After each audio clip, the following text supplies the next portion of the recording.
Well. Sean Kivlin, Tim Reedy, Lynn Carter, Keung M, Michael Kenny, Mickey, Liam Rogers, Love to Slug, Fiona Lynch, Jay Ford, Dean Hanna, Kerry, Ryan Griffiths, Sean Kivlin, Sharon Kieran, Kevin Darcy, Head Hancho, Mike Hancho, Mike Figente, Anfer, Pergala, Albert Lee, Mupp, Hanleyman, Sean Kivlin, hi, Warren Pellegrino, how are you getting on? It's great to be back in the Situation Room once again with myself and Tom. Are you there, Tom? Let's make a man. Yeah, I am here, and yes, it is great. And let's get this finished tonight. I'm sick of it. Completely and utterly sickened by this game at the moment. It's taking a lot of our time up. We were hoping to get it done in one night. Didn't turn out that way, but look at. Let's not let that deter us from absolutely decimating some of these scumbags up above. Maybe staying down here behind some of these metallic steel chairs. And there's lads wearing fucking ballistic vests, which is cheating in my book. Is Tom looking forward to Warzone 2? Tom, can you field that question? Yep, I can field it. And yes, looking forward to getting back out into the field. Out into the situation, out of the Situation Room and into the situation itself. Should be good. Looking forward to it. And up and away. Checkpoint has been reached there. That's great stuff. Blue Sky, thank you very much for the tip. Glory days, you say. Hopefully it's going to be a glory evening for us here as we complete this game, get it out of the way, and just tell it to fuck off completely. Sick of it now. Is it really the truth, though? I mean, it's offered an absolute feast of action, Michael Bay kind of action, has it not? It has, but the realization dawned on me about 3/4 of the way through that when we were doing that stealth mission, this is not what I even like about the game. The game was multiplayer and was Warzone. It turned into Warzone, turned into Battle Royale, and that was it for me. Even if I was shit at it, it was still much more exciting than this. Swings and roundabouts. Personally now, I liked the blend of storytelling and narrative and action and shooting as well. And look, maybe stealth isn't everyone's cup of tea, but on this occasion I think they got it right. I think that they did well. They managed to maintain my interest. And I'll definitely be looking forward to replaying it again. I think there's some serious replay value in it. Anyone would think you're selling the game or something, but we know that's not the case. We definitely aren't employed by Activision or Blizzard or whoever the fuck it is making this game.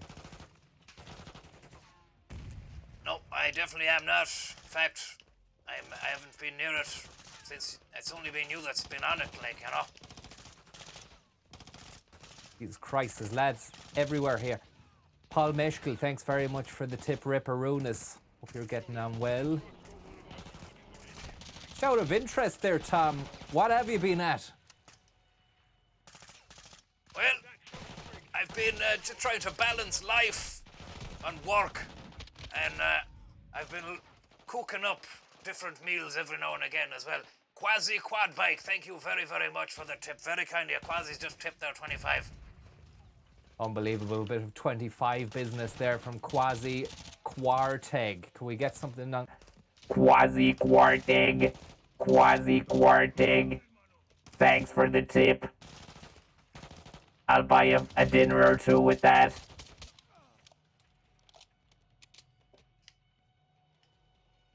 Well, we're on the subject of dinners, but I'm actually looking forward to making a bit of chili myself tonight. I know you're a big man for the chili yourself. You're a bit of a chili Harold.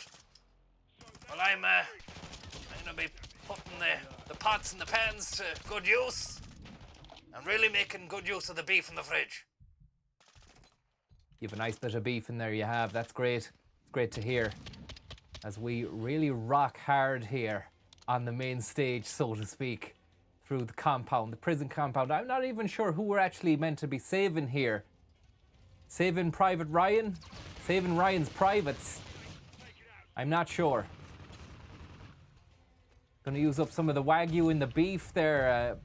Peril Harold says. I can't pronounce the name because it's too small. The text is too small for me to read from this distance, as well as maintain legitimate strike force capability. I believe there's a fucking... Yeah, I've got him there. Lovely stuff. Yeah, just to field the question there, it's definitely not a Wagyu beef situation. Chance like that only comes around once in a lifetime. And I wouldn't use the beef mince, Wagyu beef mince, in a chili. Captain Sack, thank you very much there, Captain Sack.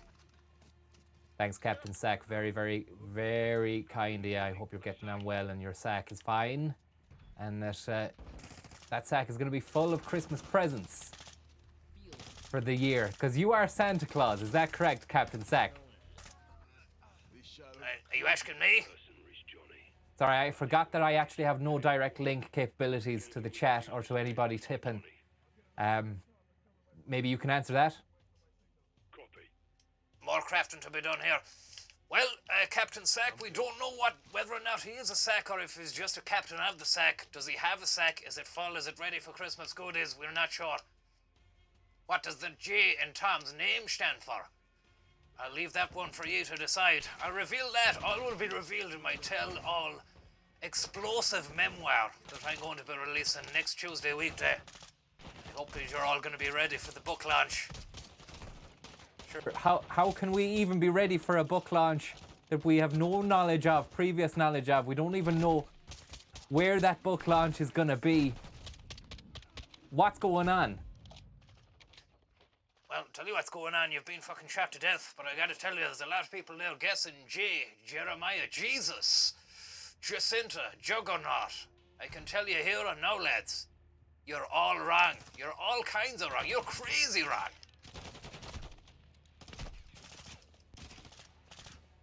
Holy smokes, I've zero in the lines of ammunition there. We've got something here. It looks like a lovely grenade launcher, TAQ. We've got the Lachman sub. We'll keep that Lachman sub. I wonder though, would the... Yeah, I'll take that TAQ. Yeah, it's not Jezebel. It's not juicy. It's not juicy, but it's close. Thomas, Juicy Schlug. Jabroni is nowhere near it.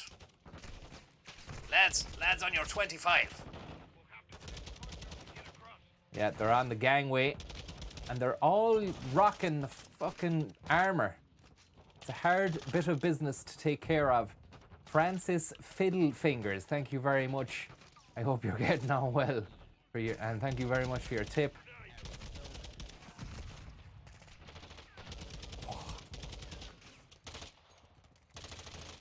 This fucking... It's trying to bamboozle me with the riot shield. I think it's time to GK Chesterton a petrol bomb into his perimeter. What the fuck is going on here?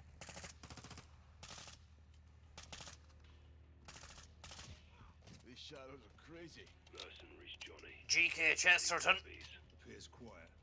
Take anything we can use. is a good man. Fight, Johnny. He's a good, solid Christian man. Copy. I have no idea who he was or what he was or what he did, but I'm good. he's quoted in this game anyway. And now we have to craft some more down.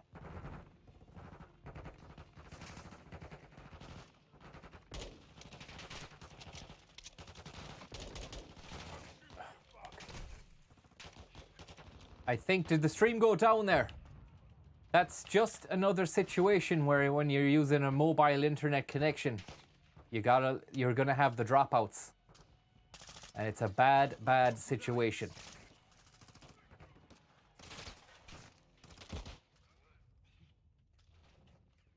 But we're back again.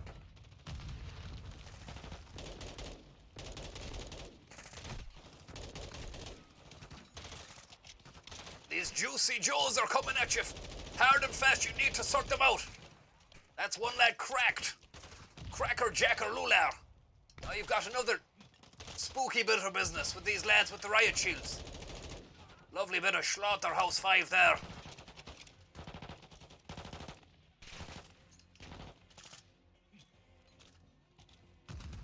That's it. Make hands of him. Make hands of him.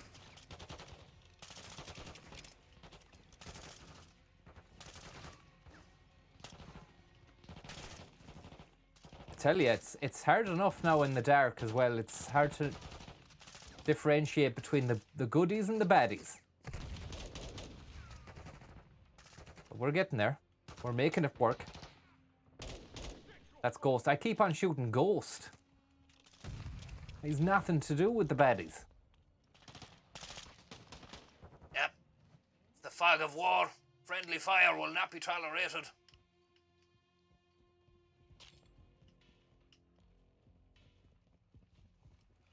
Now, what's next? What's around this corner? As we move at pace again, there's a heli chopper coming in at you.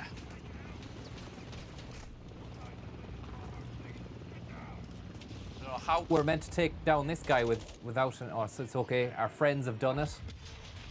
That's nice. Is the game audio too loud, lads? I don't want it to be fucking blowing... Or is it not loud enough? Can you let me know there? Just get a nice mean, or is it a median opinion? Because sometimes I do see one opinion just prop through and I'll be like, all right, I have to seize upon that. It's grand, pretty much perfect, spot on, bit quiet maybe, seems all right. Okay, we'll crank it a tiny notch or two, considering the thoughts, feelings, opinions, and tips and tricks which have been dispatched apace from none other than the man March have been nothing short of spectacular throughout this whole playthrough. So I'm gonna go with March on that. It's one opinion which went against the grain of the first 4 or 5 opinions, but I'm willing to put fucking money on that opinion being sound. Loud. Return to mission. If only we had a return to mission HUD display on our face that told us throughout life when we were going off track. You know, when you don't know where you're going, what's going on, or what. It'd be handy to just have someone or something is going, you're fucking going off script here, man. You need to return to mission. Yeah, but life can be a maze at times, you know. We don't know where we're going. Actually, we'll watch the movie. We'll watch the movie. Overwatch, now. Get back in. Your life can be, you never know. That's the beauty of life at the same time, is that you don't know which way it's going or where it's going. So if you had a guidebook, it could take away some of the fun and some of the fury. Never thought of it like that. Yeah, you're right. So in the end, I suppose, just keep fucking moving, because if you get stuck thinking you could be going the wrong way, more will be lost through the fucking indecision than the wrong decision. Do you know what I mean? Yeah, big time. You know, there's been a lot of time I'd spent sometimes, you get to a point where you're going, what the fuck is this the right thing to do? Should I be doing bussing in the west? Or should I stick to doing regional and fucking international routes? Or even plane flying, you know? And I feel as though maybe more was lost during the times of when I was deciding what the fuck to do than actually doing the wrong thing. Plus, when you're doing the wrong thing, you have a lesson learned. It's not what I want to do, blah, blah, blah. Blah, blah, blah, indeed. I couldn't have put it better myself, Tom. You really are a wizened old shrewd shrew of a man. And I'd never fucking think to cross you, but I've always doubted you. But you're a mystery, you're a jack-in-the-box, you're a drinking man, but you make great chili con carne. Isn't that the crack? I couldn't have said it better myself, and honestly, I could have said it, but I'm gonna say I couldn't, just for you, because I think you're a great nephew. Thanks, Tom. Thanks, Tom. I came through on your phone there. Got a load of laser boys over here.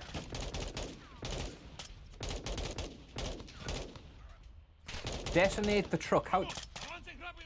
How do you detonate the truck? Press X. You just have to look at the fucking truck Good to go, Coronel. and you detonate the truck like that. That's a great little bit of business. Double truck destination. Desecration, should I say. After the detonation. And what an absolute... You're a powerful trucking man. And descend, press X to descend. You're coming through on my line again. Yeah, lovely stuff. As Captain, and we've got another movie on our hands. Jack, Rodolfo, you take the truck we came with. Roger that. Vaquero, sígueme. Rudy, nos vemos en el rancho. Sale, Coronel. Suerte. Xmas special, thank you very much. Got a question for you. Got anything planned for Xmas? Wouldn't mind a nice old stream of the Christmas Irish life. Well, let's see how that transpires. Tom, do you have anything prepared yourself? Shepherd burned us. He said graves in the shadows to kill us around the bus. Probably gonna be making a bit of chili con carne at one stage. I'm not sure. Truth. I'm gonna be making some tonight anyway. Yeah, but that's not going to be on stream, sure it's not. I uncovered No, it's- redacted well, I intel mean, regarding a black bag I operation. haven't thought or Conducted by anticipated on General doing that. Shepherd Fuck it. and carried out Maybe by another Shell day. Company. But yeah, look, They were transacting something American-made Christmassy, no ballistic doubt. missiles to our might allies even fighting do some kind Russians. of cracker pulling ceremony and live The stream mission that did not go and as show what we get on the day. I'll pull one cracker. Francis can pull another. And we'll show you what we get, and then that can be the Christmas stream over and done with. Guns for the good guys.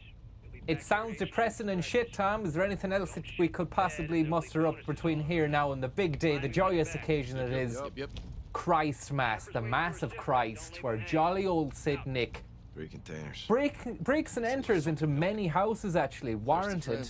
He never gets held to task, and look, judging by the way fucking the courts handle serious crime in this country, Santa Claus would be given, no doubt, a suspended sentence or something.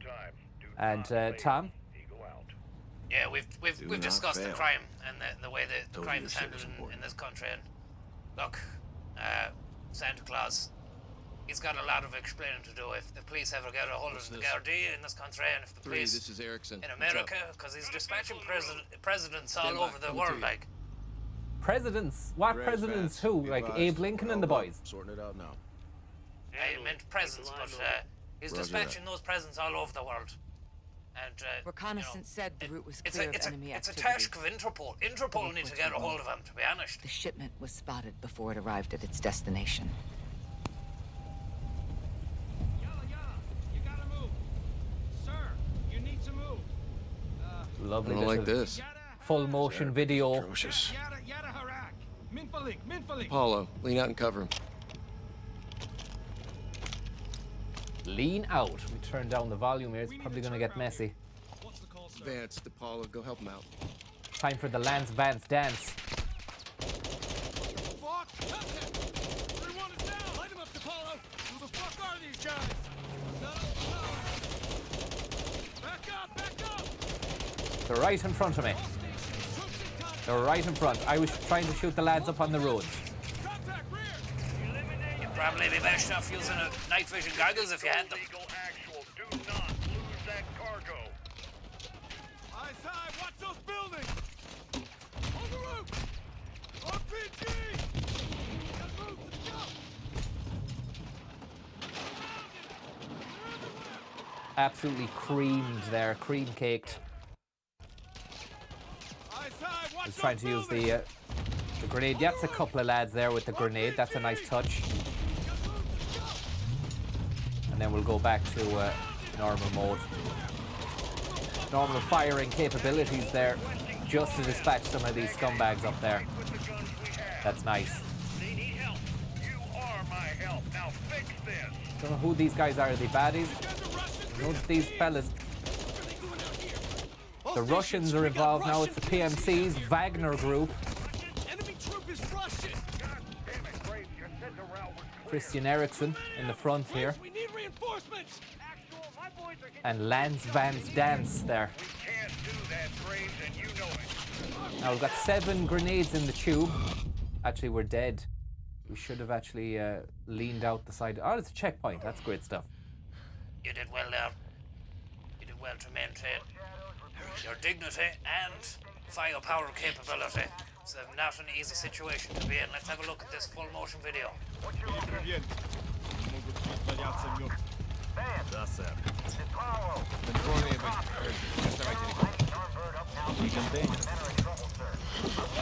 That means this operation will not be reported.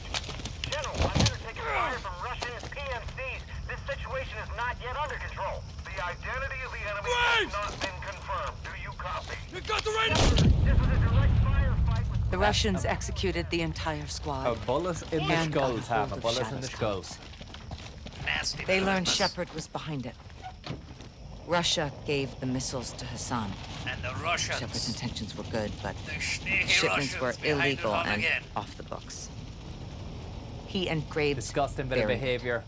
The And cover-up is Graves, always he worse and than the Graves crime. buried it. We were getting apparently, too close. According to and Laswell. they weren't going to let that And happen. we're getting too close. That's what 3 happens when you missiles get were too stolen. close. You scratch beneath the surface, only you find found out a 2. lot of dirt, a lot of shit. Hassan's got one more. And Hassan, We need to find he's got it. one more missile, and we need to find it. Are we going to get this done tonight? Within You this hit session this. now. Why? We all keep secrets, Captain. What the hell wasn't I informed? Consider yourself well informed now, The John. game levels are loud, Really okay? fucking helpful. General, thank you, but you were a day late. The missiles short was 3 of them. We only found 2. Then point yourself. I'll crank it up just for the video bit. And who fixes you, eh? I don't need. Thank you very much. A sneaky Russian, thank you very much. My country. Protecting your own art. I do what needs to be done. And no one holds me down with a roll of red tape. I know what. Leg fend, thank you very much. Any Shafay later. We want that to happen. And we want that to happen because we want this game to end Do good, fast. you gotta do some bad. When we shit, we bury it. That's how it works. Remember, always bury your shit. Bury each other with it, do we? You need to turn off that side of your head and face down the real enemy. You need to call off your shadow. Graves? Yeah. He's a dog with a bone, and I highly recommend you don't try and take it. This is your last chance to change your mind. Then what? Then after I go for him, I'm coming for you.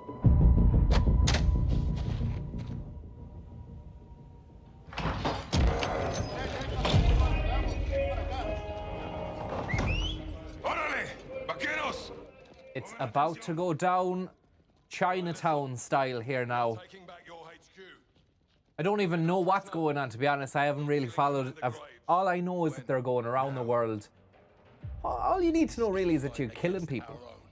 Isn't that the crack top? We are not 141 and lost for Keros on this. It is, yeah. Look, I mean, I think I was I kind of got involved with the story 10 years ago, Modern Warfare 2 and Modern Warfare, the originals, but as far as these last couple of games from 2019 and this one, If you're in, take a mask. it hasn't really stuck with me. It's not stuck in the memory box.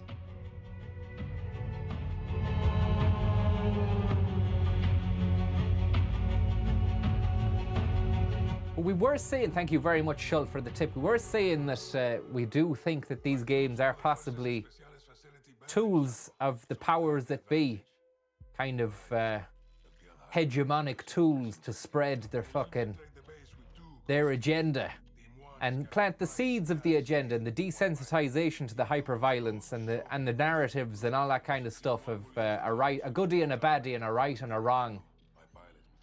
Maybe to plant those seeds inside the minds of the people playing the games. And there's a lot of people playing them, Tam. Yeah, look, if you want to get down that route, you can go down that route. It's a conspiratorial route. I'd never really considered it myself. You'd be more into those conspiracies and all that kind of stuff, but it's getting harder to really look at it and think otherwise, you know? These nasty boys with their nasty toys going around the world, another traditional good and evil kind of narrative.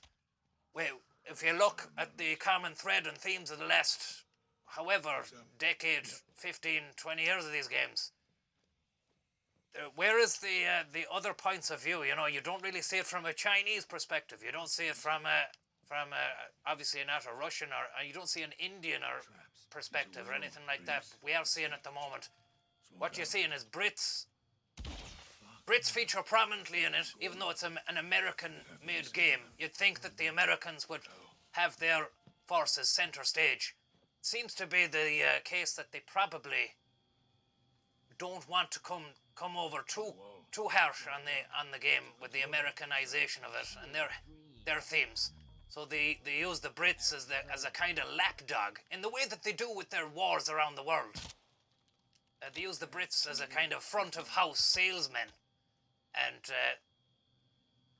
then they push their agenda through that. But that would be my thinking now if I was to agree and concur with what you're saying, which I don't fully agree with at the moment.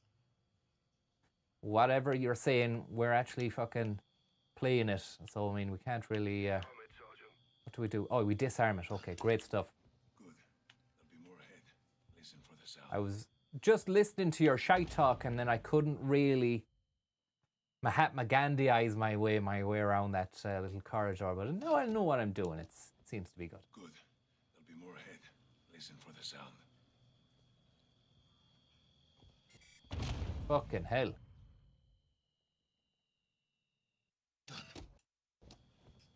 Yeah, somebody in the chat there saying it's a NATO situation. It could be an Operation Gladio. You've smoked yourself out. We can time it. Oh, it's got a timer on it. You need to hurry. It's got a timer on it. When we find Graves, lo matamos despacio. It's not a timer. You're just using smoke. You guys. It's the solid snake method. It's the solid snake. Use a bloody... smoke a fag to see the laser beams. Joseph Campbell, thank you very much, even though it's a quote.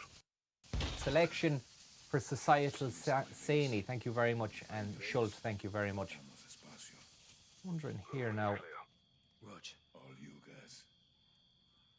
Oh, I see what's happening. If I had a torch, that would be handy enough. Gas to solid. Let's go. I feel as though it's going to break. The laser is going to break here. That means I can go through and then disarm. Got it. Expect more ahead. Let's move up. Solid snake simulation. We practice escape and evasion down here. ¿Recuerdan el simulacro, vaqueros? No night via here. Do you mean no night viz? Maybe we do have night. No, we don't have night viz. Night viz. Ah, for fuck's sake. We only have smoke grenades. Any night via here? Rat salad. That's where I read your sentence as if is there any night via this way? If we go down this corridor, do we find night? But really, it was just a spelling mistake and just another example, primetime example of my inability at times to be able to communicate quite clearly and succinctly with the chat. I often read it wrong. Yeah, I can concur with that as well. It sometimes can be very hard to convey tone and all sorts of other bits and pieces through the medium of text. Ah, for fuck's sake, you ran into that one. Can we find a night? Can we find night through this corridor? Is there going to be night through here? Perhaps, perchance? Oh, for fuck's sake. Getting fucking done. George Bernard Shaw, thanks for the quote.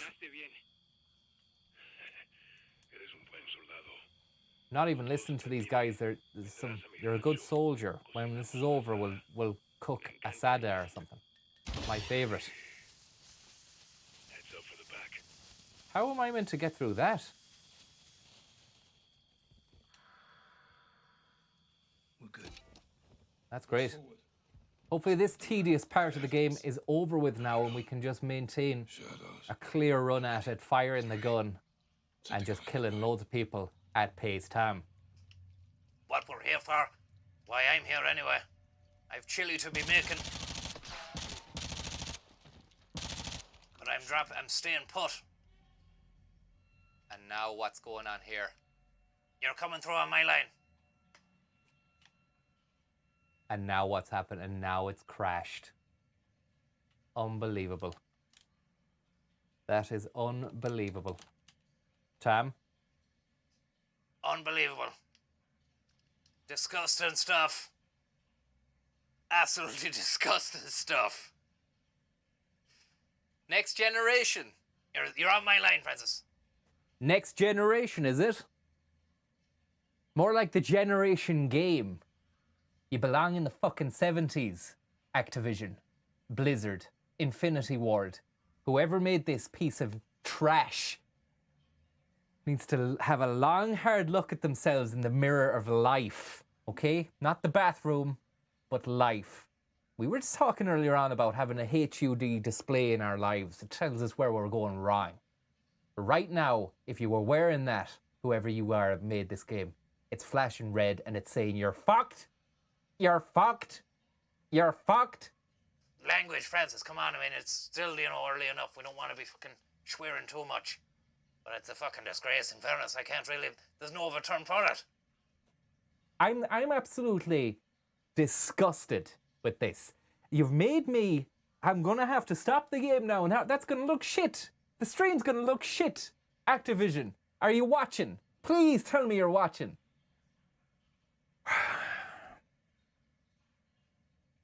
Game developers have enough cheek for another arse. It's just not my opinions, the opinions of people watching. Taking liberties. Damning condemnation, another one. I mean, do these words mean anything to you, Activision or Infinity Box? Let's see if we've... Call of Duty Modern Warfare 2. The best-selling franchise.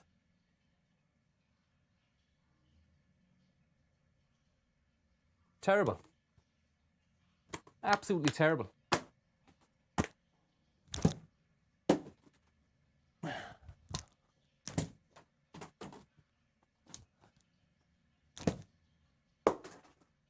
Got a backspin on that one, Tom.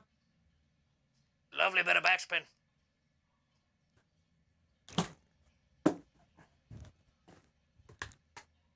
Gonna keep the box just to, I will return it.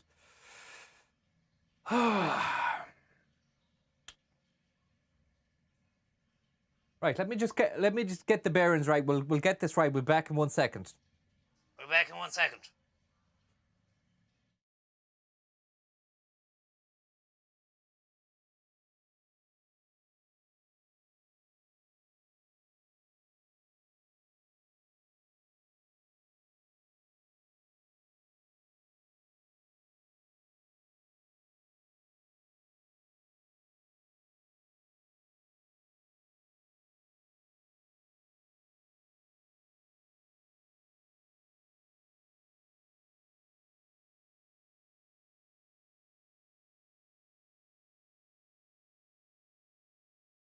Feel the dream. Arizona.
Testing. I'm not sure if I'm coming through. Jerry the Hammer Hannon, thank you very much. Selection for Societal Sammy, thank you very much. This is a stream. I'm hijacking the stream while Francis sorts out the chaos of the crashed game.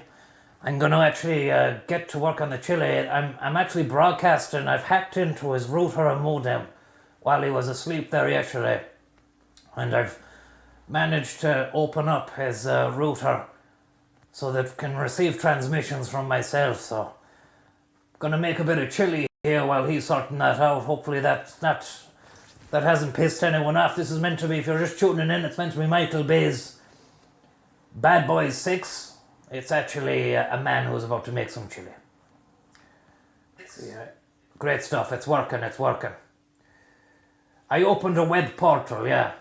Let's cook. Let's get cooking. Now.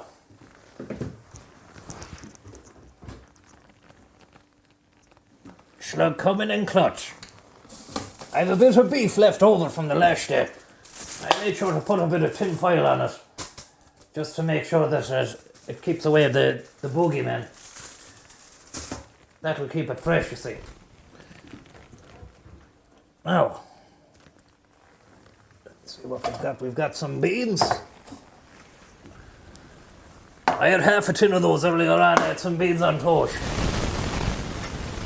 Now, I've got a pan. I stuck a bit of oil on that, because you're going to need that. First things first, when you're cooking the chili, you need to chop the onion. That's going to make you weep. That will make you weep. Let me get that onion going.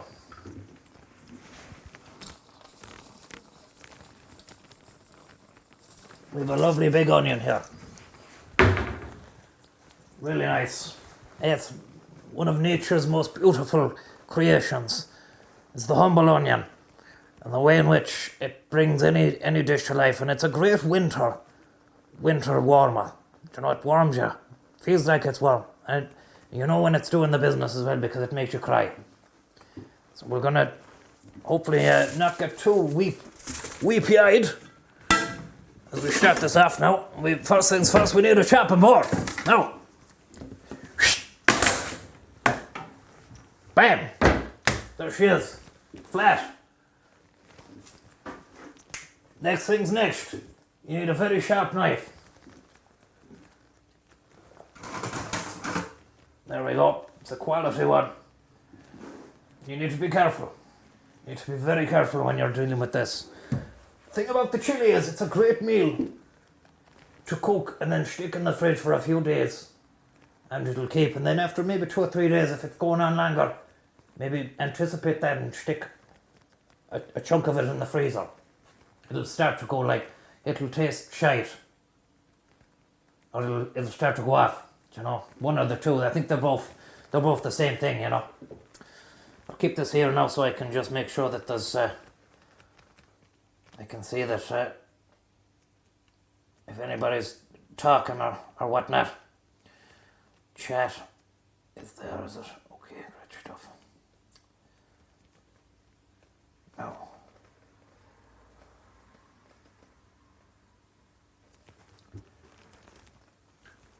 I wonder if I could put that there. If I could balance that there, that would be great. Yeah, if you leave it for a few days, you can let the flavour develop, which is great. There's no high vis for this at the moment. We might actually, I might zoom in there and get a bit of a load.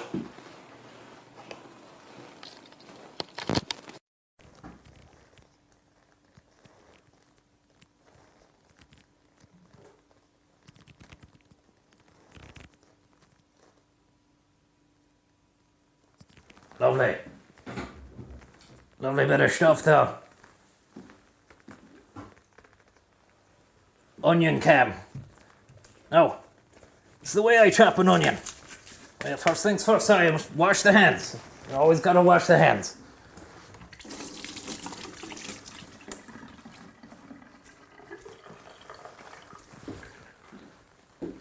With the tea towel out. Hopefully Francis can get that shenanigan sorted out, because It's an awful shame that, you know, those games, they cost an arm and a leg, and then when you want them most, they go tits up. I'll get a bowl for this. Usually good to have a bowl ready for the detritus. Stick the detritus into that bowl there. You can even use it for fertilizer and whatnot.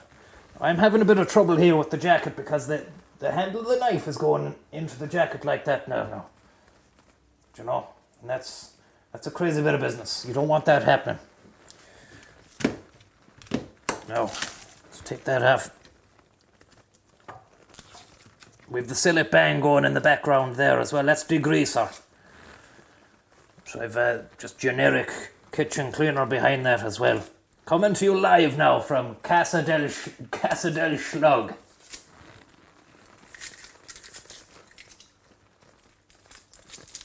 This is where I cook up a storm now. I like to make this now once every week. That's when it gets into the winter time, at least once a week, because it's a great source of beef. I'm a big advocate of beef. I know that's going to upset a good few people now.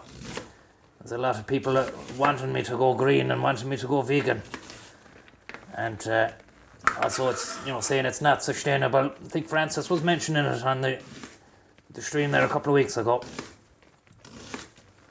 But it is the way it is. I can't help it. I was born this way. Where do slugs sleep or hang out?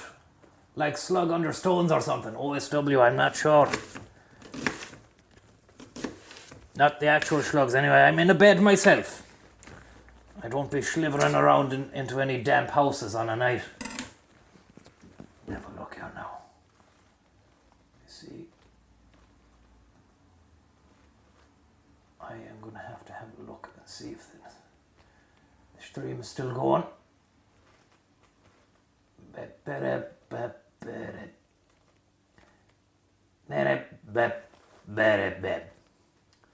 Loves to Slug, thank you very much for the tip there, and Jerry the Hammer Hannon. Now, we'll get our hob going. Thinking of having to change from this electric business to gas or something, because the electric hobs, they use a lot of energy. A little bit more oil in there. You can't have too much because the beef is going to go in after it as well. We'll put that on a high heat and we'll turn it down after a while then.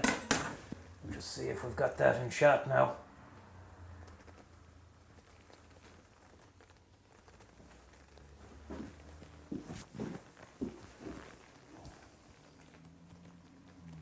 That's our oil pan. And that's a lot of onion. It's actually, it could be too much. I'm only going to use about 400, 500 grams. I'd say 400 grams of beef in this piece of business today. I'd say about 400 grams of beef.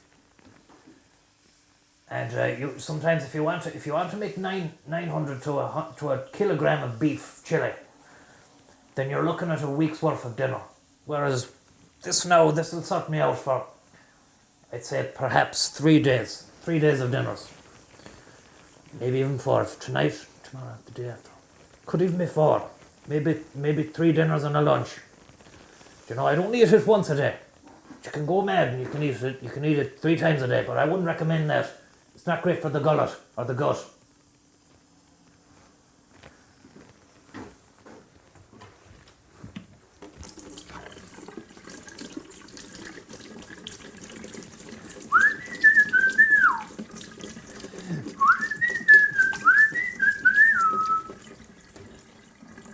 Hey, chili. You're really cooking chili tonight. Just make sure we've got a good chat there. I mean, I don't have to be in full. You can more or less see and make out how that's going down, I'd say. I don't you need me to be, yeah, that's enough now. I could just stand like this and present to you the situation at hand as it happens. And maybe once things oh yeah, I should be doing something else. Well, that's going on there. You can actually start your other ingredients that are going into it. We do know that we've got a lovely hunk of beef minced there inside that scenario. It's time to get the other bits and pieces. No, it's not necessary. But you can have a lovely bit of mushroom in it. You can stick a nice bit of pepper on it as well. Whatever tickles your fancy. I've also got beans, kidney and baked. And they're going into it. So, you've already got a nice bit of stuff as well as the minced beef. So it's going to be the pot. That's the biggest pot I have in the house. It's only me here.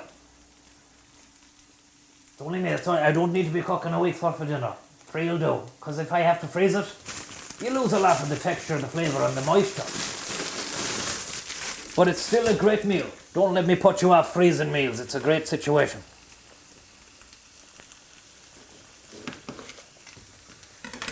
We'll get our yellow pepper. Where's our detritus? Make sure you've got a detritus bowl as well. Yeah, we're going to use a yellow pepper for this, even though red would have been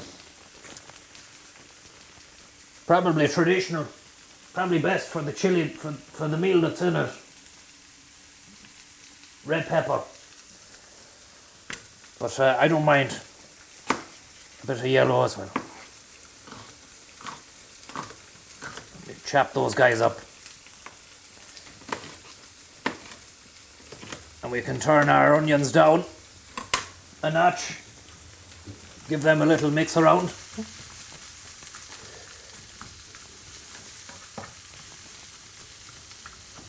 That's fantastic.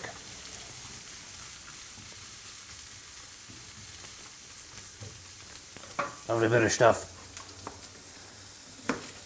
I could go full hog here and use the second red pepper, but I think I'll save that for another day. If I make too much, I usually would bring a bit of it round to Francis and he could have some of that. You'd have to wonder how he's getting on with that machine now.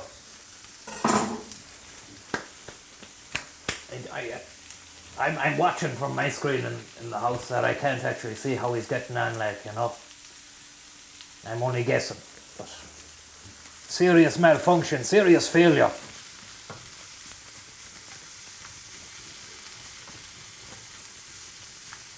Lovely bit of chili tonight.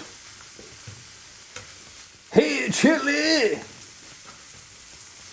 You've really got me feeling all right.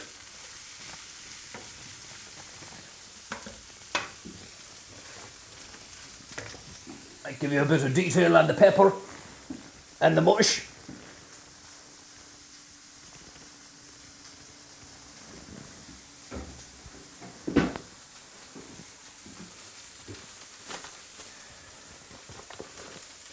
Apologies if I've missed anyone there who's just tipped away. I will get to you once we've managed to successfully chop our veg and prep the next stage of the dish.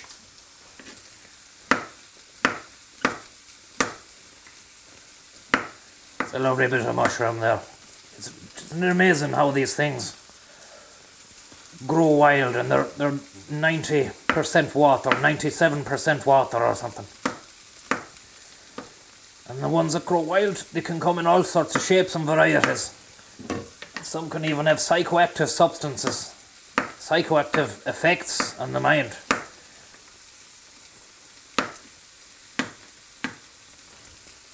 Dangerous. They're using them in medicine now, newfangled holistic medicine. They're saying that they can alleviate depression and whatnot, but I take that with a pinch of salt, to be honest.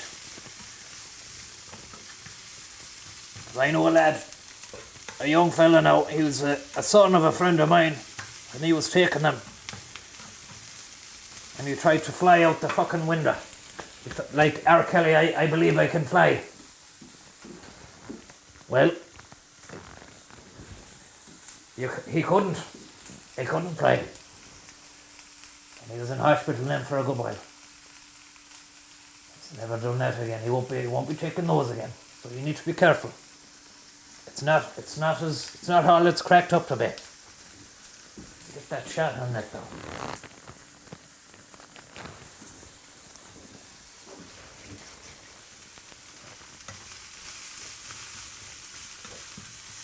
Now they're coming along. It'll be time to introduce our beef to the machine.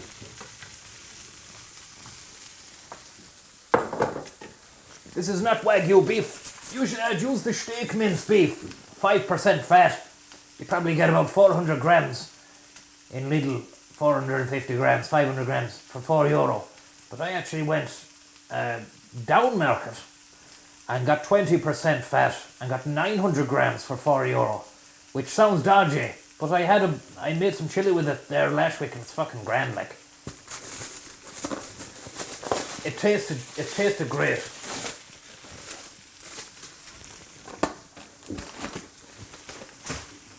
Let's get a shot of this beef here. Let's really get into this beef as we introduce it to the pan.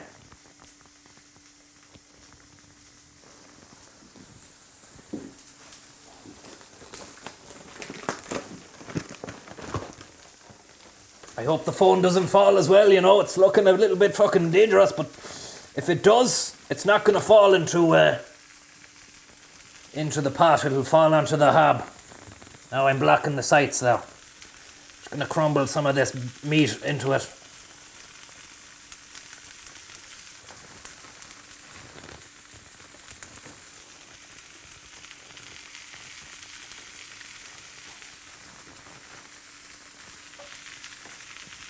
That's about enough. And I'm going to throw the arse of that meat away.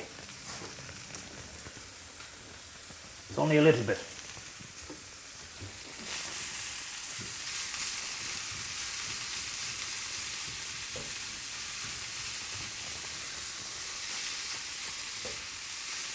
Give them a good mix up. There's no use and just lobbing it in and thinking it's going to take care of himself. I used to make this now when I was working out in Bosnia. Secret Special Operation Missions. NATO. Get those onions there. We don't want to lose those. A little bit more oil there.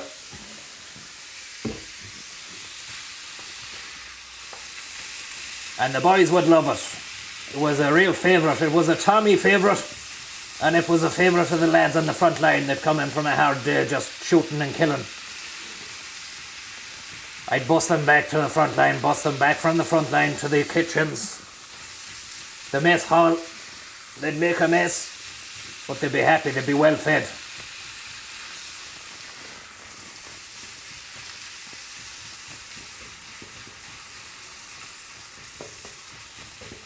That's it.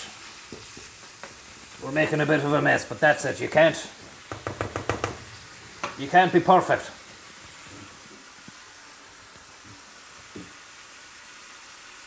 Did he wash his hands after the beef?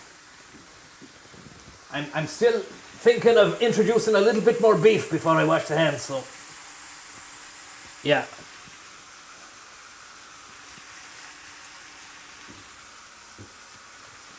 That's the end of the beef now.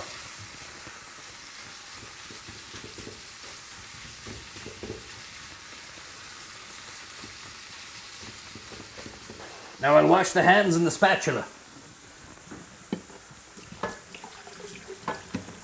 The handle of the spatula.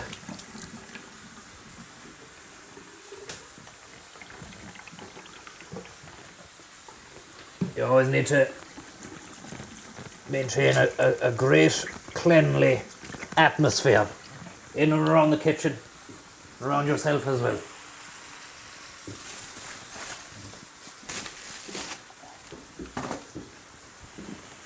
That's sizzling away nicely now.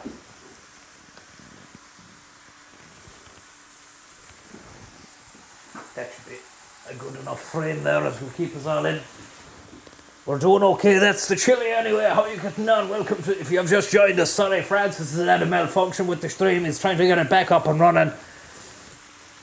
So I hacked into the router and the modem and I'm fucking broadcasting my own stream now. I don't even know, he must be going spare at the moment because he can't really... I would imagine he can't understand why he's not able to do a stream. He's probably watching this as well. Cursing me, but fuck it. I've switched the phone off. I mean, it's on, but I've switched him off. I've blocked him, so he can't ring me. I can only ring him, like, you know. Crazy. Crazy bit of business. It's insane.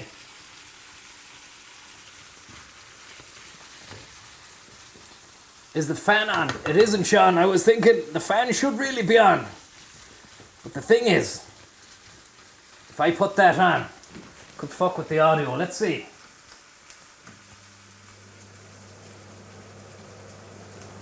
Is that okay? How's that for the audio?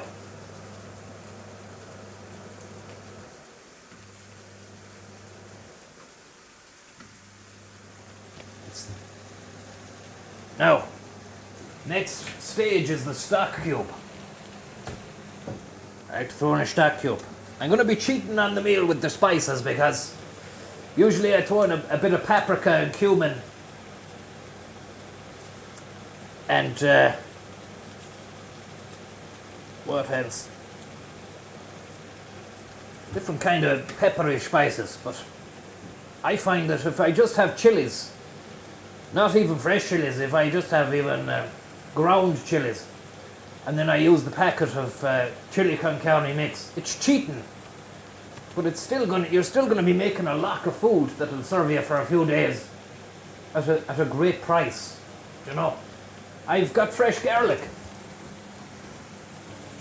but I don't use it. I just use the stuff that comes out of the pot. You know. But here we have a beef stock cube anyway, and for 400, 500 grams of beef, I crumble half of that in. I wouldn't use the full stock cube. We'll just go half on that, and that should give you a nice texture and a lovely flavour. Just really accentuate the beefy notes and beefy tones of the beef itself.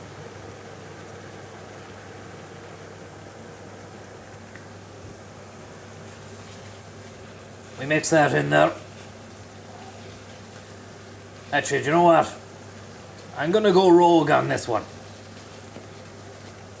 I'm going to go full cube. Why not? It's going to be beefy.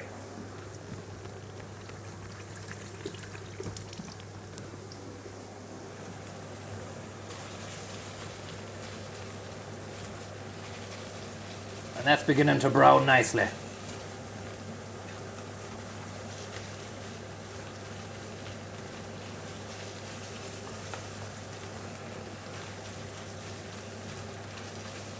I did the calculations, and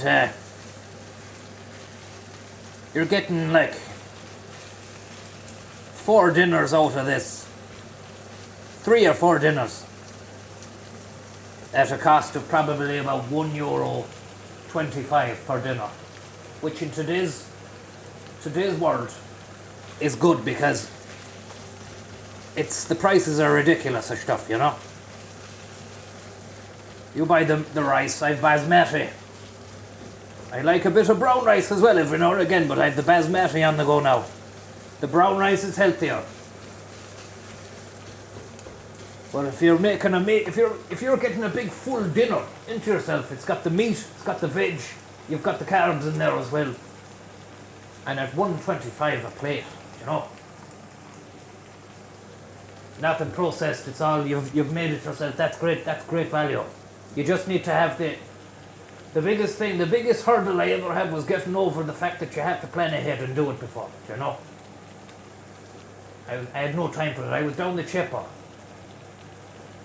Then the doctor said, that's the end of that. I was traveling Germany. I was missing this kind of crap because I was eating kebabs, I was eating pizzas, I was eating all sorts of premium shite. It's nice, but it's not good for you and it can lead to your downfall in the end. With the stock cube in there anyway. The mince is going brown now. And it's time to throw in the garlic. As I said, I have the fresh garlic. But, do you know what? I use this powdered stuff. And it's just as good.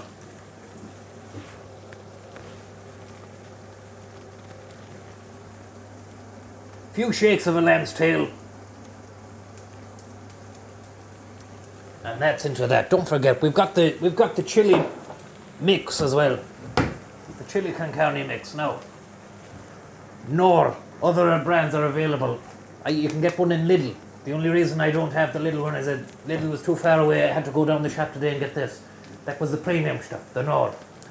The Lidl stuff is great as well. And also, I don't have them on me today, but the jar of Lidl chilies. Whew.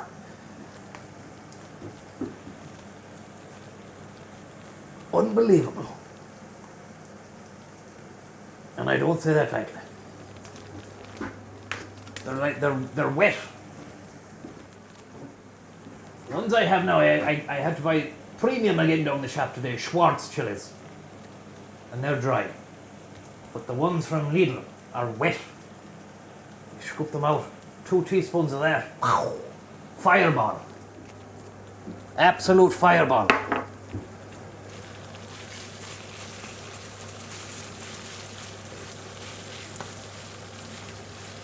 And the thing I noticed is that it actually lessens after a couple of days in the fridge.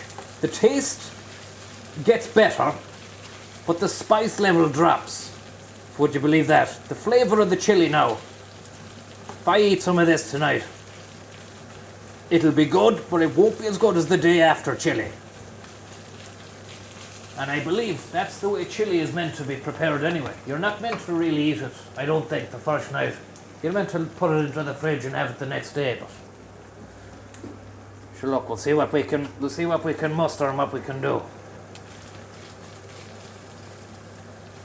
This is coming along now.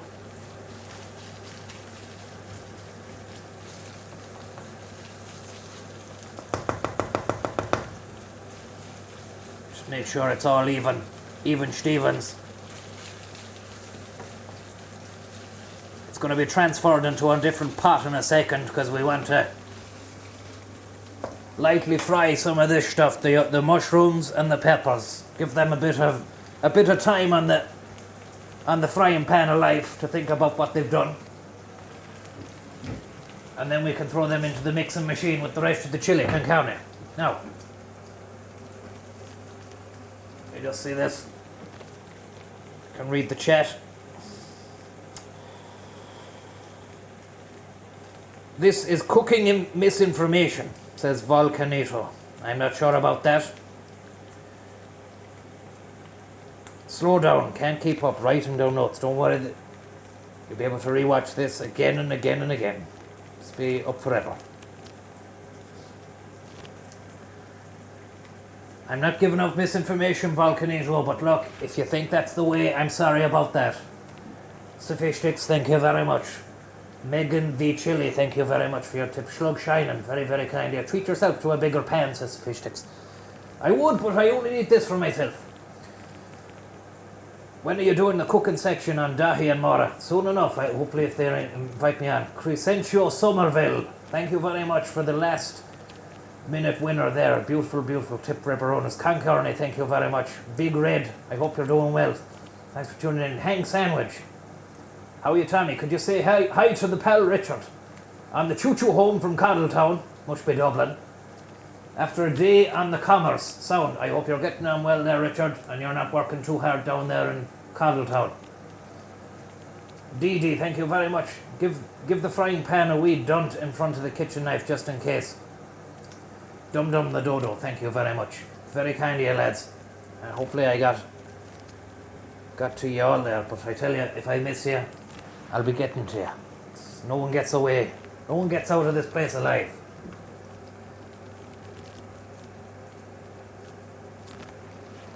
Someone's saying Schlander there. Maybe people are thinking what I'm doing here is the wrong way to cook chili.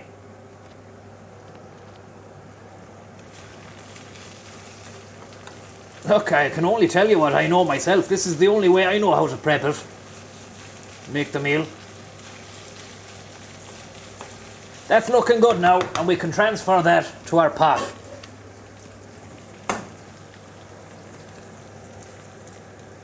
Now,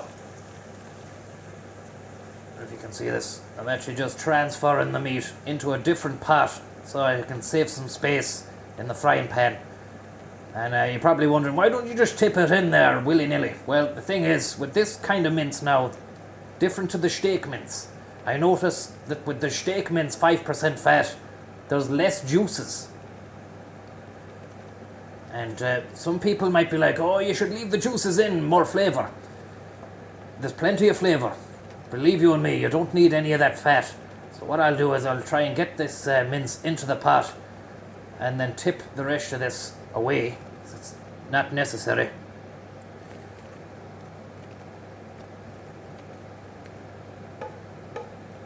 It's a lovely bit of business. I have a cousin now, he eats everything. He eats all he drinks the fat then in a cup afterwards. You know. But he's into the doctor a lot, you know. He's going to the doctor a lot. He definitely has to have the health insurance.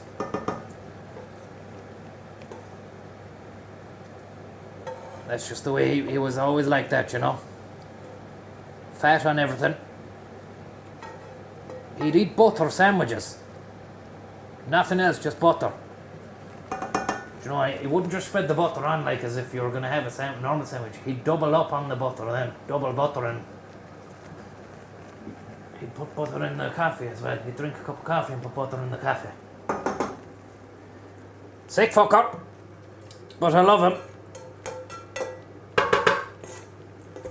And Jimmy, if you're watching, I hope you're getting well. And where's that tenner you owe me? Only messing, but I do want it back. We had a bet on with each other that he wouldn't be able to give up the butter for 2 days. He lasted 2 hours. He's very ill. He's seriously ill. Now, that pan is still going. We've the fat, the juices of the meat drained.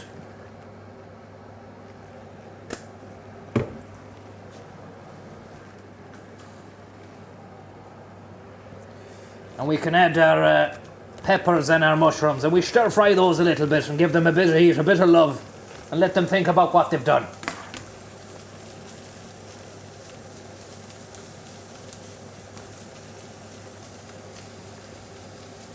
Let them think about life for a while. Meanwhile, we get another hob ring going. Eddie Hobbs. Put that onto a fucking half heat.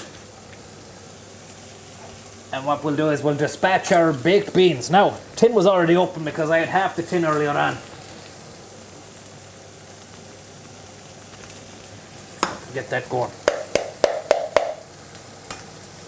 But you could use a spoon actually to get those guys out. What I'm using is half a tin of baked beans because if I was doing a 900 gram beef or a kg of beef, then I'd use a full tin of beans and a full tin of kidneys. But as it stands, I'm going to do half a tin of beans, half a tin of kidneys.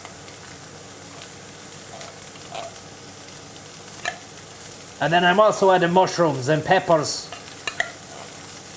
as well.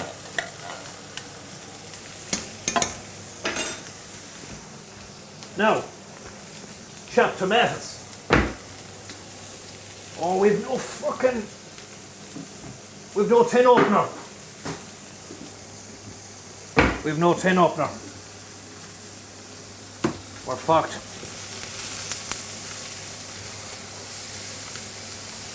I don't know how that's happened now.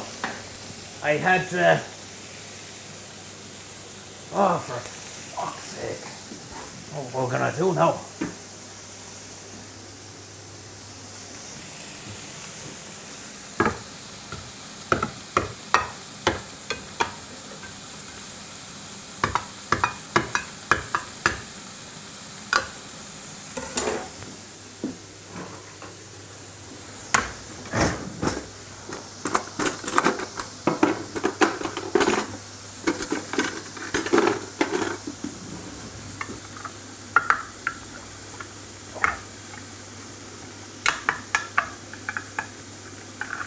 Now this is not ideal, okay, because you might end up with bits of metal.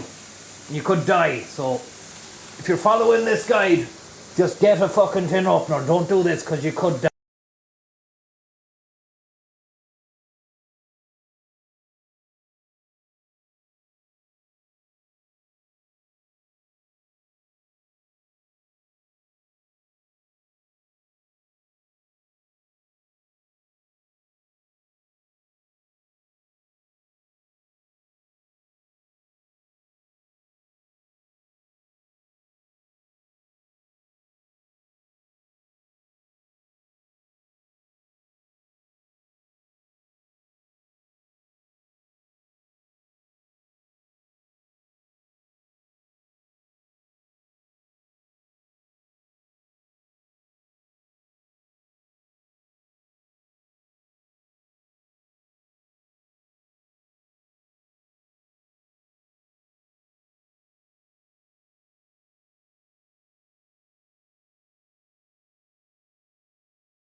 Now. Come on, you fucker. I'm back on, okay. I was gonna try, I thought that I'd be able to get back to the can before it came back on.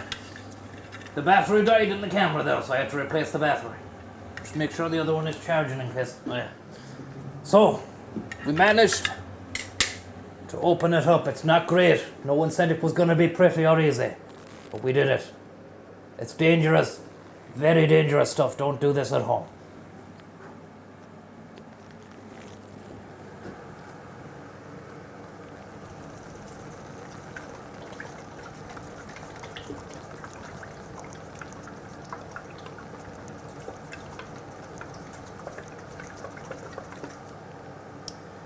Fucking, they're not coming out. So you use the knife then to get them out. Awful shame.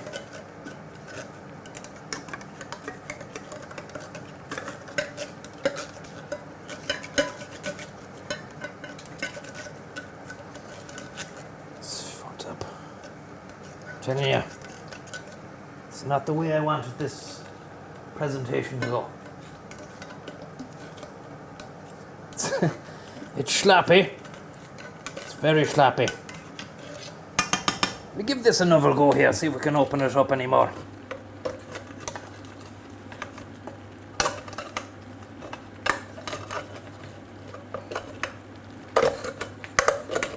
Come on!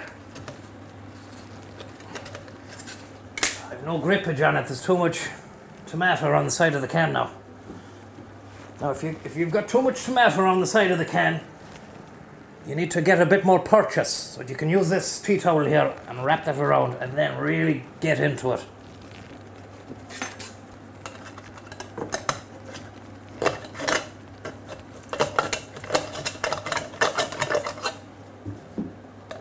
Now, that's coming out now. That's coming out. Get all that pulp. Get all the pulp into it.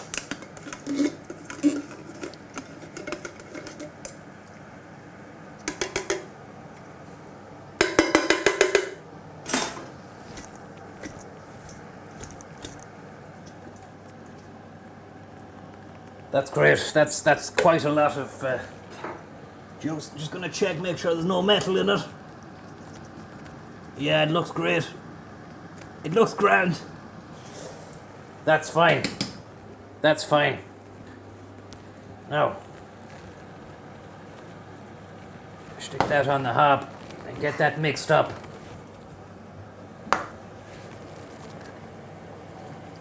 They're done. I can actually transfer it to there. Leave that off there. Leave that there.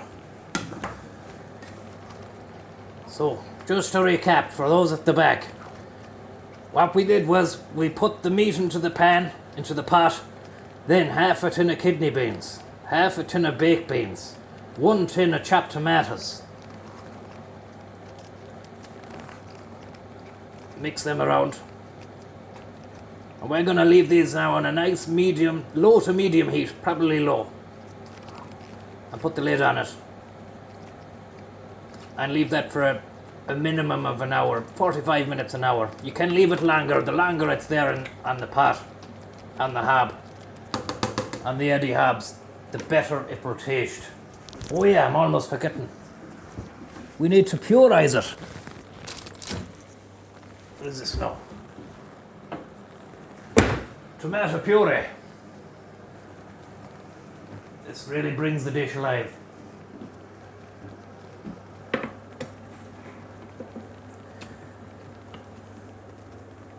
I'd use a tablespoon of it.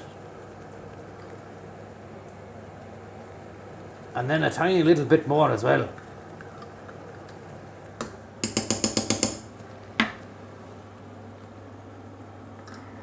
There, like that. Mix that in.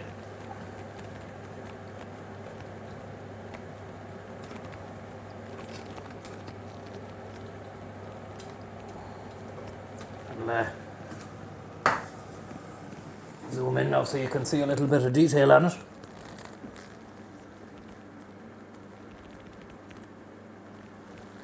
We're causing a scene, bit of a mess.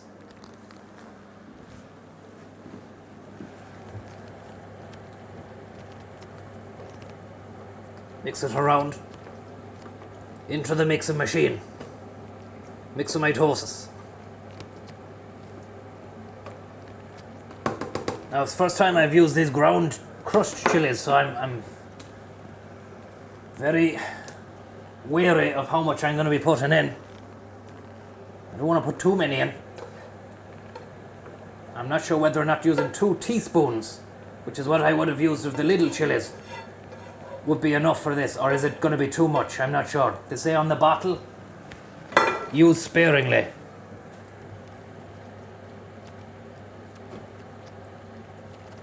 That in like that.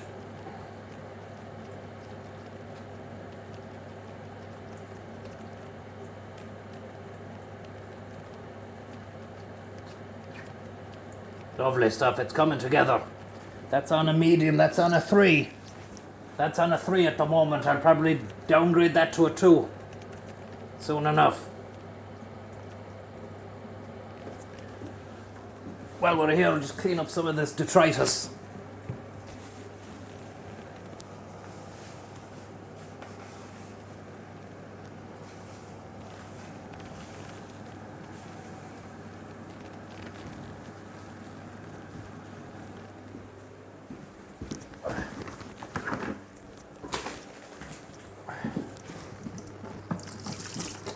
People were saying, are you throwing the beef drippings or the beef juice, the fat, down the sink?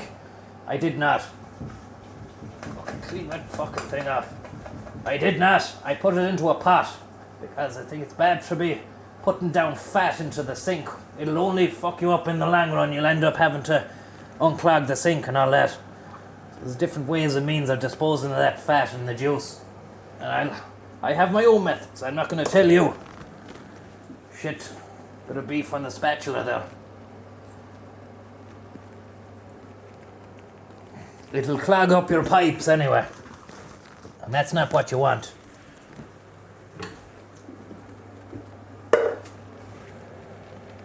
So as I said, 400 grams of beef. If you'd used 450, I'd say.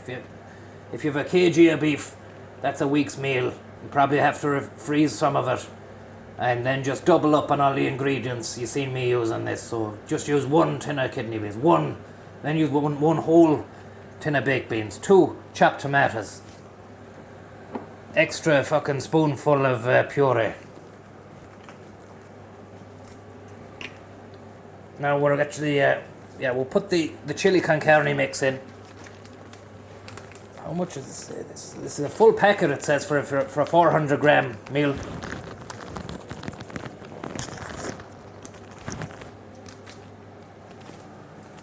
Come back out there because I don't know if you can see me. No, you can't. You're on chili. Heavy chili mode. Chili Harold.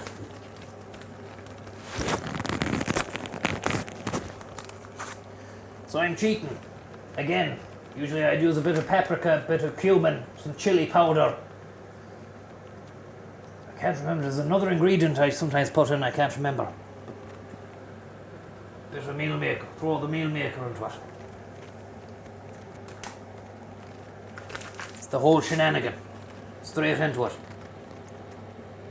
Mix that up. It's going to give us the flavour we want. It's going to give us the flavour we need. The flavour we crave. And as I said, this will do wonders for the week ahead. And if there's any extra left, I'll take it round to Francis. He'll finish that off, no bother.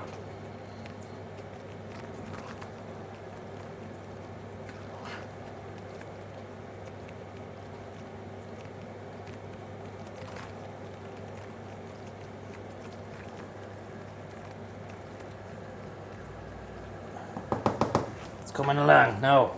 Chilies.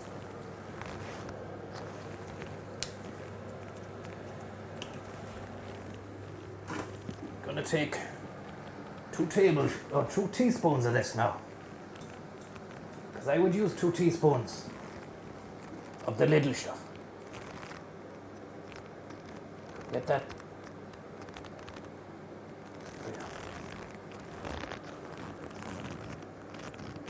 I'm gonna go with 2 of these now. See what that's like. The spoon doesn't even fit into the jar, look. Spoon does not fit into the jar. Oh, it does. They look hot. They look fiery. Bit of spillage. Bit of chillage. That's one. It's a fiery scenario. That's only a minimal amount now. So I'm going to go again. 1 in. Come out so you can see.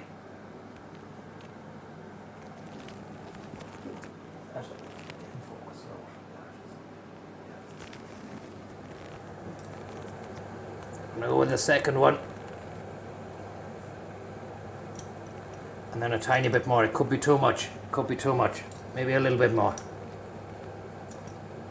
Tiny bit more. Just to show you there now what we're dealing with there. Zoom in on that. Might be able to see the chilies. Go closer there now for a look. See, the chili is on top of the chili there now.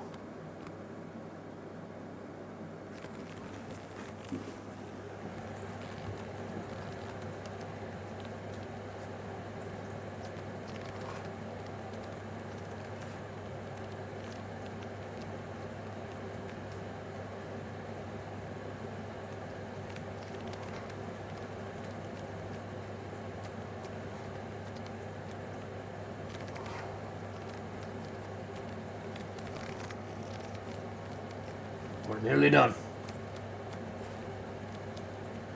Be going back to Francis now in a moment, and hopefully he's got everything done. I haven't checked in with him. I turned the phone off. Just out of interest, was there anybody watching there that could tell us how long is left in the game? Because he has me on the phone giving information and analysis.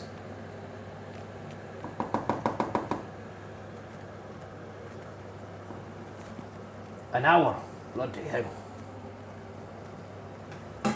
It's a lot of business.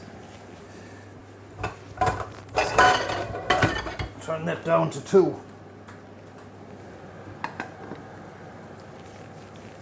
That lid on it. Who's that there now? Thank you very much. You hammered your cooker. Very kind of you. Don't know what that's doing now. Out of place.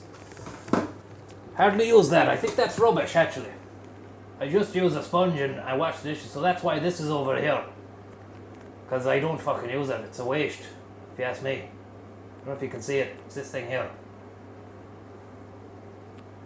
Does anybody agree with me that this is a waste of time? I think it's a waste of time.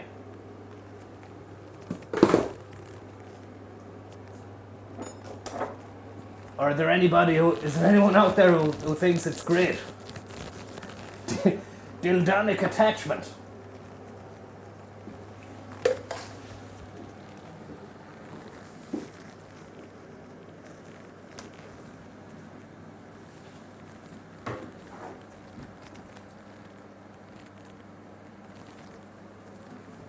Any love for that utensil?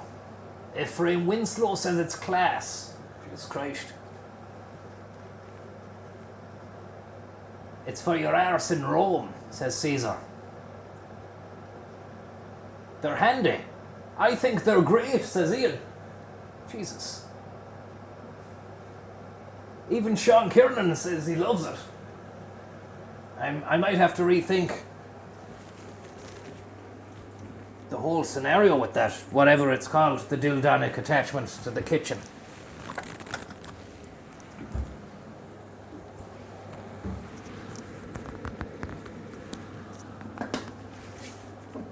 Smells great. We'll just put these away now. We'll get back to Francesco in a moment.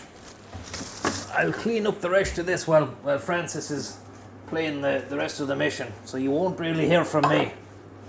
That's if he's got it going. I'm not particularly too sure whether or not he's got it going yet.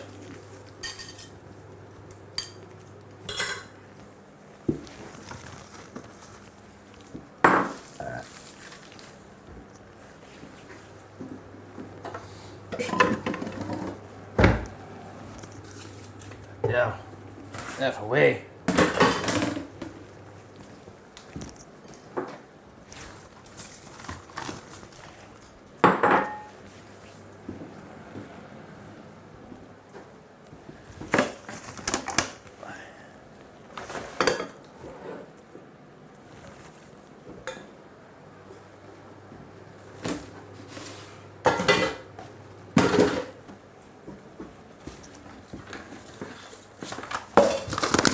Fuck yeah. Get in the fucking bed now. Come in. That's that. That is the Chili Harold. Oh yeah, I almost forgot. We need to stick the rice on.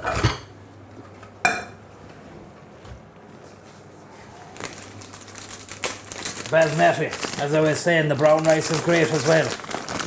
Usually you should just steep this in rice for an hour. In water for an hour, I beg your pardon. Steep the rice in rice. Steep the rice in water for an hour before you put it on. Full heat.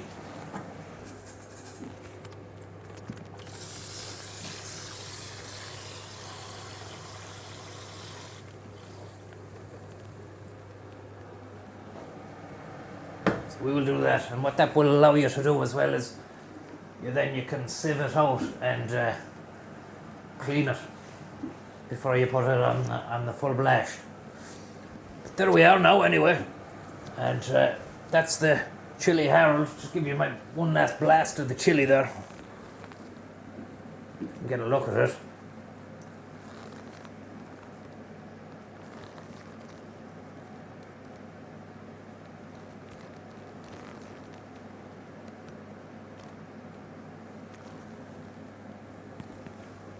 Looking nice.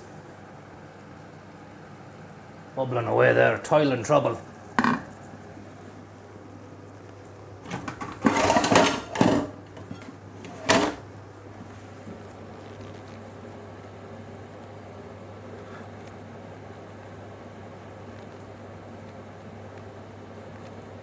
Lovely bit of chili. I mean, you can add a bit more chili if it's not spicy enough. I'll do a taste test.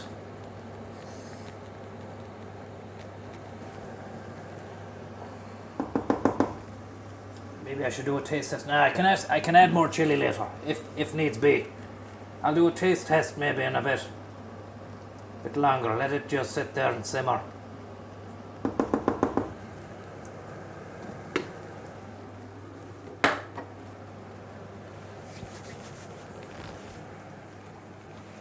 Lovely. So that's that anyway. We're actually going to have to cut back now anyway. Sorry for hijacking the stream. And just get a bit of light going now. Thanks very much for tuning in to the chili session now. It was a chili Harold scenario, and we're going to cut back now to Francis, and hopefully he's got everything sorted out. So from me and the chili, get the chili in the shot there as well so I can sign out here. Yeah, just sorry actually, just before I go, make sure I've not missed anyone out. Thank you very much for tuning in to today's chili. Thank you very much, Hammer Joe Cooker, Anna Candy Cheesy, in the Heezy with the 420. Hope you enjoyed this little chili festivity situation here. It's a great situation. It's a great winter warmer. We're not fully into the winter. Oh, we are fully into winter yet, but I mean, today, no, very mild. The next couple of days are going to be very mild. We're hit with 15-degree heat. Very nice. Make the most of it, because next week it's going to get chilly. Ha! No pun intended. Chili Harold, thank you very much for the tip there. Odrishks, thank you very much. Get a nice dash of Worcestershire sauce in there, Tammy. Unfortunately, I don't have it in the press, but I feel as though that it does taste optimum. I mean, this is my usual recipe, and I'll just turn the camera up there, but it's the usual recipe I do. It's a quality chili, like. But thanks very much for the tip. I'll get it next time. Grid Rain, thank you very much. Chili Tom Quishtador, very kind of yourself. Geraldine, I hope you're doing well, and thank you very much for the tip as well. All that's left for me to say now is, yeah, we will really tear into that at pace at some stage in the evening. But we have to go back to Francis. I'm going to have to cut back now. Hopefully he's there and he's ready to go. So we'll see you in a bit. Thanks very much. And Francis, are you there? Francis, are you there?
Quasi-quarting. Quasi-quarting. Quasi-quarting. Quasi-quarting. Where's the fucking game? Oh, head has been wrecked, actually. I've only just got back on there. Absolutely disgusted to see the uncle took over the stream for a while and started cooking a chili.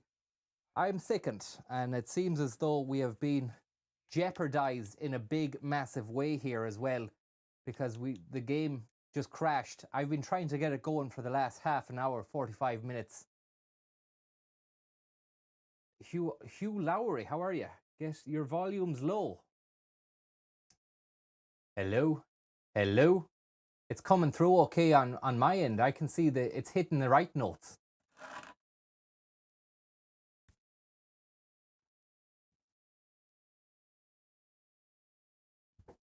Is it too loud or is it too... It's grand, okay.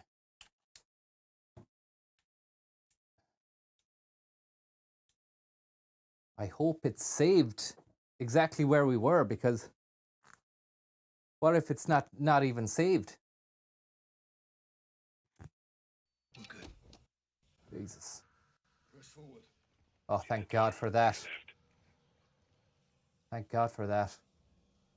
Fucking really loud as well, actually. That's what I had it on before. I didn't even have it on the ears. Oh. Yeah, I'm... Tom, are you there, Tom? How you doing? I'm just cooking some chili. Yeah, I could see that. Didn't like the way you fucking hacked into the mainframe. That wasn't what I wanted to happen.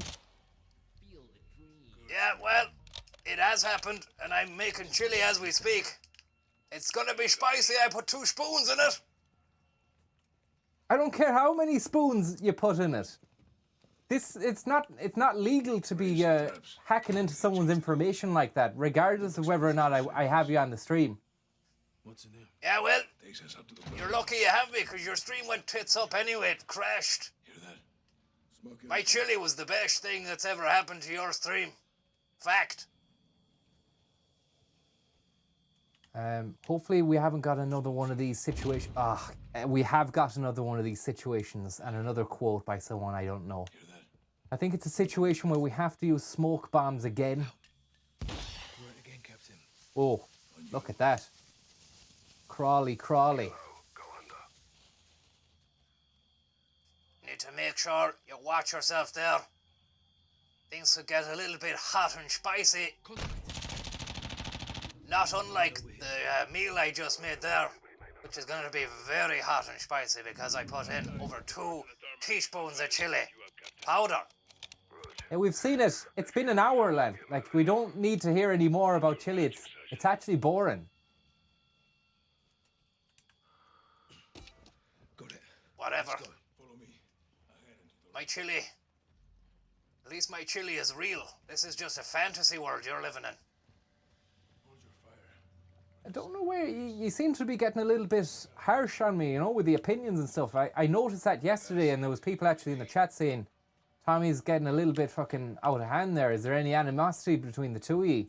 And there was, not to my knowledge, there was any, but you seem to be... Are you a little bit bitter or something, Tommy? Are you annoyed that I have control of the stream? Not at all. Hot judge. Thank you very much for the tip. Sure, what stream do you have to control? You're losing it. You know, you're getting killed all the time. You're doing your shooting, but it's not working out for you. And you need to take out those lads by the helicopter. Down. Lovely stuff. Bravo 6. Birds are yours. Despegue y mantente comunicado. Yeah, if you want, is exactly, Tommy wants his own channel. Tom, if you want your own fucking chili, if you want to do your chili antics, take it to your own channel. How about that? I might just have to do that. Getting sick of using your having to ask you to use your channel anyway, so I thought I might as well just take matters into my own hands and hack into the mainframe. Just out of interest, how did you manage to do that? Well, you were asleep last night. I crept in through the back window. And how did you manage that? Sneaking. The sneak power. Sneaker Pimps. I was listening to the Sneaker Pimps on a cassette tape player. You're getting fucked up now. You need to shoot.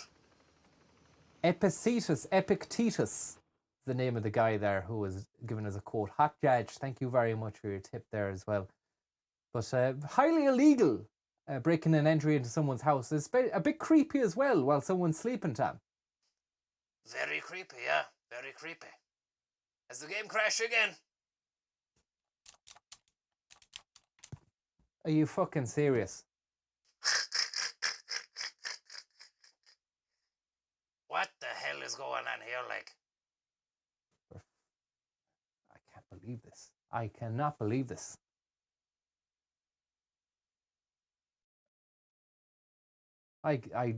What the fuck?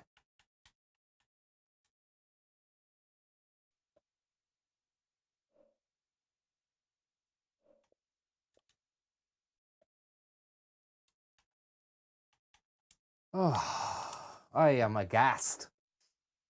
Absolutely pathetic. I can't believe that. And people are saying there, as I can see somebody is saying, go back to the chili. But sure, the chili is not even ready yet. But I actually might just check on it for a moment. While Francis is sorting out the Xbox. This is a fucking ridiculous scenario.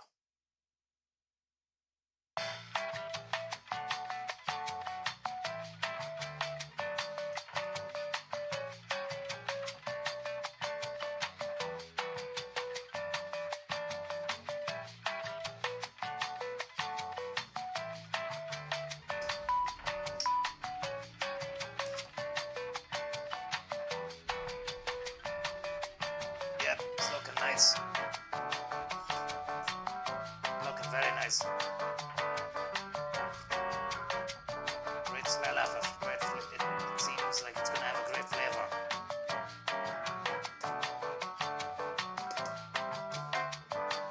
Yeah, that looks beautiful.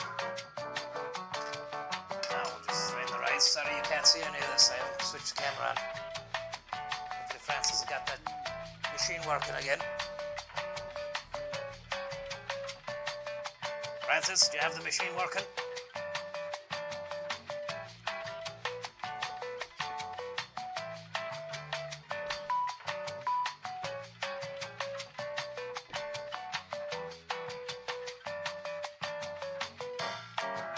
Fucking hell. I'm sickened. We got through the whole game. Look at this now.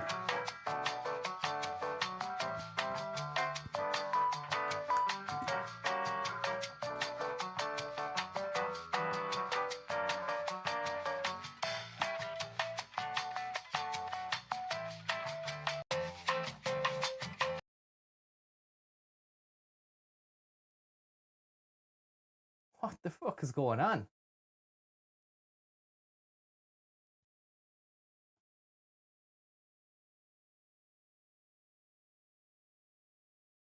Is it because it's not connected to the internet? Would it need the internet to work? I don't know why you're asking me. Legfen, thank you very much for the tip.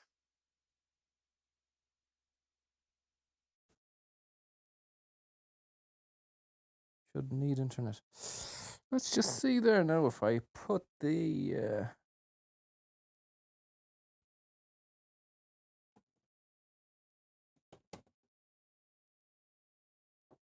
fuck it.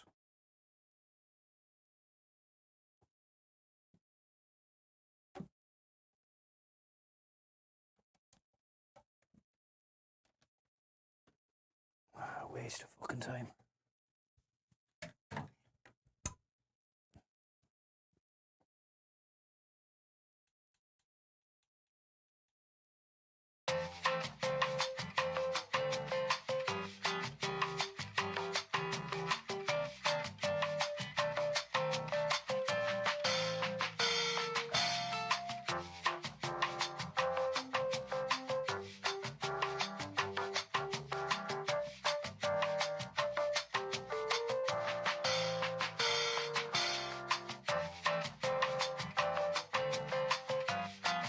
Sorry here.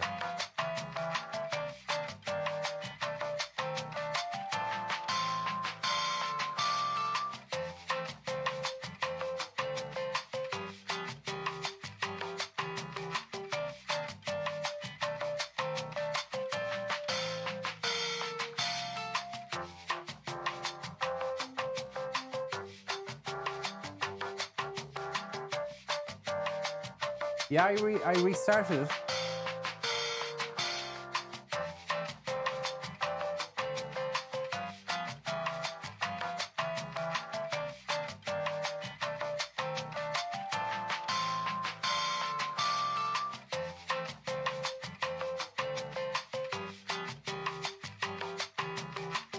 Turn it on again here.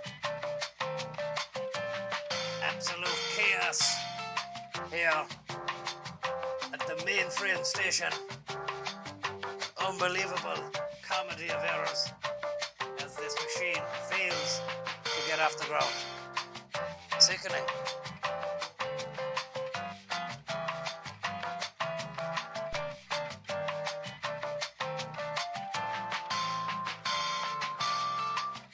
There she goes. No. Then it just goes to black. It just fades to black again.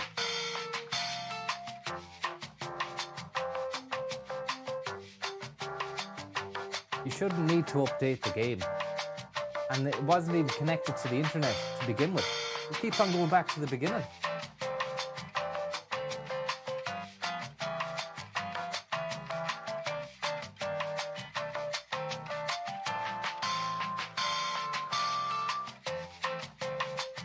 We're gonna have to chiffre it up.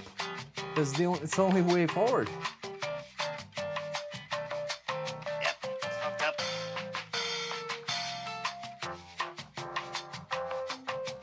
Could try a hard reset on the Xbox. Hold the power button down for 30 seconds. Do that. 1, 2, 3, 4, 5, 6, 7, 8, 9. Actually, fuck that. If it's a hard reset, that'll reset everything. We'll have to log in and everything again.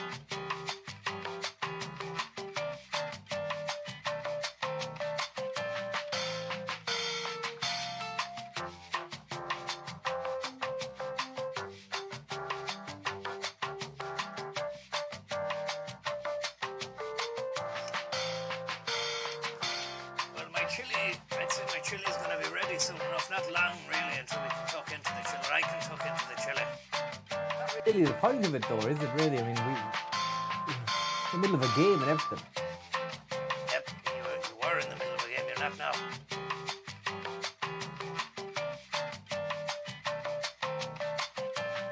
It's disgusting, absolutely disgusting.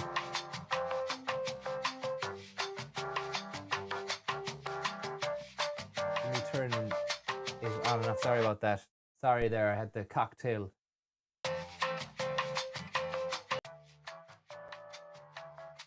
Lounge music on. Sorry about that. Had the lounge music on for a while there.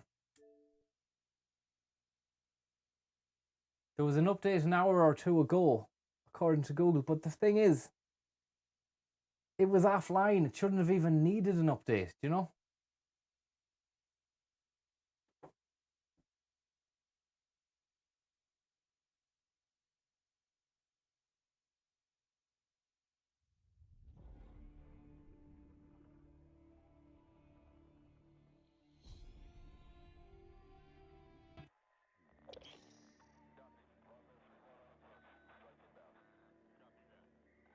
The disc as well, Alistair Dennehy, disc, it wasn't a digital.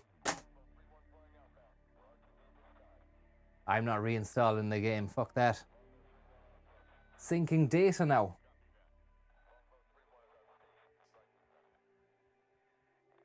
Yeah, this never really happened in NATO. I can tell you that. Everything we did was done, was ready. The day we went to do it, there was no getting to the job and then saying, look lads, I can't fucking go into this snake pit of insurgents because I actually need an update I need to download, and that's the difference between today's generation and my generation, is a temporary network problem. Now look, maybe a service outage, use offline, we don't even want to be online. And that's why we had the network cable unplugged.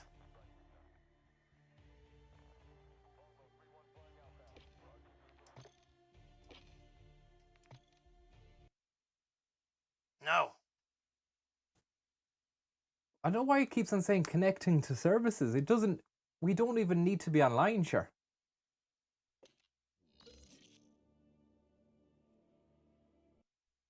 Feel the dream. Thank you very, very much there. Don't wave at anybody. Thank you very much for the tip there. What's the lounge music? You say it's generic lounge music. I don't even have a title for it. It just says Cocktail Bar is the name of that tune. Some bossa nova, fucking generic bossa nova stuff that doesn't get you copyrighted or take your video taken down after you fucking played it. And you see this now, look, it's just hanging. I think it's time for some Chaffee. It's the only way forward.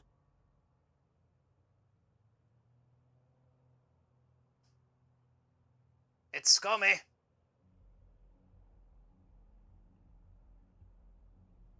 It's very scummy behaviour. And now it's crashed again. Disgusting stuff. Absolutely disgusting stuff. We're turning that off, and we're sickened. Hole is sickened. And it's not even a game that I was enjoying either. I just felt I had a bloody duty to finish the fucking thing. Sorry for the language there. Disgusted. Absolutely sickened. I'll put that down. And if I did a hard reset there on the thank you very much, Hanley man. I hope you're getting them well. If I did a Hanley reset on the machine, I held the thing down for 30 seconds, the button. Is there any point in doing that, or it needs updating, Jimmy? The thing is, why would it need updating when it wasn't even online? The machine wasn't online, so therefore it couldn't have known it needed updating, you know? I don't want to wipe the data on the machine. Data, whatever way you want to skin that apple. Large install of the game more that's on the disk, I believe. Can you check save data to see if it's corrupted? Why? I don't know why it'd be corrupted, Killian. The thing is, I'm not going to go into this now. I will take these answers you give me on board and try them out later. I'm not going to fucking go down that route now. What we will do, and what I can say, is that I think just to really bring me down or bring me back to a good level, that Stuart Chaffee needs to be implemented at pace. That's all I can actually say at the moment. So bear with me 1 second while I put the right cables into the right slots. This was not prepared. I thought we were going down a full and frank completion of the game. I'm fucking wrecking the gaff now.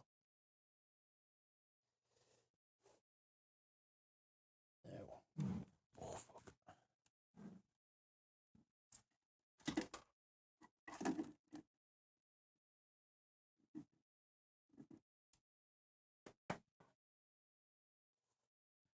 Put that cocktail music on again to fuck.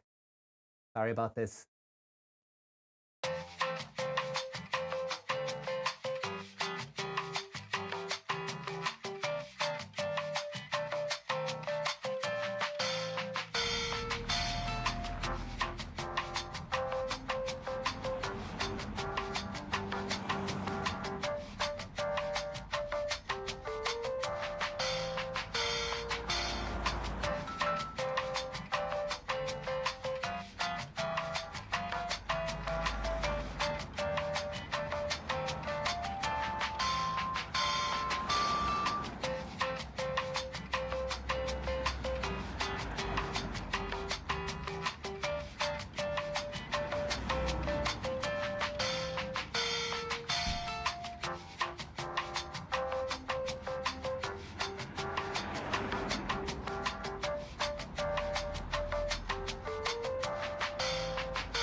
Vincent Brown, thank you very much. And Technical Gremlins and Ray Darcy and Hanleyman, thank you. I'm getting Shafee up here now on the fucking internet. You can go into the internet today, as Dr. Bill Thurman said.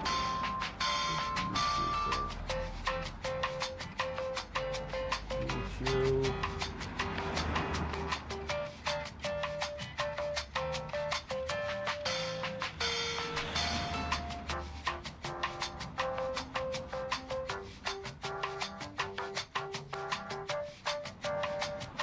I need a Comdex episode to really fucking get me back into the groove again. Comdex.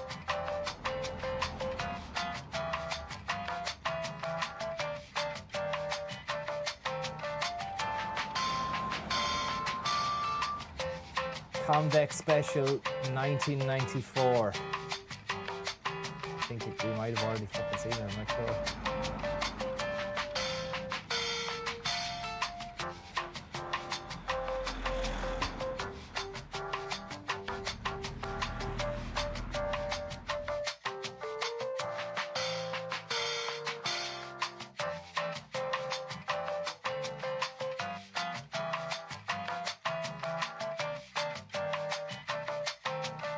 Oh, thank God for Stuart Shafee, because this has... anyway, do you know what? Just don't let it ruin your day. This is me just talking to myself now, trying to... Don't let it ruin your day. If something goes tits up, it's not my fault. It's not... There's no point in getting annoyed about it. It's not going to fucking do you any better. It's only going to wind you up even more. You're going to be languishing in a fucking well of discontent. So you might as well just go, do you know what? Fuck it. Watch a bit of fucking Stuart Shafee. Stuart is like Xanax at this stage. And let's go back to 1994. It's a long time ago now. The World Cup USA 94. This is a Comdex episode. Still lounging, sorry about that. Still fucking lounging as well. Now, anyway, if you could hear me over that lounge music, I was basically just decrying the whole fucking scenario of the Xbox and the game and all that kind of crack. And then saying, yeah, what's the point of getting annoyed about it? It's not gonna fucking do you any better worrying about it. You're just languishing in a pit of ineptitude. Hopefully this... Oh, the sound isn't on. I'll fucking hit the roof.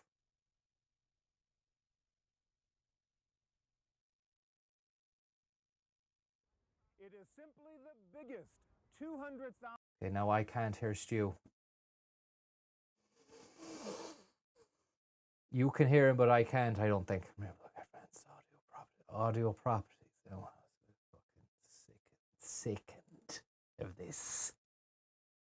Who's that guy looking in the background? Can't wait to zoom in on his face 50 times with some ominous music over it.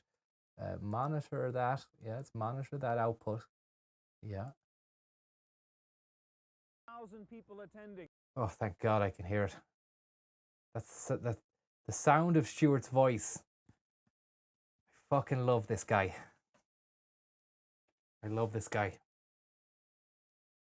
More than 2,000 exhibitors, more than 1 million square feet of convention space. Oh, he's so happy. He's so happy, and I am as well, Stu. I fucking love you, man. We've just had an absolute stinker, Stu. It's just me and you now, baby. All night long, all night. All night long, all night. You got the ominous music? You got the ominous music? What's the fucking ominous music?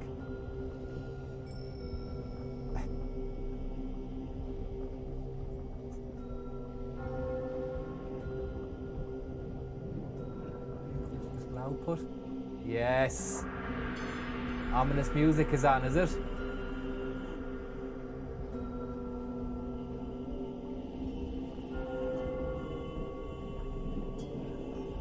Blinky the cat, thank you very much. Oh, it was on. I can't hear it though. Why can't I hear it? You need to have it. You need to have that. So you Thank you very much. Don't wave at anybody. And lower question and Binky the cat. Advanced audio properties.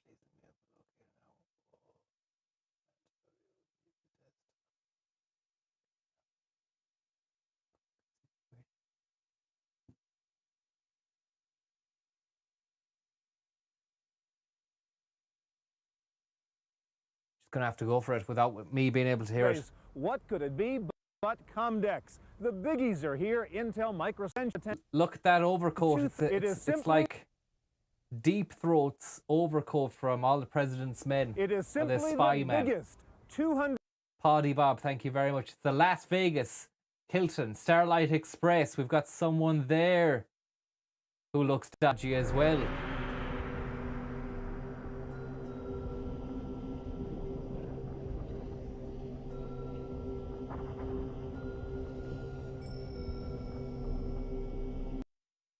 Thank you very much there for the tip, Paddy Bob. 100,000 people attending, more than 2,000 exhibitors, more than 1 million square feet of convention space. What could it be but Comdex? The biggies are here. Intel, Microsoft, IBM, and Apple. And the wannabes are here. Lots of small startup companies from around the world demoing products they hope will be the next killer applications.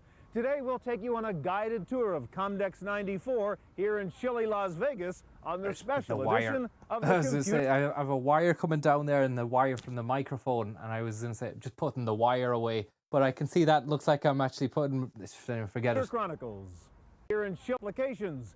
Today we'll take you on a guided tour of Comdex 94 here in chilly Las Vegas. Chilly Las Vegas.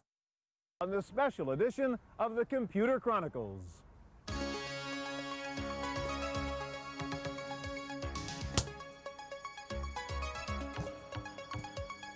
Whoa!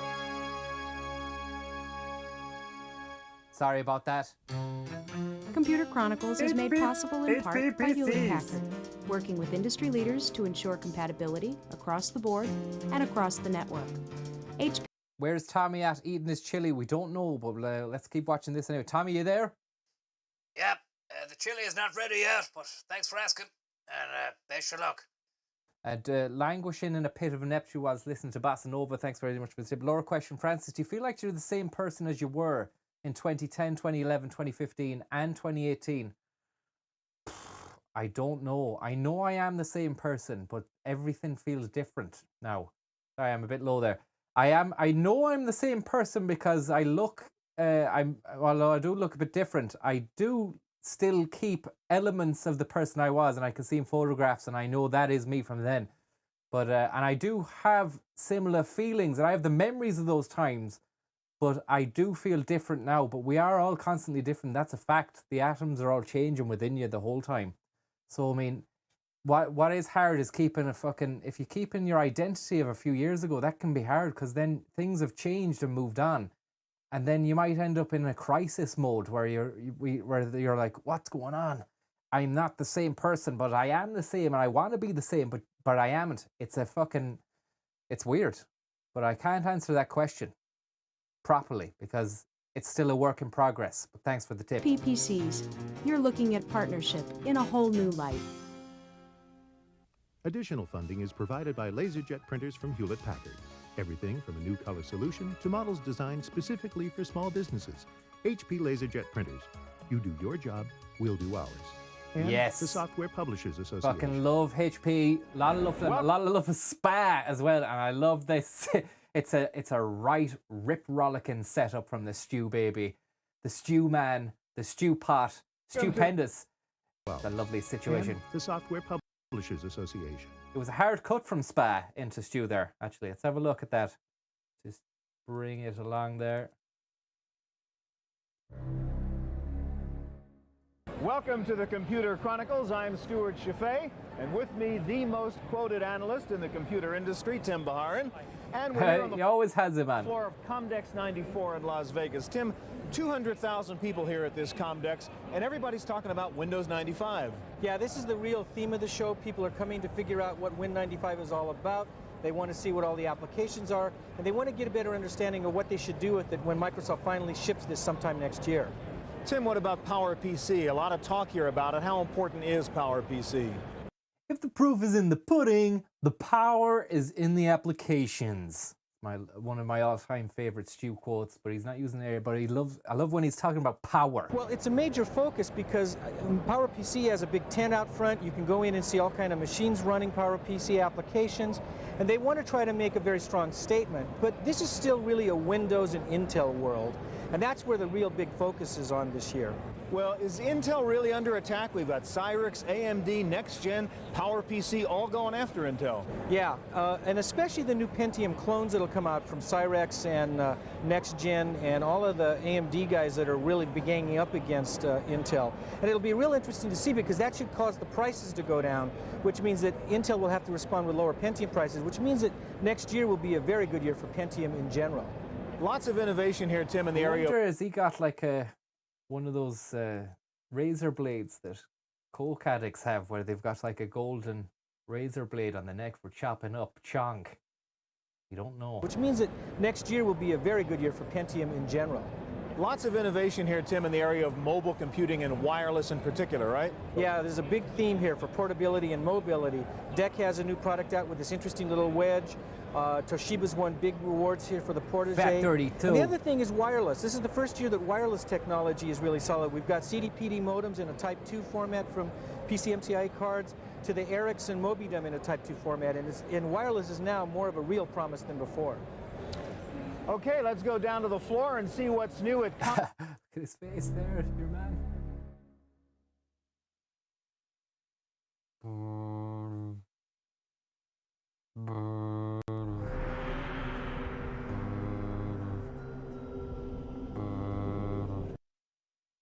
Comdex 94 here in Las Vegas. They've been coming here since 1979. Computer industry manufacturers, vendors, resellers, and dealers, all looking for the latest hardware and software products to woo the computer consumer. Comdex is the one place where you can find virtually everything from everyone. The big companies, the startups, the Silicon Valley folks, and the high-tech innovators from countries around the world. But it's not all business. WordPerfect and Novell brought in singer Tony Bennett to serenade its favored customers. I like that processor you got, baby. Intel Pentium 3. Oh yeah, you got plenty of RAM. Up your ass. I looked at you and suddenly... U.S. Robotics hosted a month. Look, Tony Bennett to serenade its favored customers. I looked at you and suddenly... U.S. Robotics hosted a Monday night football party. And Prodigy hosted the head of the National Center. Even he can't believe his luck. And Prodigy hosted the head of the National Center. Tonight at 9 on Dispatches. U.S. Robotics hosted a Monday night football party. Tonight at 9 on Dispatches, the man who couldn't believe his luck.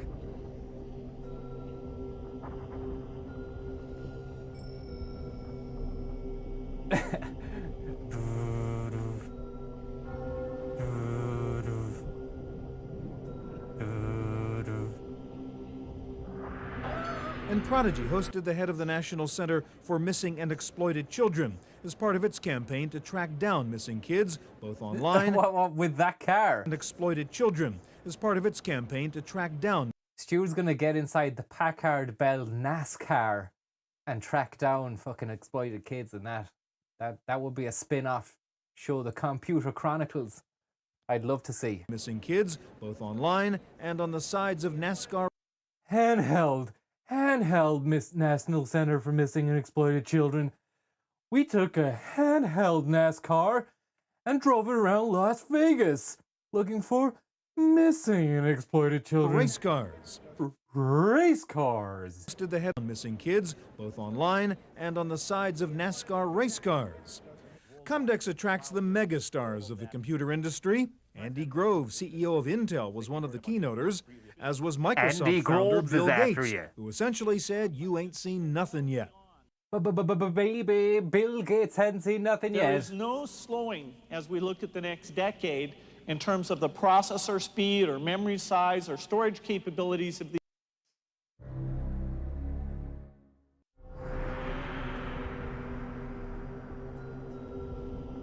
tonight at 9 on dispatches. The man who couldn't stop the speed of processing capabilities. The billionaire who moved from software into vaccines. Bill Gates. Why, who, what, where, and when.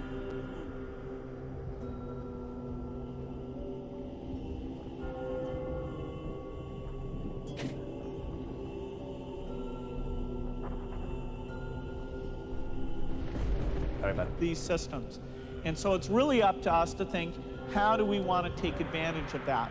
How do you decide what's hot and what's not when there are more than 2,000 computer products to look at? You get some help from Byte Magazine, which presents the best of Comdex awards to help everyone else figure out what's really new here. The Byte Awards highlighted the importance of the growing online mania, with several communications products getting the nod, like Internetworks, a new Internetworks, user-friendly front end for the internet from Bookling Technologies, which won the award for Best New Product from a new company. Byte's award for overall Best New Product at Comdex 94 went to the new ThinkPad 755C notebook computer from IBM. It's a multimedia desktop screamer that fits in your briefcase. Screamer? The most talked about computer product at Comdex isn't even out yet. In fact, no one can tell you when you'll be able to buy it. What's he saying? We'll take a guess here. What do you reckon the best thing isn't even out yet and you won't even be able to buy it? It's 1994. Is it Windows 95? Is it something to do with it? Drew Monteith says Windows 95. Palm Pilot says drugs in the driver's seat. BlackBerry, Apple Mac, Robot Dog. Encarta 97. Nah, you're way off. I know you're joking though. Palm Pilot. We've got 2 Palm Pilots. We've got a couple of Windows 95s in there. I'd say Windows 95. Let's have a look. Yet virtually everyone here concedes that when it does come out, it will probably be the biggest selling software package in history. The headliner here at Comdex 94 is Windows 95. Well, Windows 95 actually will be the most important operating. I said it, Kevin Beijing said it, and Drew Monteith. Operating system in calendar year 95. Microsoft means to position. Drew, the fucking trifecta of Monteith, Higgins, and Beijing.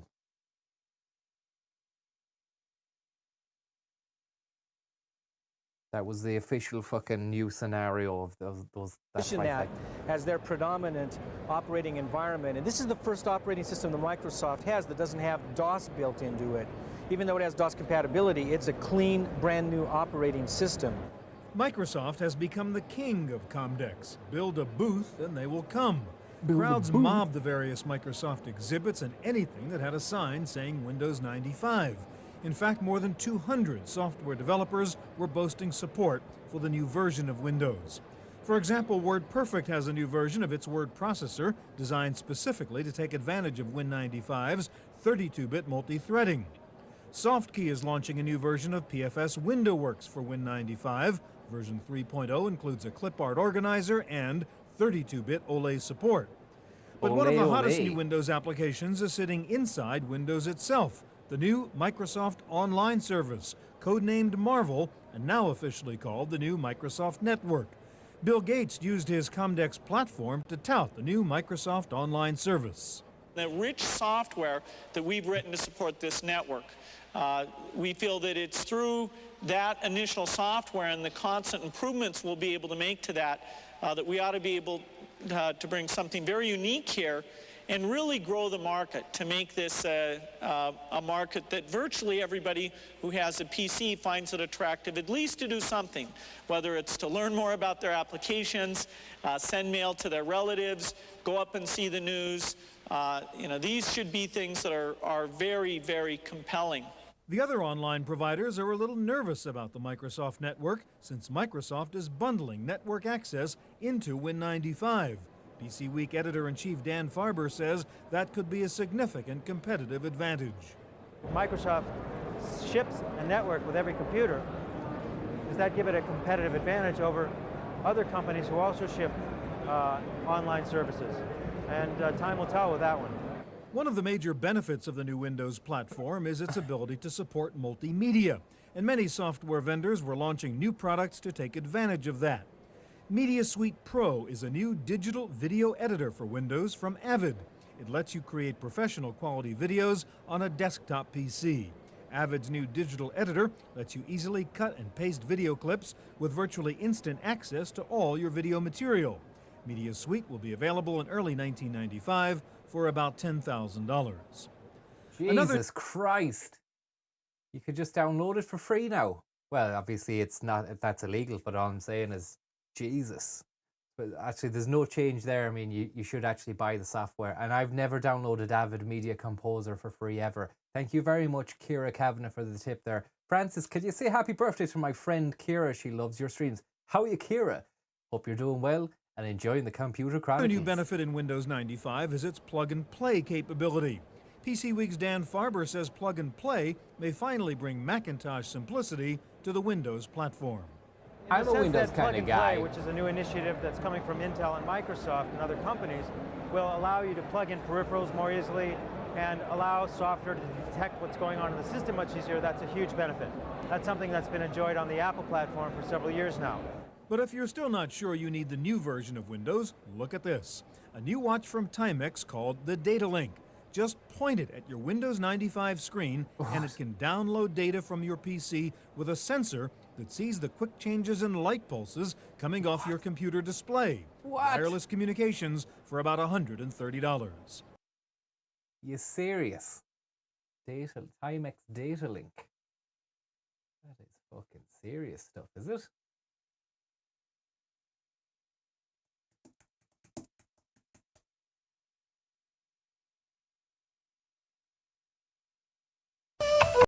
Sorry about that.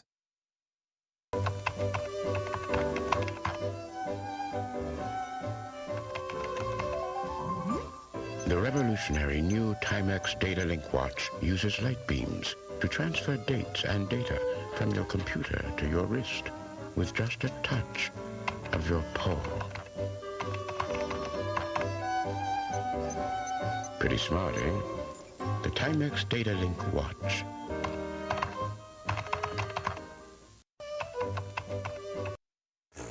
It didn't really show you. That looked like oh, here we go. 1994. There's someone who's played it. Another YouTuber. I would like to watch the other YouTuber's video on the Data Link, but it isn't Computer Chronicles. But Comdex wasn't just a Microsoft show. The general consensus here was that IBM was starting to make progress with its new version of OS/2 called Warp.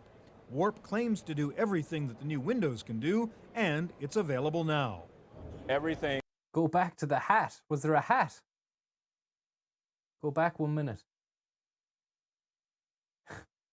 Well, where's the hat? Is it in the background of your man? That's coming from Intel and Microsoft and other companies will allow you to plug in peripherals more easily and allow software to detect what's going on in the system much easier. That's a huge benefit. That's something that's been enjoyed on the Apple platform for several years now. Cool, John. But if you're still not sure you need the new in the video editor scene, Windows, in the Avid Media Composer. Avid Media Composer.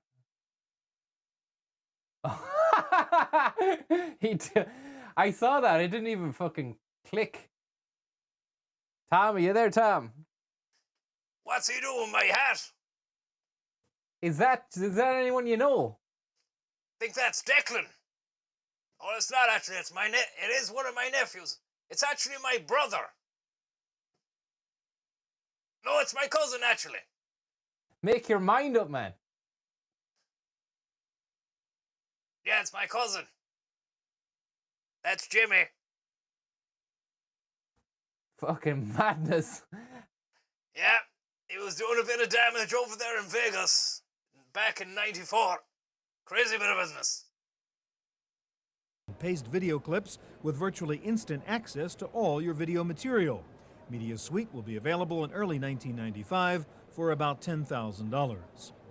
Another new benefit in Windows 9 is $10. Your link. Look, this looks dodgy enough. You use it You pointed it to your telly and then it zaps lines out the screen and then it fucking reads them. How handy is that? At your Windows 95 screen, and it can download data from your PC with a sensor that sees the quick. What can it download? Like, what will you download onto the watch? What's that going to do? Changes in light pulses coming off your computer display. Wireless communications for about $130. But Comdex wasn't just a Microsoft show. The general consensus here was that IBM was starting to make progress with its new version of OS/2 called Warp. Warp claims to do everything that the new Windows can do, and it's available now. Everything that Win95 hopes to be, you can have today. Everything NT wanted to be, wasn't. Everything Win95 hopes to be, shipping in Warp right now. Plus, it's a third generation revision, it's stable, it's refined, it's robust, it's tuned, and it's got thousands of applications. OS/2 Warp has all the features of the earlier OS/2 version, but it can run in just 4 megabytes of RAM. IBM is hoping the new upgrade of OS/2 will find a warm reception in the home and Soho market. The predominant success of OS/2 has been in large enterprises. They've written what they consider the killer apps, which are the way they automate their business. And the users in enterprises use OS/2 today to run the business. Now, what we're doing is taking that same set of capabilities and moving them now to an end user size and performance so you can have those benefits in your home. You can get on the internet. You can do multimedia. All those capabilities now in a size and a package that runs on your desktop and on your laptop. But despite IBM's progress with Warp, most analysts and even some IBM insiders concede that Windows will continue to be the dominant operating environment. Warp is just now shipping. IBM is very committed to it. They believe that's the right desktop operating system. They believe it's got the best multitasking capabilities, and they'll continue to push that. I don't like this episode that much because there's not. I like the stuff in the studio better. But if they've got any cool gadgets, they're saying. I like these stew bits though. These are some pretty iconic stew bits. Thank you very much. Deep lore question: is Man in the Shed still canon? I don't know what is canon and what isn't canon anymore, but there wasn't a canon used in it. I don't think there was a canon featured in it. But I gotta tell you something. Watch this space. We don't know what's going to happen next. We could have a canon on the stream next time. Intel is giving away software to entice people to come in and hear their Pentium story. Pentium story! Giving away software to entice people to come in and hear their Pentium story. The giant chip maker. Hi, my name's Bob, and this is my Pentium story. In 1983, I moved to Las Vegas. Now, 11 years later, I have a Pentium machine. That's my story. Well done, Bob. Bob, everybody. Give it up to Bob. Is under pressure as never before as the PowerPC Alliance. Look at the situation. Peter Kay, fucking Phoenix Knights. The guy Keith, was it Keith Laird, the dog, the fire safety guy.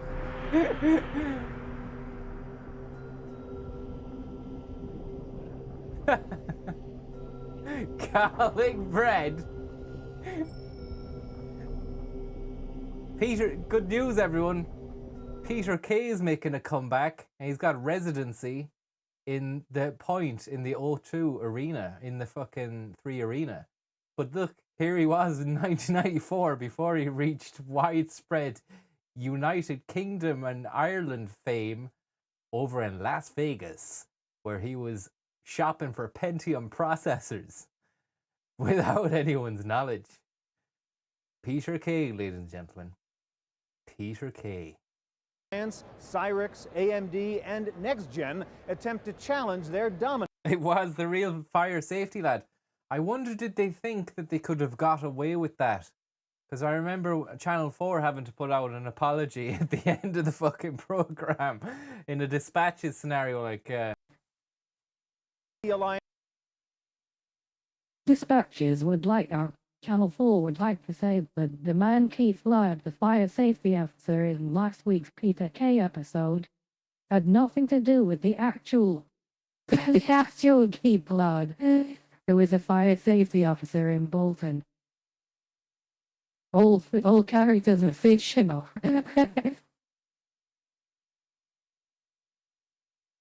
It was one of those. Cyrix, AMD, and NextGen attempt to challenge their dominance inside your computer.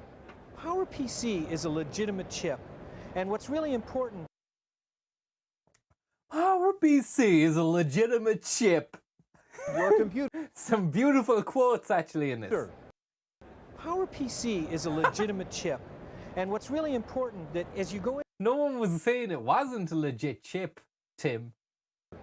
PowerPC is a legitimate chip. And what's really important that as you go into 32-bit operating systems, if you look at the pricing structure right now, the PowerPC still has the advantage. What we don't know is how much the pricing impact will take with the Cyrix and AMD clones coming in. So they could possibly bring that Pentium price down even more drastically so that the PowerPC doesn't have quite the pricing advantage it had in 1994. The problem with PowerPC is that it will very quickly. This guy's voice sounds like it's going to be a good face. It better be a good face. Run software that doesn't exist. And I'm afraid Yes! that the software makers don't have a lot of interest in investing precious development resources in less than 1% of the market. So we don't have any expectation that this is a local shop for local people. PowerPC will be a commercial success in the business. And What's home going on? We'll have no trouble here. Tubs, we'll have no trouble. markets. But IBM thinks otherwise. Big Blue says it will ship its PowerPC computer early in 1995, and that running OS/2, the IBM PowerPC, will be a far more powerful machine than the Macintosh. IBM is not thrilled with the idea that the only PowerPC on the market now is a Mac.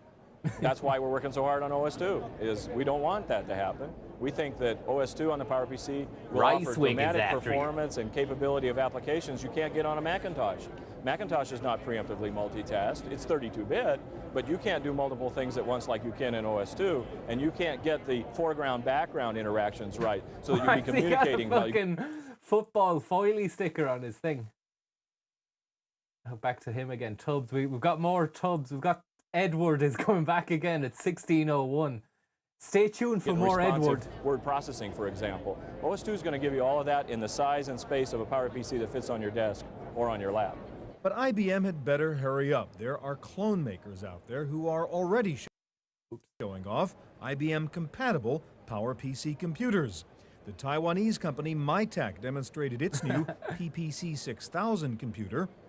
And hey, you want to see that Mytek I got a hold of? Yeah, it's a PP6940. It's pretty sweet. Taiwan's largest computer manufacturer, Tatung, was showing off its OEM version of a PowerPC computer. Yeah, I just got myself a Tatung. That's fucking quality, man. You bet your ass it runs IBM on it. It's got 256 megabyte cache. Yeah, Tatung. What do you mean you never heard of it? It's fucking savage. This is another PowerPC clone from please be a Wang. Taiwan's Firepower Systems. The MX4100 model is being designed for Canon. But IBM isn't putting all its eggs in NextGen. The PowerPC basket. Didn't even bother with the T on it. Just X will do. NextGen. This is the Tangent NX5 P90 computer system. P90. It uses a new NX586 chip produced by IBM in association with NextGen.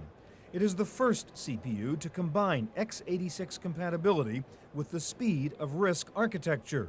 The NX586 chip is priced about the same as Intel's Pentium. Is Chip your real name, Chip? This 90 megahertz multimedia system using the new IBM chip retails for under $2,200. PC Week editor-in-chief Dan Farber says these new chips are definitely putting pressure on Intel, but that overall it's a good thing for the end user. Well, there are two issues. One is back to this being a fucking guy again. I'm not arsed. Then it goes to these nice cutaways here, actually fast and cool. That's Pentium flank by Cyrix. Their new M1 chip is a Pentium. Look at this lad. Crazy bit of business.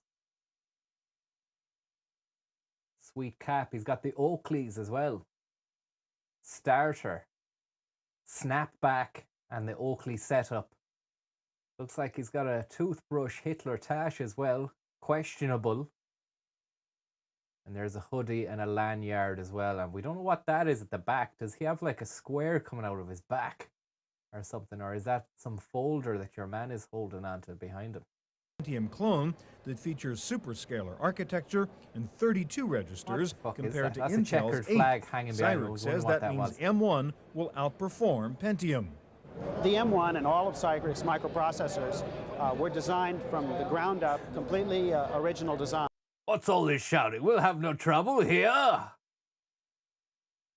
Thank you very much there, some kid boy. Any opinion on Oingo Boingo? I don't know what Oingo Boingo is, sorry. Of unique design in the market today. Computers using the Cyrix M1 chip are due on the market in early 1995. Coming up next, the latest in mobile computing technology.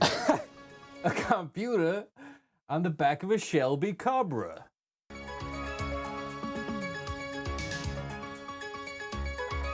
Bow, bow, bow, bow, bow, bow.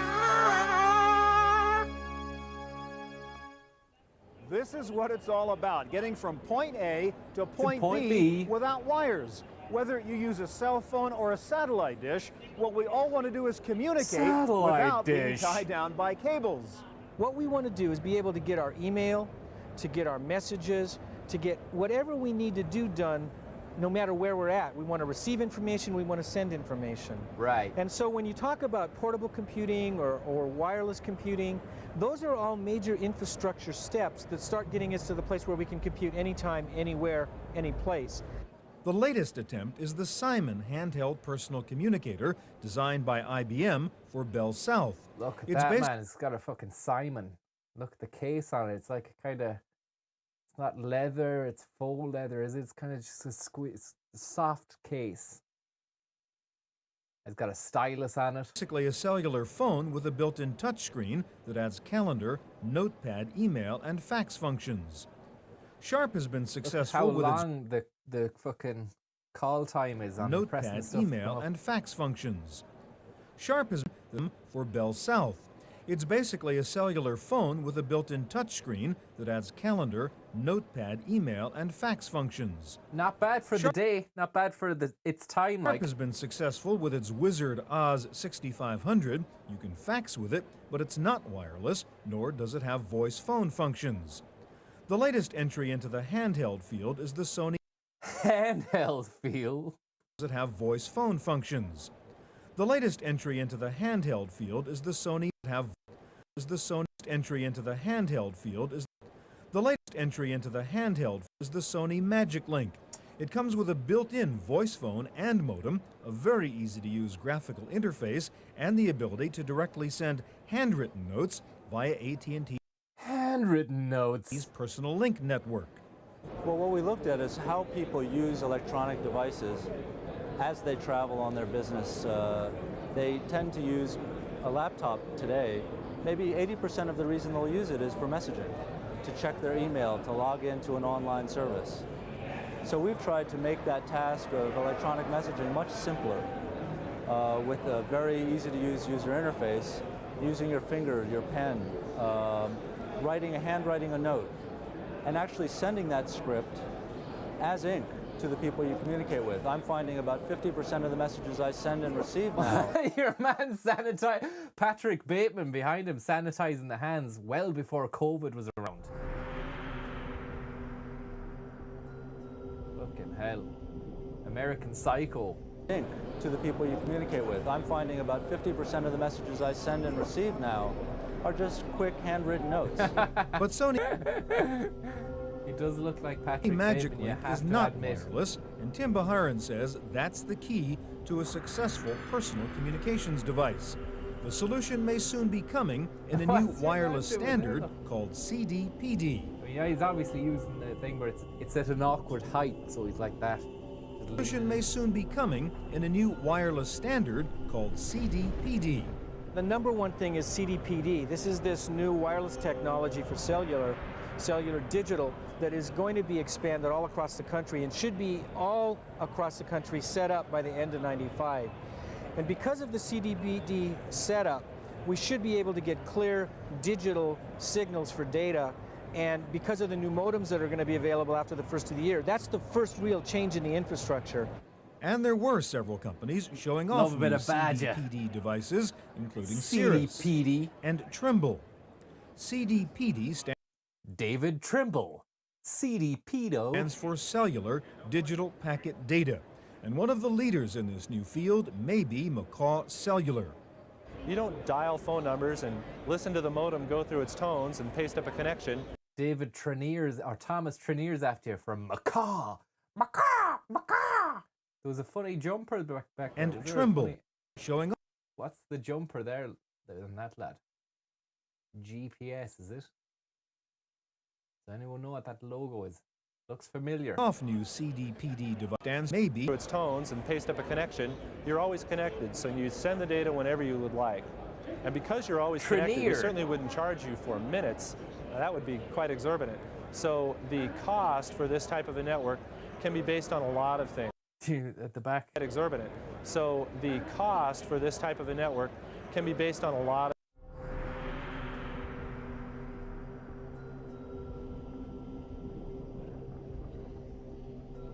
of things. It could be based on the amount of data you send, like kilobytes or thousands of bytes. It could also be based on a flat rate service. So we could say simple messaging, for example, could cost in the order of $35 to $45. Say simple messaging, ponytail. for example, could cost in the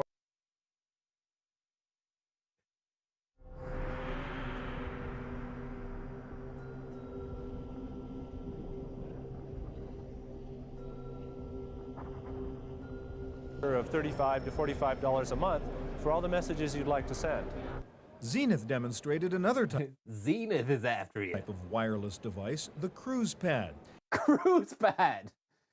Apparently George Michael was on one of those yokes when he got fucking found out in the jacks down in LA. It's a wireless network terminal that uses something called spread spectrum technology. With the Cruise You'd want to be on the spectrum to be fucking walk around with that, man. Pad, No offense to spectrums. you can walk around your office building and always be connected to your company network. Cruise Pad is due out in early 1995.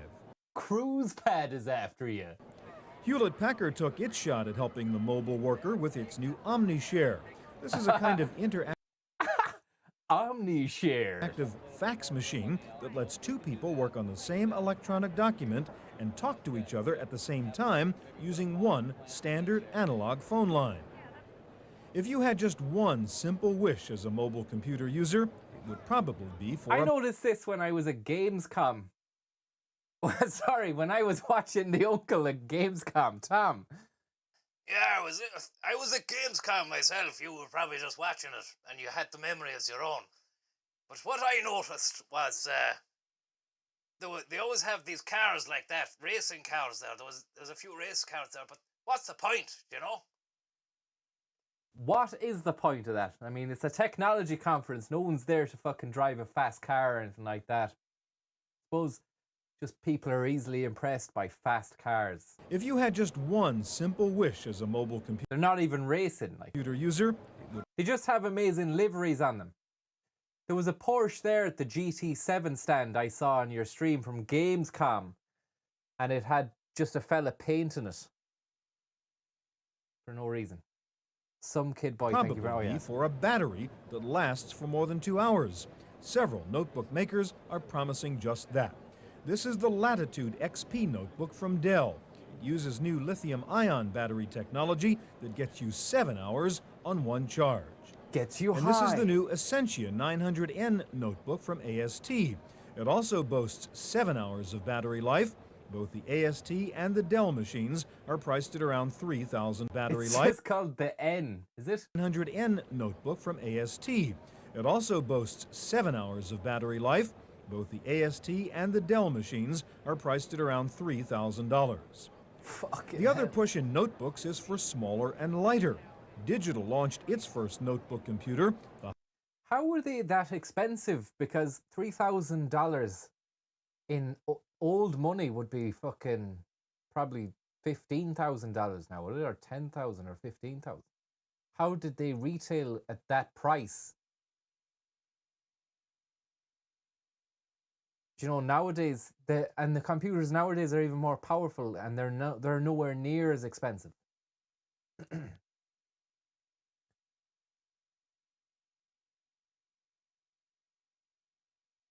But I know people are saying inflation there, but it doesn't make sense to me, because surely that would mean then that it would be if it was $3,000 then, that means it'd be 15,000 now.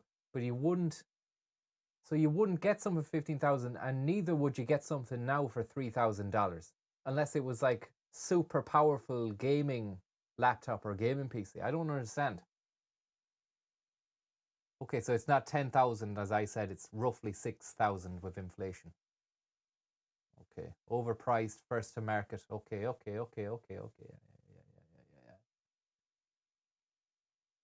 It was raining money in America. Smaller demand, higher price. That's the answer, is it? That is the answer. A High Note Ultra 486. This baby is only 1 Kevin McGuinness coming in clutch with the answer there. inch thick and weighs in at just 3.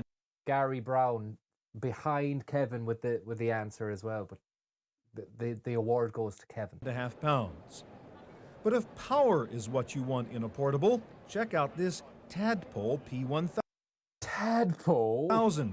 It sports a 100 megahertz Pentium chip. The price is around $7,000. If you want multimedia in your briefcase, this we should get him saying Tadpole again. P1. But if power is what you want in a portable, check out this Tadpole P1000. Tadpole. Power. TAHHHD pole. Is what you want. Weighs in at just 3.5 pounds. But if power is what you want in a portable, check out this Tadpole P1000. It sports a 100 megahertz Pentium chip. The price is around $7,000. If you want multimedia in your briefcase, this is a new laptop from NTK, a Korean company. It comes with a built-in double-speed CD-ROM drive.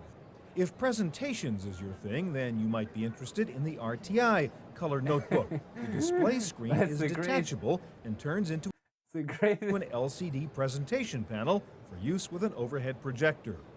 And if it was a great hair scenario, and there was a CD-ROM drive. Spiked the camera there as well. Let's have a look at that spike. If presentations is your thing, then you might be interested in the RTI color notebook. If display screens is your thing, then you might be interested in the RTI.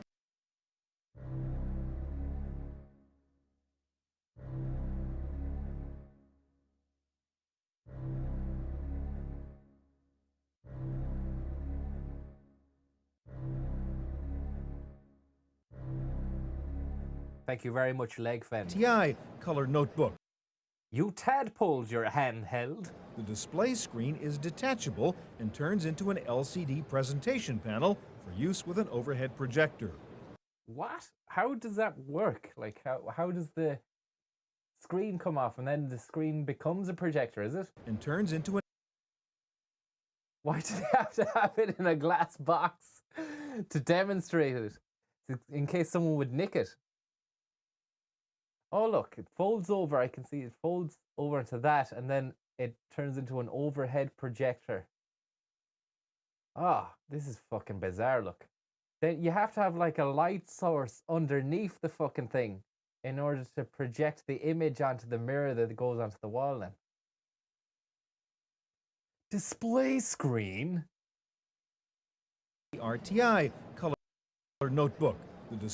Look at how many pieces comes off. Look, it's taking off the shell of the back. Then you might be the shell comes off the back to allow light to pass through the screen display. You may look at how that look that I was honing in on is just one of pure nerves, because you don't want to fuck up the screen. You don't want dust or anything to settle on that either. So it's not practical from a fucking user's point of view, because color it's notebook. not easy. The display screen is detachable and turns into an LCD presentation panel for use with an overhead projector. And if you want... He looks like the guy in Die Hard. Which one? I know he does look like one color of them. notebook. He's got the hair. Is it Is it Die Hard with a Vengeance? Or is it Hans Gruber from the first one? Display screen is detachable and turns One of the German lads. into an LCD presentation panel for use with an overhead projector. Michael And if you Stone. want sound and music with your presentation, you can do that easily using your PCMCIA slot. This is MediaVision's 16-bit stereo sound card, also handy when playing games on the road. Coming up next, the input revolution at Comdex 94.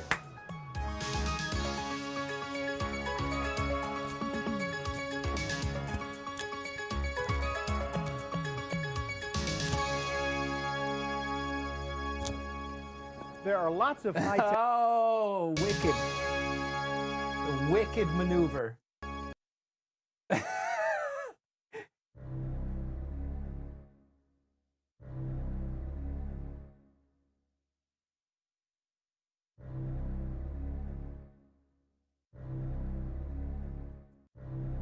High-tech things you can do with a watch, like download. There are lots of high-tech things you can do with a watch, like download files from your computer, keep track of your calendar and your phone numbers. But have you ever heard of a high-tech ring? This is the Ring mouse from Spectrum. It's a wireless mouse that you wear on your finger, and with it you can completely control your computer. Well, certainly I expect that the pointing devices will evolve towards being more three-dimensional. We live in a 3D space. And it's... Was that a point? It's... Oh, yeah. So it's like... You'd have to have this thing on the monitor that goes around the rim of the monitor and then talks to that.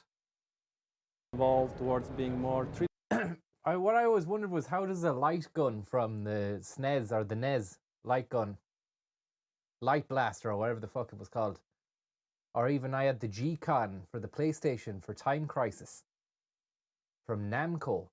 How did the TV and the gun talk to each other? How was that working? That the gun was able to, I was able to shoot at fucking ducks on Duck Hunt or baddies in Time Crisis. And I didn't have to put something on the telly, or did I? I can't remember. Did I have to put something on the telly?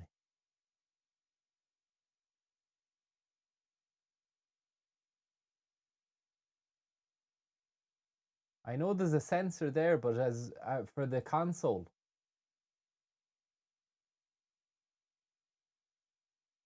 Radiation. Screen flashed and the gun picked it up. Three-dimensional. We live in a 3D space, and it's only natural that we will see the user interface, the paradigm used on the computer, evolve towards more of a three-dimensional user interface. It's basmati. And so once you go in that direction, obviously you want to use a pointing device which is able to operate in 3D. The Ring mouse from Spectrum does operate in 3D. The new TrackMan Live mouse from Logitech uses radio waves to provide you with wireless control of your computer from as far away as 30 feet. Keyboards are changing too. Microsoft showed off its new ergonomic keyboard, and MaxiSwitch unveiled a multimedia keyboard with built-in sound card and stereo speakers. The MaxiSound multimedia keyboard with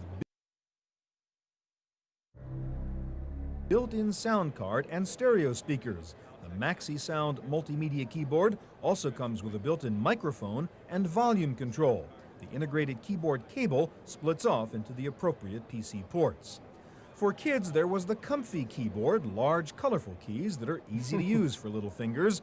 The Comfy keyboard comes bundled with interactive storytelling software that takes advantage of the special keys.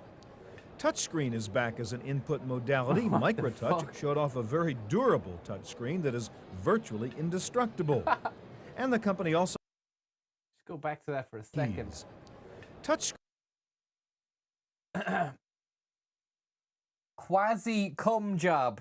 Unbelievable. Quasi cum job. Quasi cum job. Thanks for the tip. Quasi cum job. That it seems to be screen is back as an input that you put over a monitor that makes it into a water feature. Thank you very much, Quasi, for your kind and generous tip, Ripperoonus. Modality, MicroTouch showed off a very durable touchscreen that is... But it's a touchscreen at the same time. Virtually... And isn't this a scene from the ages? You'd never think of this. You'd never... Virtually indestructible. Never enter your mind. And the company also came out with a new touchscreen that is virtually indestructible. And the company also came out with a new Privacy Shield touchscreen, which is only visible... Privacy Shield. The great tie, look. He's got the tie, he's got a little star. He's a very Dutch-looking man. It's a brand new touchscreen technology we have here. Visible to the user standing directly in front of the screen. There's also a pen option on the MicroTouch screen. Away from the clamor of the convention floor. Beautiful stuff here. They're coming thick and fast. They're coming thick and fast. Tonight at 9 on Dispatches, the touchscreen tycoon. He was the man who couldn't stop touching. NCR and Scriptel were giving private demonstrations of their new Right Touch technology, again allowing input by finger or cordless pen. Scriptel thinks the advent of Windows 95 will mean increased support for pen computing. I think what's going to happen with Windows 95 is going to be more focused on creating the pen as an input device for all computers, not a pen computer that replaces a keyboard. Scriptel's Right Touch technology is being OEM'd to several hardware manufacturers for 1995 product launches. Other input devices on display... Oh, here we go. Here we go again on my own. He's double boarding. Cool borders. Got two fucking... Is an ergonomic double header man. He's a header, he's a header, he's a header, he's a header, he's a header. Put him in a fucking corner with two ergos and a monitor and watch him go off. He's got fucking pedals going. He's a pedalo wizard. Pedalo kumquat. That's what they called him. They used to stick him in a fucking room with a double monitor setup, couple of pedals and a couple of ergos, and he went fucking ballistic. At Comdex include 1995 product launches. Other input devices on display at Comdex included foot pedals, barcode scanners. Speed of that! What fucking supermarket are you on display at Comdex included foot pedals, barcode scanners, and voice. To test how good the scanners were at pace. A demonstration of a very large. Protec, a company from Singapore, unveiled a talking fax board. Call it up on the telephone and it can read your faxes to you. I am extremely interested in the product. Media with a relative of fax that you are launching. And if you're worried about your faxes to you. I am extremely interested in the product. I am extremely interested in the product. Media with a relative of fax that you are launching. And if you're worried about fax security, let your snoopy colleagues read... Quasi kumquat, thank you very much. And Dear Rick, thank you very much. Sorry, I'm just reading the actual screen there. Terry Touchscreen, thank you very much. Dual ultra-wide, dual ergo monitor. Fucking hell! Fucking hell! Fucking hell!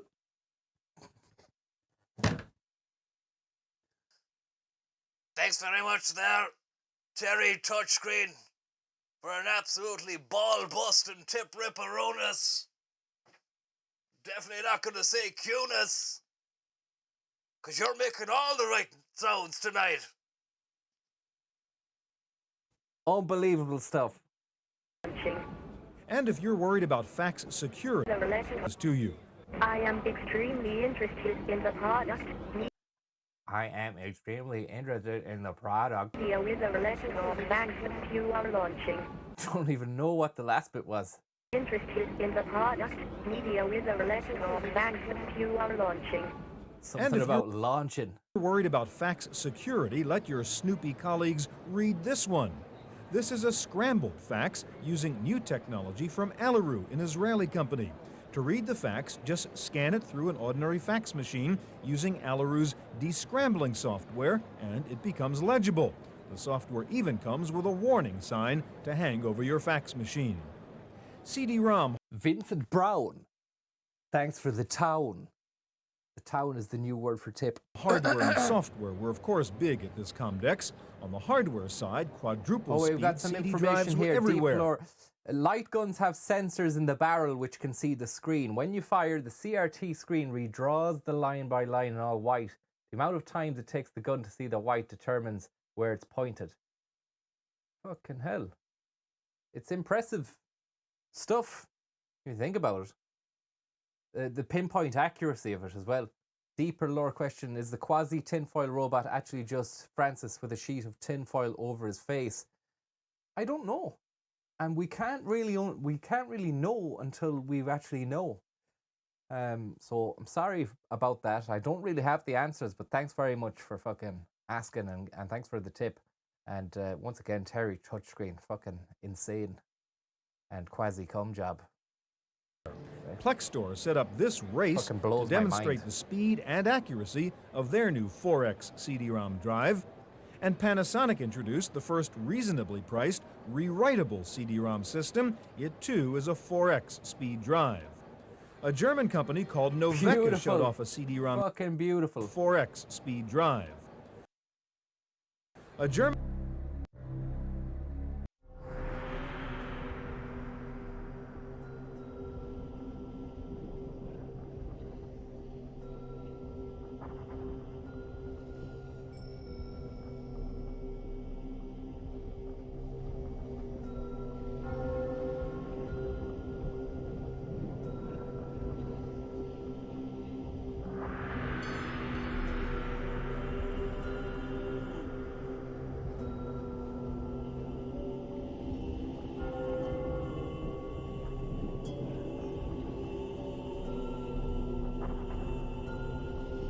real big Horner in the corner. A German company called Noveka showed off a CD-ROM drive that comes with a built-in Sound Blaster card. No need to tie up a slot. And real full-motion video is clearly coming to CD-ROMs. IPC showed off its new MPEG mastering system that gives you... He's like this. Other band members that aren't front of house have to overcompensate in the videos to make out, just to really give the good vibe going. ROMs, IPC showed off its new MPEG mastering system. It's a lovely fucking scenario. Come on, who's that happy, you know? Especially when you have to do a shoot, it's like, oh, take that again, we'll take that again, please, and again. Video is clearly coming to CD-ROMs. IPC showed off its new MPEG mastering system that gives you 30 frames per second video on a quad-speed drive. Mastering system? Perhaps the most innovative new... Whoa, it's a tuck-in Charlie. We've got a tuck-in Charlie, everybody. Watch your house. Tuk-tuks in town. It's a hard situation. It's a real fucking cream white top, long sleeve fucking job, shirt, long sleeve t-shirt. It's not a tee, it's a long sleeve shirt tucked into the nines.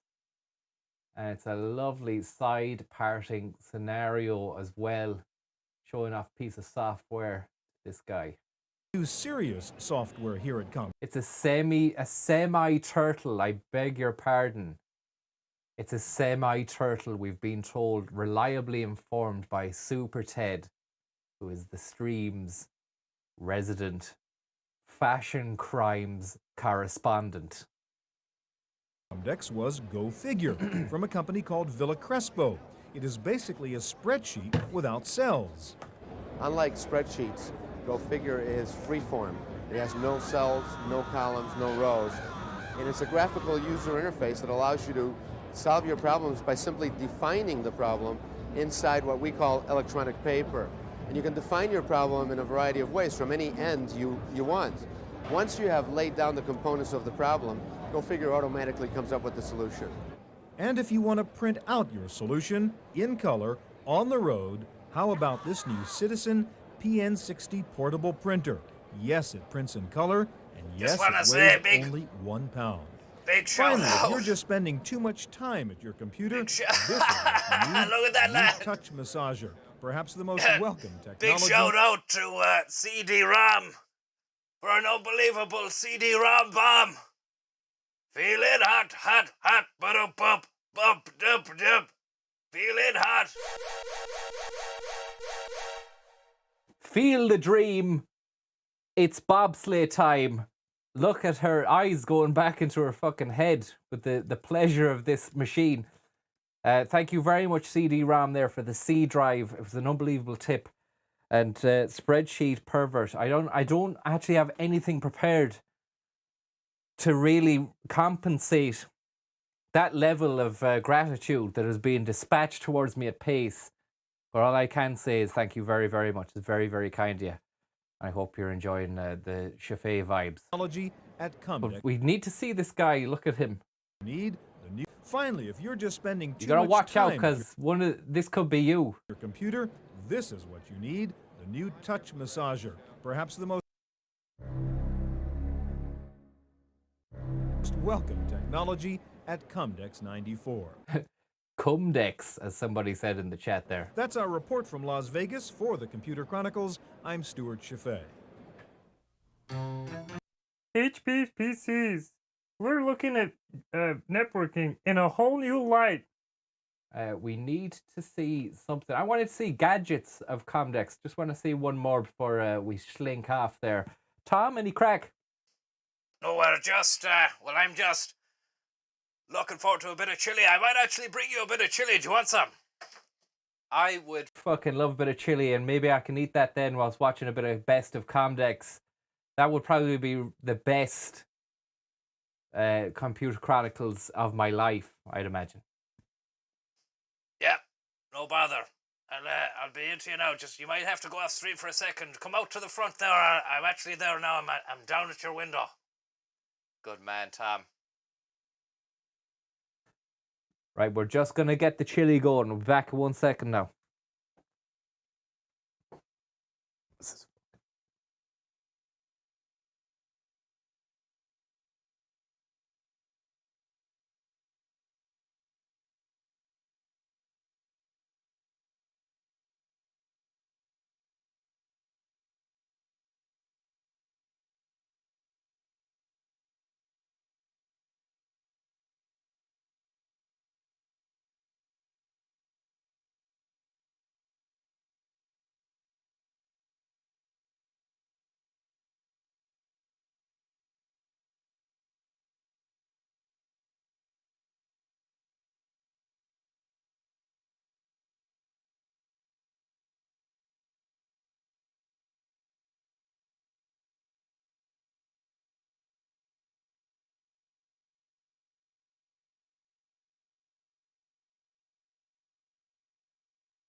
quasi-quarting, quasi-quarting, kill, crush, destroy. I want to say thank you very much to none other than CD-ROM Drive again for an absolutely devastatingly amazing tip bomb. I can't believe it. Thank you very much. It's actually insane. Deepest lore question, are you happy? Thank you very much. I have to say, happiness comes and goes. There's ups and there's downs. There's never actually been one consistent stream of happiness. But when it's here, it's good. When it's gone, it's bad. That's all I can tell you. Thank you for the tip.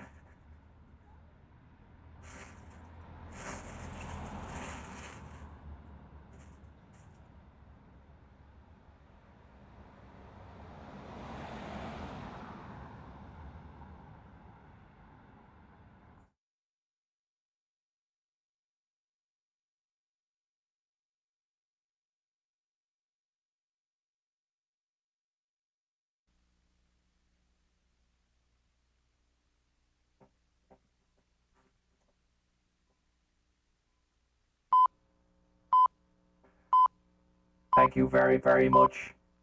CD-ROM, I can't believe it.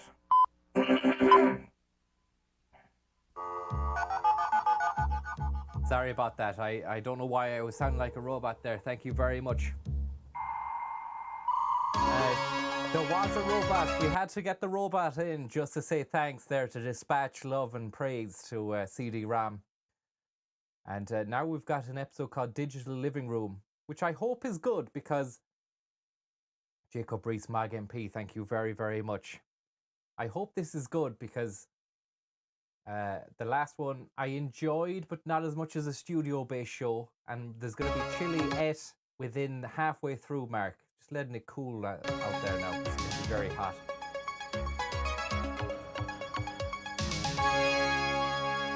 This week on the Computer Chronicles, a look at the digital home of the future. We'll take you to the first ever Digital Living Room Conference to see how PCs, TVs, telephones, and home appliances will soon interconnect and change the way we live. The digital home of the future, coming up next on the Computer Chronicles. Come on! Computer Chronicles is made possible in part by SoftSource Incorporated, publishers of Pro1's Mathematics Tutor in a Box for school year 98-99, including 6 CDs and workbook. And by Z Auction, the live online shopping experience. Additional funding from PC Connection and Mac Connection, the catalog and online superstore with PC and Mac products, toll-free technical support and overnight delivery. And by Windows Magazine, delivering desktop, enterprise, and internet computing news, reviews, features, and how-tos for a Windows world, because the world runs on Windows.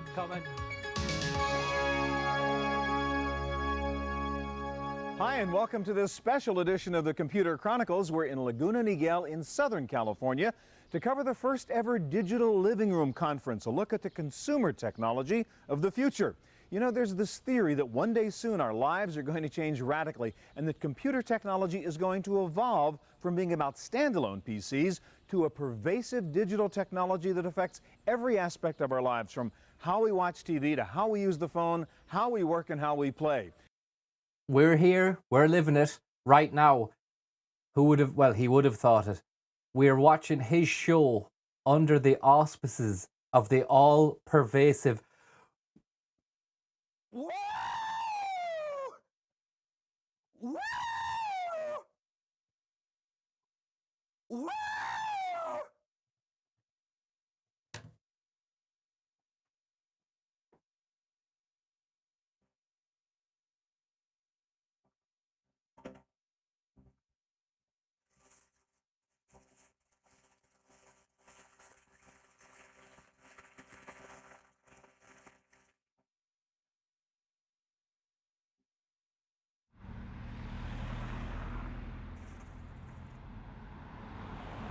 I can't control my excitement. I am none other than Quasi Quarteng, leader of the stream. CD-ROM.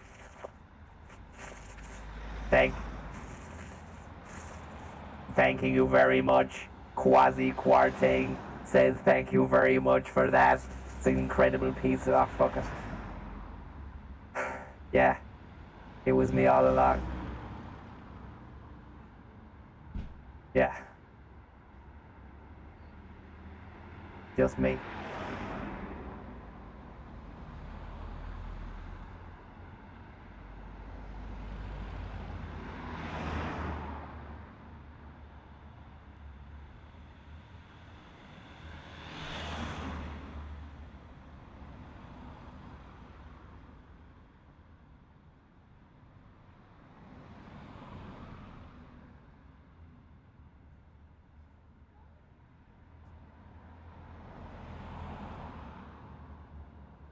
I'd like to apologise to everyone who believed in the Quasi Quarteng conspiracy. I want to say a big thanks to CD-ROM. And look, the real truth of the matter is the Quasi man was off today and I was just fucking filling in for him. But he was here earlier on. I fucking fucked up the stream. I've gone against all my ethics and principles and pretended to be someone I amn't. And that's not me, is it, Tom? No, definitely not you to pretend to be anyone else but yourself. I'll second that. You did the right thing in trying to keep the dream alive by keeping that robot character going for the good of the stream and to thank people who were tipping. So it was a white lie at the end of the day. It was a big, fat, sexy white lie. It was a CD-ROM 250 tip special white lie. It really was. And from me and everyone here, I want to say thank you so much.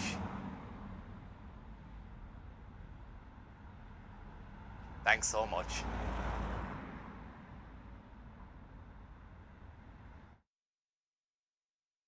Thanks very much, lads. Very kind of you.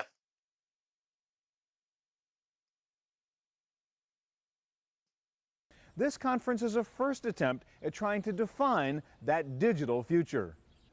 One of the big things that's going to happen is home networking. Now, people have been talking about this, tossing it about, for more than a decade now, but it's finally becoming real. So you'll be able to hook up your computer, let's say, through the electricity or the telephone wiring you already have to other computers in your house, to share printers, to get on the internet with only one connection for all the computers in your house. From there, we're beginning to see real good examples of controlling appliances, being able to have your videotape record when you want it to, automating various parts of your life using digital technology. So we're watching this stream under the auspices of the all-pervasive technology that they were building up in the beginning of the show, that this is the life that we're in now, is what he was saying was going to happen back then. He was goddamn right. We're watching this on phones, on screens. I have two monitors here. There's the phone. I've got the fucking. You watch your match or a fucking TV show. You're checking the social media at the same time. It's all encompassing, and it's only going to get worse from here on in. We'll look back at these as the glory days in 20 or 30 years, and right now they don't feel that glorified. And we're thinking if this was like the glory days back then. But is it getting worse? Maybe it's just something. Oh. Whoa! It's not getting worse, lads. It's getting fucking better. Party time. Feeling hot, hot, hot, ba-da-bop, bop-a-dub-a-dub. Feeling hot, hot, hot, ba-da-bop-a-chap-a-chap-a-chap. This is it. This is the dream. You know me. You know us. We've been here before, and we're here again. Crazy bit of business. I only wish that we had a robotic friend here to fucking see us through the good times. But we don't. We really don't, and we're just wondering if this fella does have his mother's credit card or something. We need to hopefully hopefully be sure that everything is everything okay. Stop fucking saying it. Don't jinx it, Tom. Everything is fine. This is completely normal behavior. Is CD-ROM okay? CD-ROM's fine. He's grand. He or she. We don't know, but it doesn't matter. We need to make sure that this isn't some sort of situation where somebody's old lady's card has gone missing or like. Fuck, it doesn't matter about their old lady. What matters is we're here. We're here, Tom. Well, thank you very much there, CD-ROM. Very, very kind of you. It's crazy. It's a crazy bit of business. I think the chili might be ready now as well. Fucking hell.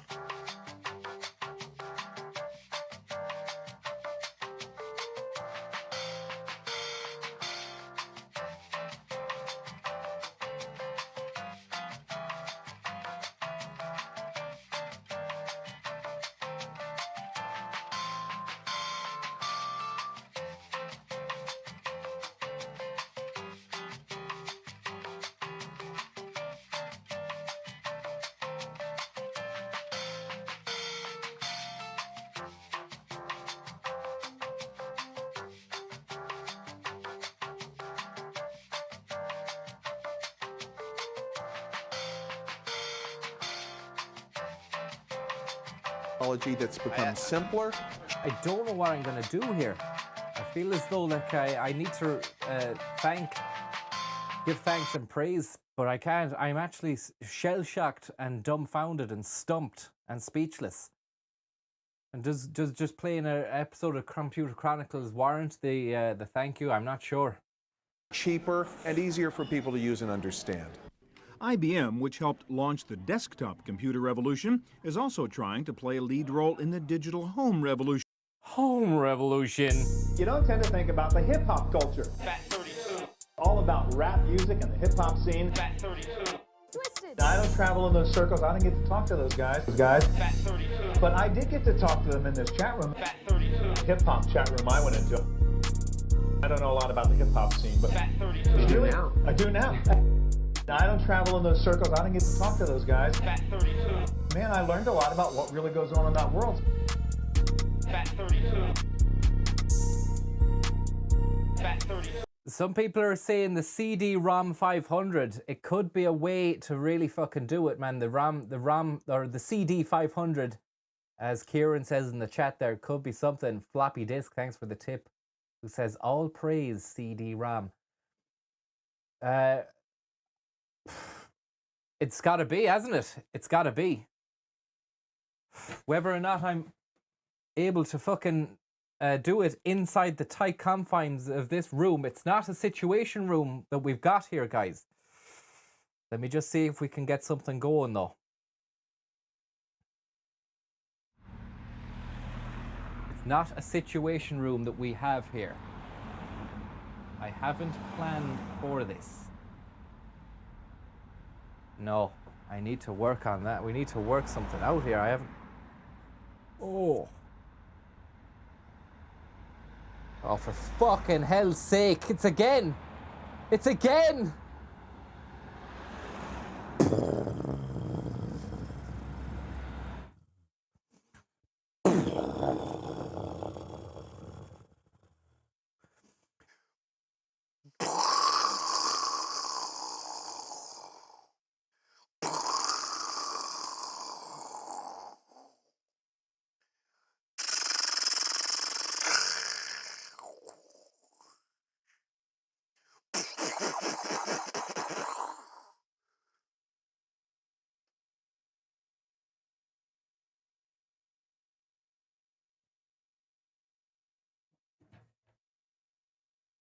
Whoa! Come on! Come on! Fuck yeah!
Trying to set up the fucking RAM 500, the CD-ROM 500, as a thank you here, because I need to deviate from this and get this going. There's also a chili to be at. I don't know in what order. I don't think I can achieve the RAM 500 before a chili or after a chili, so.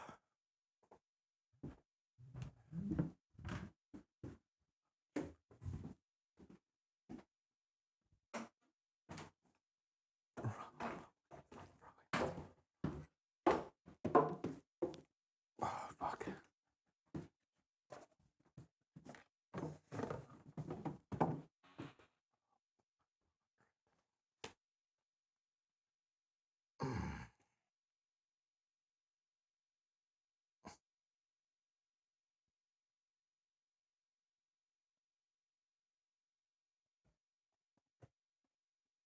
Oh, fuck yeah.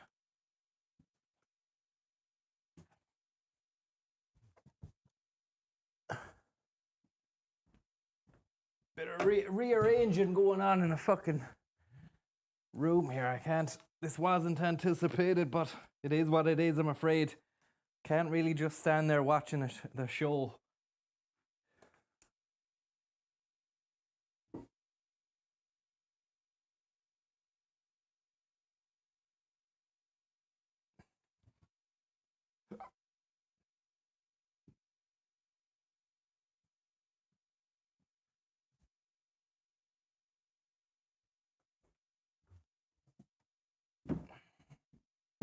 Don't even have the correct footwear for it.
I think it's ready. The RAM 500 is underway. I apologize to anyone who's tuned in for just apologize in general for anyone who's tuned in. because there's nothing happening on screen there for ages. But it's come to my attention that there has been a large bit of gratification bestowed upon stream, and I can't continue as normal under these circumstances. And the ROM 500 is upon us.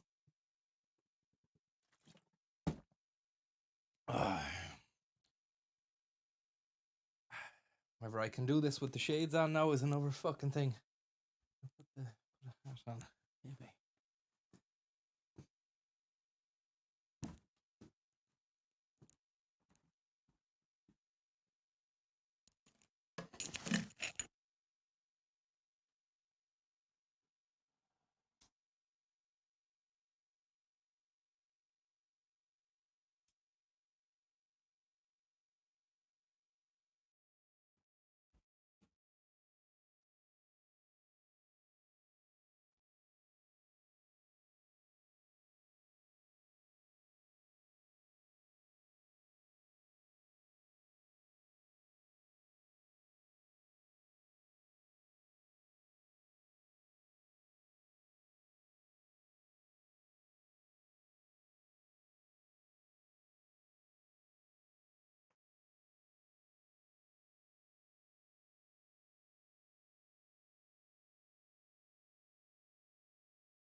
Testing 1, 2. Not sure if you can hear this. Not sure if you can hear this, but I'm going to give it a go anyway. And I'm not particularly too sure whether or not it's going to work out. But here we are. It's come to this. Should check on the screen there and see if I'm on.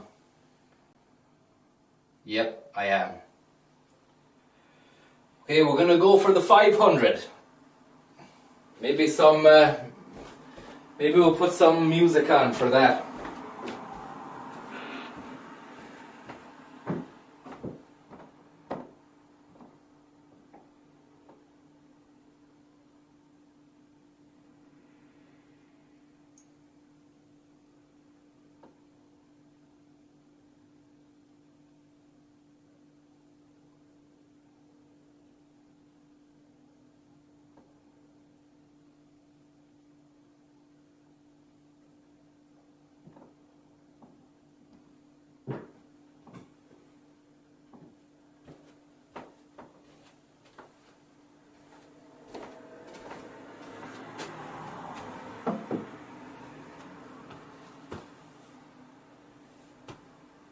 here we go. Here we go.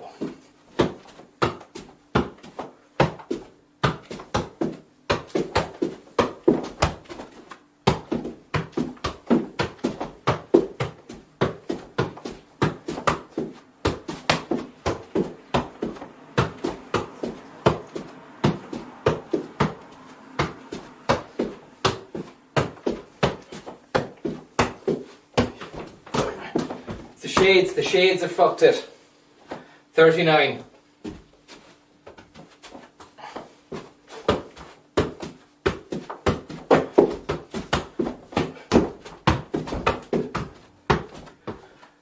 I just need to get my bearings here now.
Oh, it's the shades, lads. It's the shades. I wonder if I could take the shades off.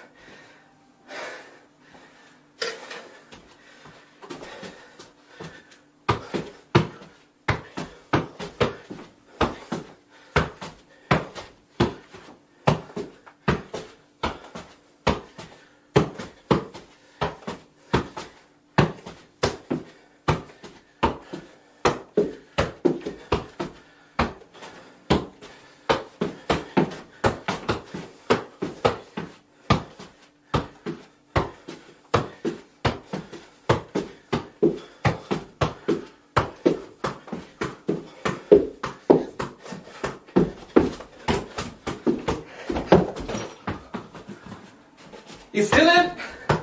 We're still going.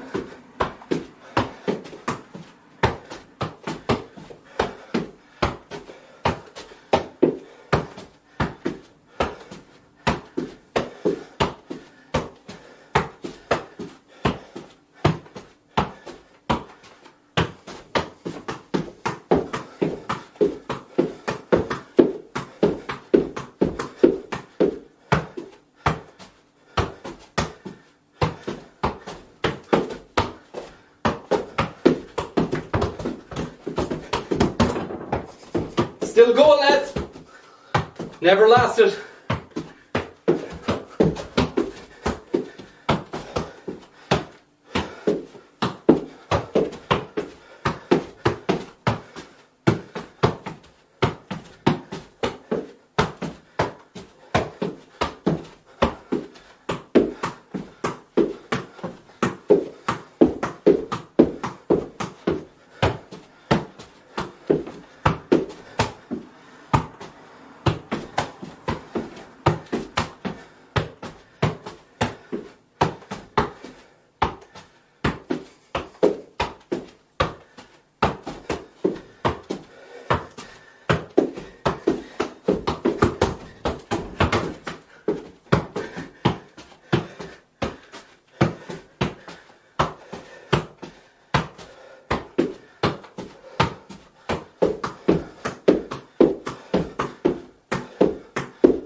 think that was it. That was the, I think it was 250. I don't think it was the 5 though. I think it was the 5. I think it was the 250.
Yeah, I did manage it now. I thought that the bossa nova music would be playing during the session, but it didn't.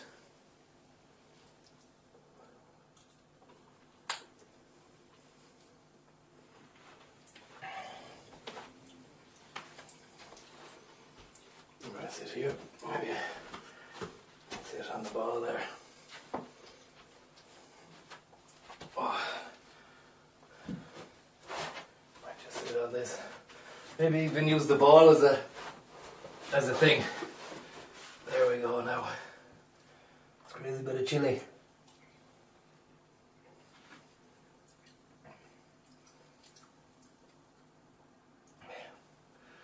Yeah, sorry about that. Now I tried, but wasn't prepared for it, you know. And look, on a good day, I could go for 1,000.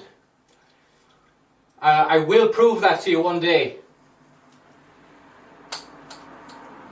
I will prove that to you.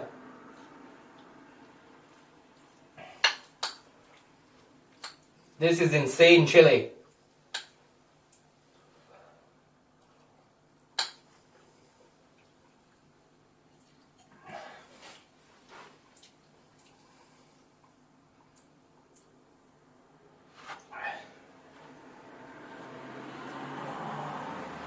You can hear me, yeah? I don't need to shout. I could just bring the mic closer. It's never nice to hear someone eating though.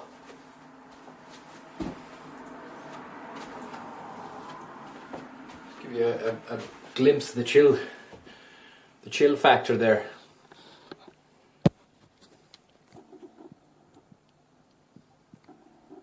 Chili mackerel. That's beautiful stuff. Beautiful.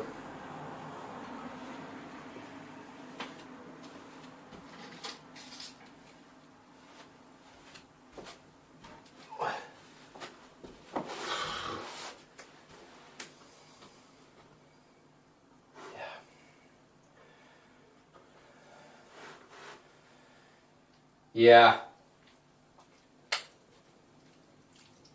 It's just the way it is, you know.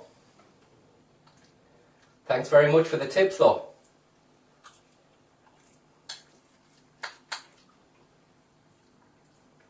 I know you're thinking, oh, saying the shades, you can't do it with the shades on as a cop-out because you've proven that you can't do it with the shades off either, but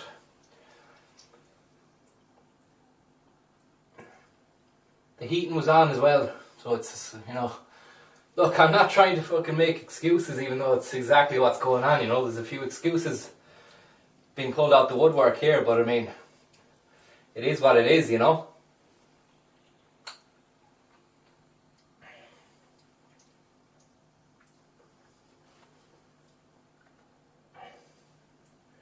Thank you very much there.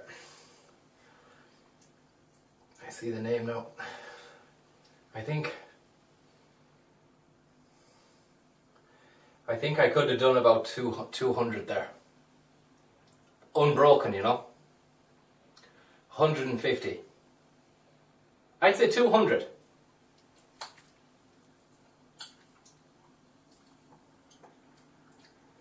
Thank you very much, Marco Pierre White.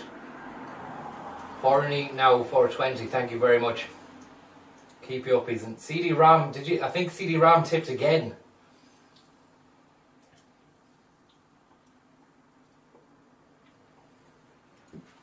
I don't know what to say.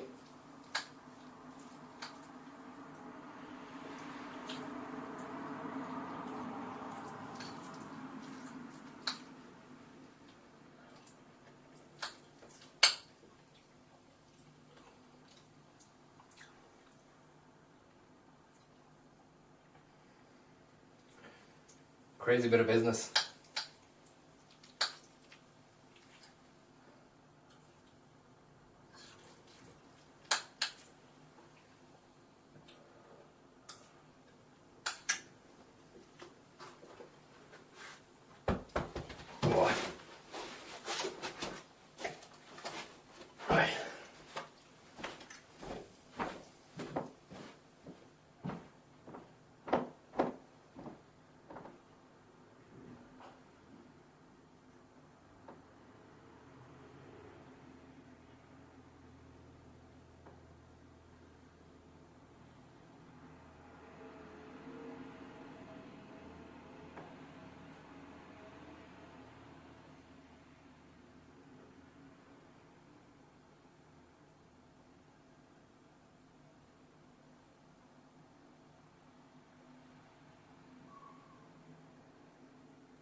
Oh yeah.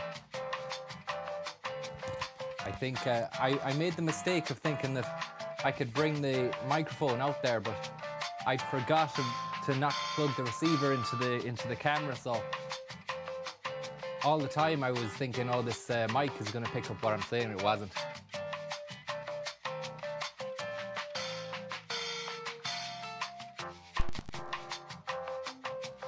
There's a lot of sweat going on here. We need to get this episode finished. Director Pro, which lets you control PCs, TVs, stereos, security systems, and the heating and lighting fixtures in your home. The brains of the system is a home network controller, which brings data, voice, fax. What a fuck up. I had planned to have the mood music, bossa nova music playing while the fucking football was going on. And that I was mic'd up as well. I had neither. This just goes to show how much, and I was very hungry as well. I had a lot going on. I was trying to fucking do will I do this, will I not? And in the end, I couldn't even do the fucking 500. I'd say I dare say I did 200. That's what it was. And video That's what wiring it is. into one central location in the home. You can also set up an interactive. Chaffee is distorting, is he?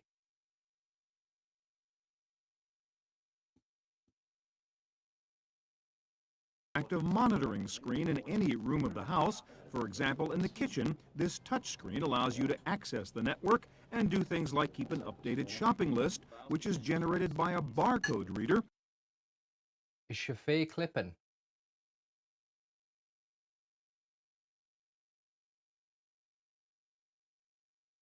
Which scans your food containers as you use them. A company called Interval... He's clipping. Fuck.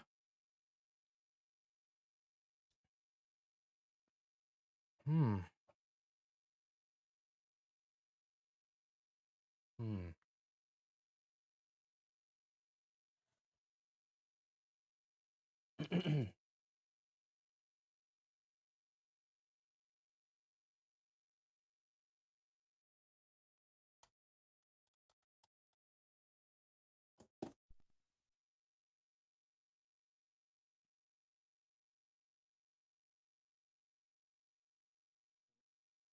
Many new technology. How about now? Companies funded by Paul Allen is also working on a model for a home network. This is called the MediaWire Home Network, and it can integrate audio, video, telephony, computer data, and control information through one digital network architecture.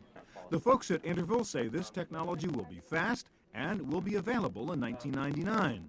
You won't see product. Ah. Fucking hell, hey? Well, I've got the chili, and that's all that matters.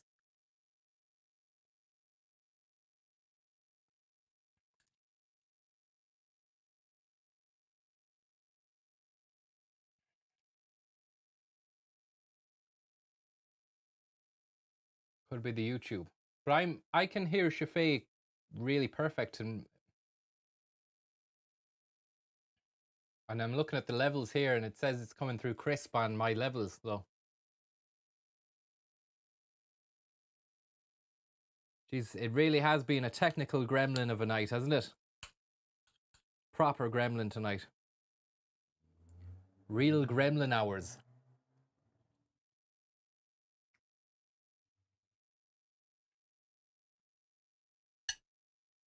Reload the browser. Thank you very much there. The cat that got the chili. Very, very kind of you. Thank you very much. And everyone else there was tipped. And obviously CD-RAM. Fucking league of his own. OSW, thank you very much. And let's not forget Quasi Cum Job and Terry Touchscreen as well.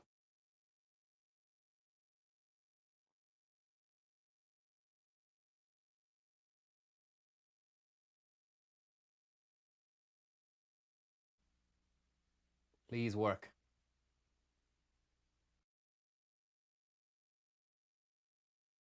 Chronicles, a look at the digital home of the future.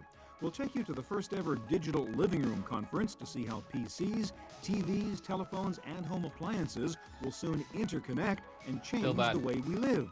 The digital home of the Fucking bizarre. Tony Fagaro, thank you very much.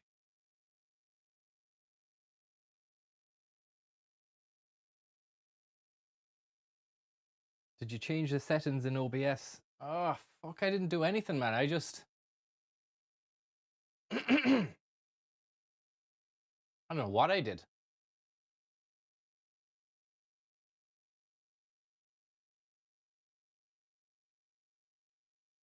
I'll turn off the keepy uppy stuff. The keepy uppy camera.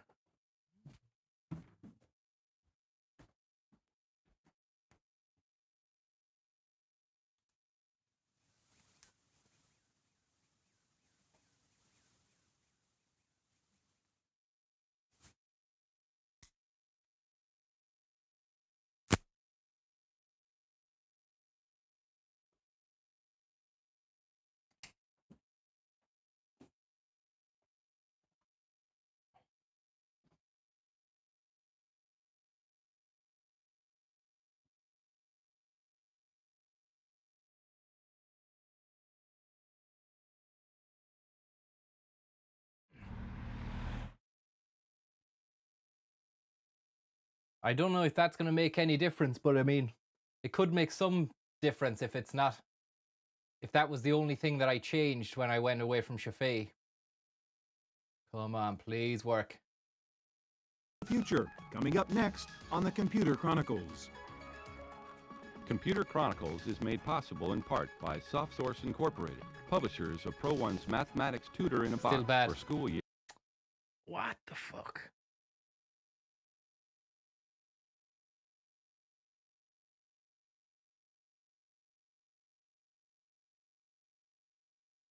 Hang on, I've got another idea, but we won't have the fucking zoom in functionality, but it is an idea. It is an idea. CD-ROM, you fucking crazy bastard, you've done it again. Still got the chili on me, man. All I can say is thank you very, very much. What if Mr. Quadbike and Cum Job was the same person as CD-ROM? I don't know. I really don't know. And Kieran, thank you very much, Kieran. Say sorry for derailing the stream. It's okay. It's grand. Something had to be done. It was heading that way. You were merely the catalyst. So then if I go onto Computer Chronicles Digital Living Room on YouTube, on Firefox, on this machine, we will lose our zoom functionality, which I like to hammer, but it could still work. CD-ROC, thank you very much. And CD-ROM as well. Just can't stop saying CD-ROM, man. It's a crazy world we're living in tonight. What the fuck was it? Okay, Digital Living Room.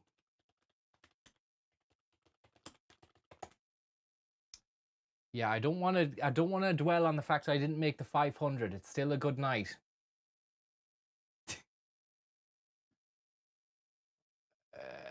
Desktop, game capture, display capture, browser, window capture. Window capture, window capture.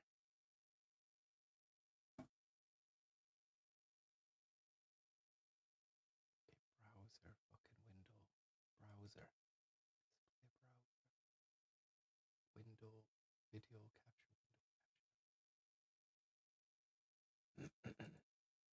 That's it. Now we might have ads. Well, we do have ads, which is shit. There's nothing really I can do about that. Let's see now. Got that. Then desktop audio.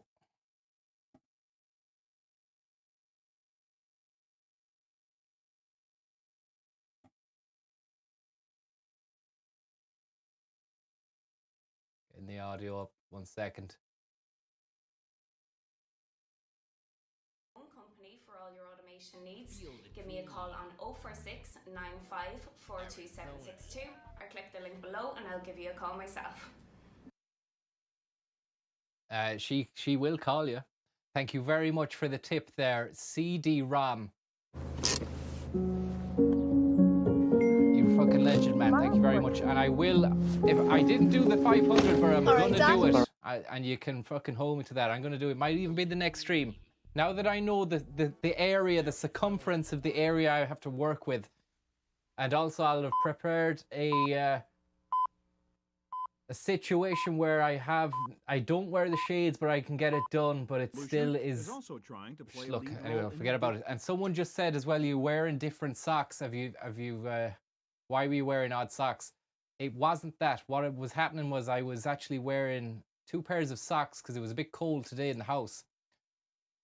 So I forgot to take one of the second pair of socks off, so it just looks like I was wearing 2 pairs of socks, and actually I was wearing 3 socks in total, 2 on one foot and 1 on the other. Now, let's get into this. It's Stuart, it's Shafee, it's Computer Chronicles. Digital home revolution. Home revolution. IBM's Home Director Pro, which lets you control PCs, TVs, stereos, security systems, and the heating and lighting fixtures in your home. The brains of the system is a home network controller, which brings data, voice, fax, and video wiring into one central location in the home. You can also set up an interactive monitoring screen in any room of the house. For example, in the kitchen, this touchscreen allows you to access the network and do things like keep an updated shopping list, which is generated by a barcode reader, which scans your food containers as you use them. A company called Interval Research, one of the many new technology companies funded by Paul Allen, Peshta is Blumenthal, also thank you working on a very model much. for a home network. This is called the Media Any sign Wire of Home Fontaine? Network, He might be and around you at can some integrate time. audio, We need to fucking video, crack on telephony, with the Computer data, Chronicles. and I'm control sorry about information that. through one digital I'm sorry network about that. architecture.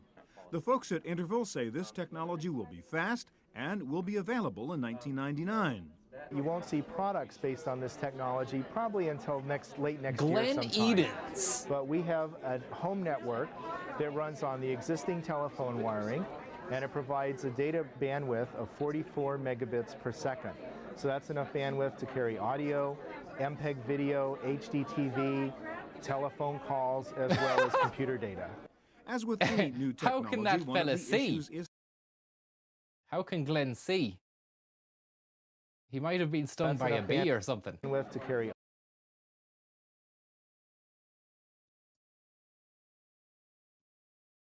audio, MPEG video, HDTV, telephone calls, as well as computer data. As with any new technology, one of the issues is standards, trying to establish one standard for all home devices to communicate. Apologies there. Because Somebody said he's albino. Does that mean that he can't see? Do people with albino have sight? Like, does that mean that they squint? I didn't know that. I wasn't trying to fucking stick one to the Albanese. That wasn't my intention. That's enough bandwidth to carry audio, MPEG video, HDTV, telephone calls, as well as computer data. As with any new technology, one of the issues is standards, trying to establish one standard for all home devices to communicate. And because TVs and telephones and computers all use different technologies now, it will take a while for us to get to the totally interconnected digital home. One of the big issues is trying to come up with the way things talk to one another. There have been a number of tries at this. None of them are all inclusive, and frankly, it's going to be a while. I think what we're going to see are islands of connectivity grow. Your home entertainment center first, your computer to other computers in your house second, but it will be a while before these two things talk together. But over time, it will happen. One of the most well-known industry pioneers, Bob Frankston, thinks the answer for a home interconnectivity standard is right in front of us, the Internet Protocol, or IP standard. We're now at the verge of bringing that same simplicity inside the home. So whatever Bob Frankston. The wires you have, whether it's, we've just announced the ability to use the phone wires for networking, or a lot of people run their own wires, or wireless, it'll all be simplified by, we'll have a layer on top of it running the same Internet protocol. And that sets the stage for all the devices to start to cooperate and work together. Once you have your digital home wired and networked, how do you control it? Thank you very IBM much, is working on a Colonel Glenn. What's going on in this gaff? solution. Did they just hire out a show house and then they put all their tech in there as if to say this is the house of the future? Feel the dream. Thank you very much, Anguished Panda. Very, very kind of you. And Captain Sack also says you can always rely on Chaffee. You really can. Jim and Peanuts, thank you very much. Now, see if I've missed anybody there as well. Thank you very much. I believe that. Digital coffee table. It's the integration of a multimedia PC. Wow, look at how slick that is. On a solution, the digital coffee table. It's the integration of a multimedia PC and a home entertainment system. The coffee table is a natural item in the living room already. What it does for you to have a digital coffee table is the give coffee you a table TV in a space that you're already using and full access to all these integrated media rather than taking up a lot of space in your home. Handy home. That would be otherwise used for the integration of these components. What was his name? Chad, is it? Winslow Burleson.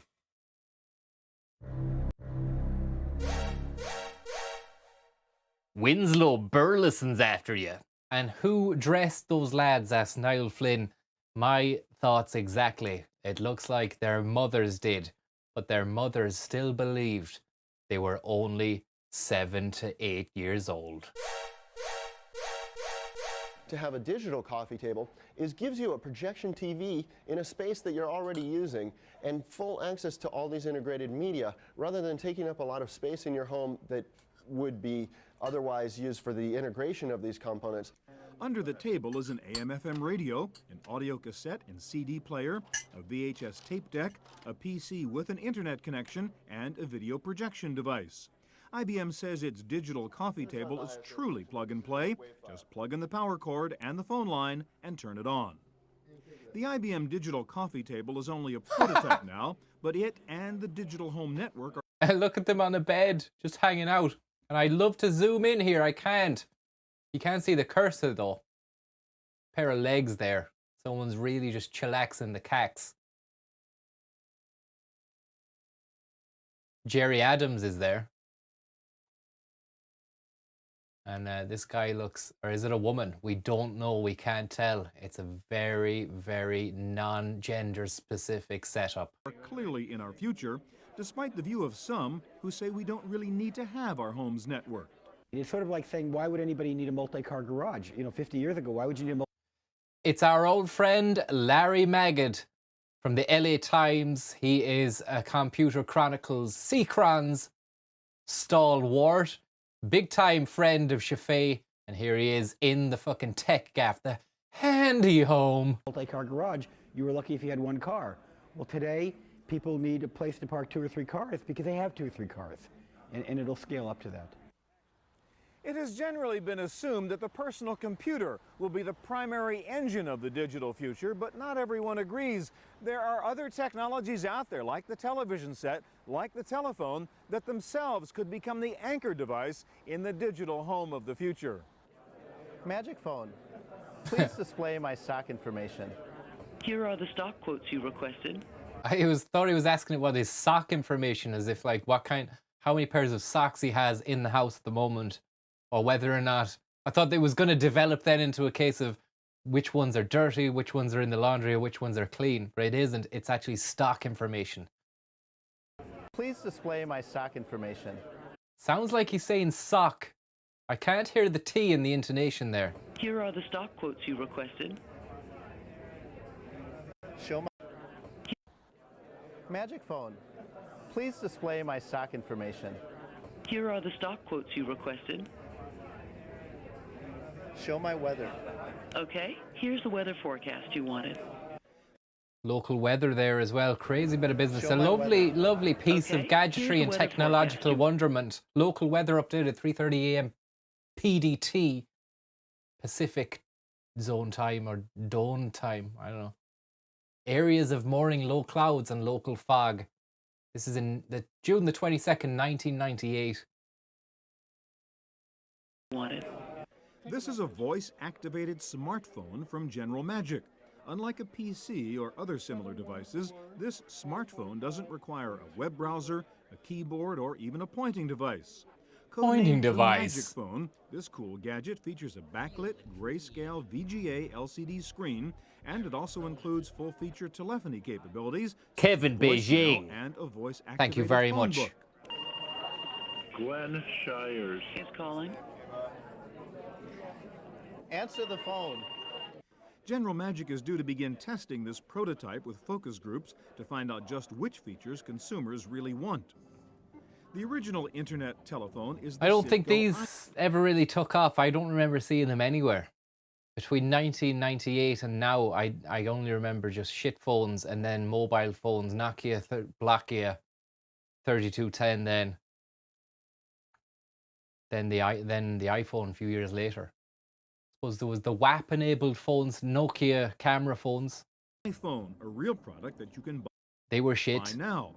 With the iPhone, you can look at websites, display graphics, even photographs and artwork.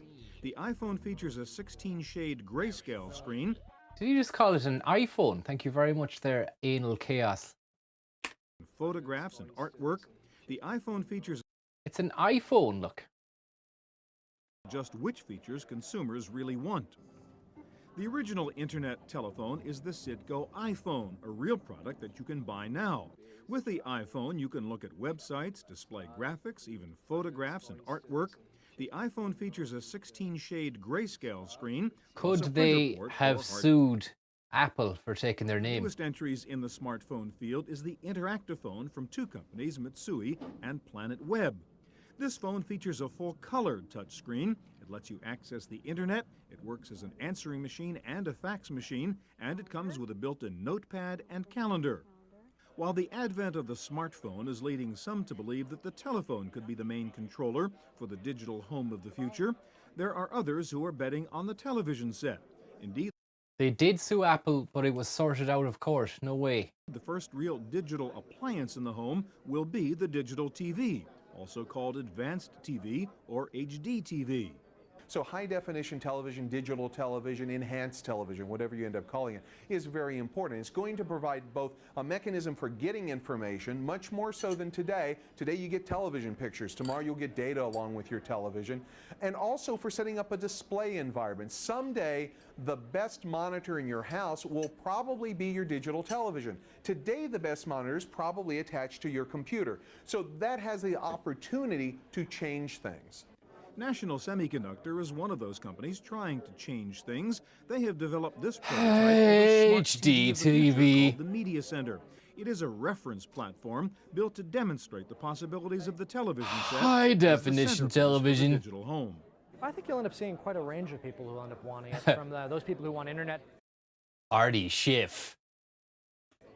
capabilities to those who really want an infotainment device. The strand that he was underneath him just said National Semiconductor, and obviously, on retrospect, that is As the the company he centerpiece works for for. the But digital initially, when I first you'll end saw up it, seeing quite a range I of thought people that they who were want just it. saying that Eric Schiff was a National Those Semiconductor. people who want internet capabilities to those who really want an infotainment device. I think probably what you won't see is a lot of people really desperately excited about running Excel, say, or PowerPoint in their living room. And this is where the zoom in function really would have been beautiful for me, because the way his right hand is on the desk there, it's like that. It's an interesting piece of situational stance technology there. But I think they're desperately excited about running Excel, say, or PowerPoint in their living room. But I think there are other aspects of computers that are attractive. Clearly, browsing is starting to become very effective now in the living room. And I definitely think DVD and gaming will become significant and compelling value propositions of a future integrated platform. Thanks, Eric.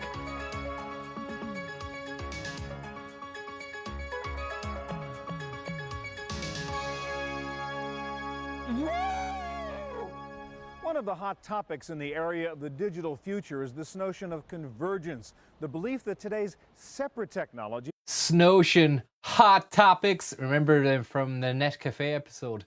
Chat topics. When you think about chat topics on the net, UFOs, conspiracy, a little bit of sex, a little bit of such and such. will soon feature is this notion of one of the hot topics in the area of the digital future is this notion of convergence, the belief that today's separate technologies will soon come together and emerge into one technology, maybe one device, one source of content. To some, a good example of that is the first ever cable network that brings together a giant software company, Microsoft, and a giant television company, NBC. There was one night not long ago when we, the story about An interesting way to start. Microsoft and a giant television company, NBC. There was one night not long ago when we, the story about George Bush writing the director of the Secret Service, almost a friend of the court letter saying, Riding them.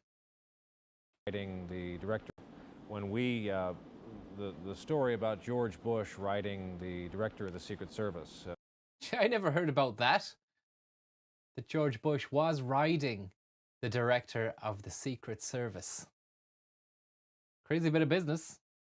The story about George Bush writing the director of the Secret Service, almost a friend of the court letter saying, I've lived with Secret Service agents for half my life now. These men and women shouldn't be forced to, compelled to testify. We broke that story on our 9 o'clock broadcast, and the executive producer of the 9 o'clock broadcast, Steve Kappas, and I went back to the newsroom and sat down and banged out the story for the... They banged out the story about him riding the fucking other guy. It's a crazy bit of business. Website. It was a scene out of the front page, minus cigarettes. It was rather exciting, and it's as if you have access to an ongoing daily newspaper where the presses are running all the time for us. In addition to the convergence of content and distribution, there is also the convergence of hardware. Though there is some disagreement as to whether the long-promised device convergence will actually happen. I think there's a fundamental problem with putting Mike Langberg, San Jose Mercury News. In one big box, which is that different pieces of that box would become... What's in the box?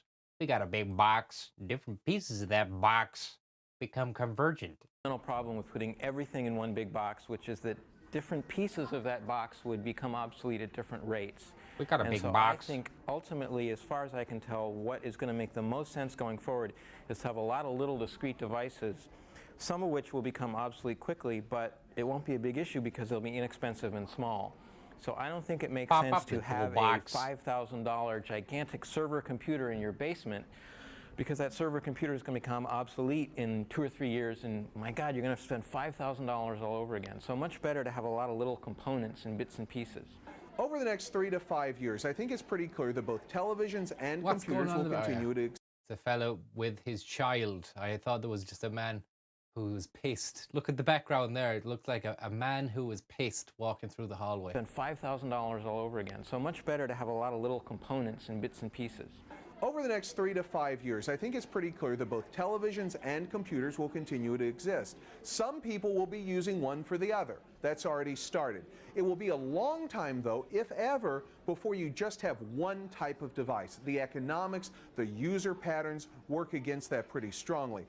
Nevertheless, several companies are moving ahead with convergent products which look like PC TVs. For example, Philips demonstrated the DVX 8000 multimedia home theater. It includes a TV tuner, a DVD player for movies, DVD-ROMs, CD-ROMs, and audio CDs, a video line doubler, and a 233 MHz MMX PC with built-in online access. As you might expect, the remote control for this device looks like something out of Star Wars. The LCD menu changes depending on whether you are using the set for audio, video, or computing. The Media Center from National Semiconductor, which we showed you earlier, is definitely designed as a convergence box.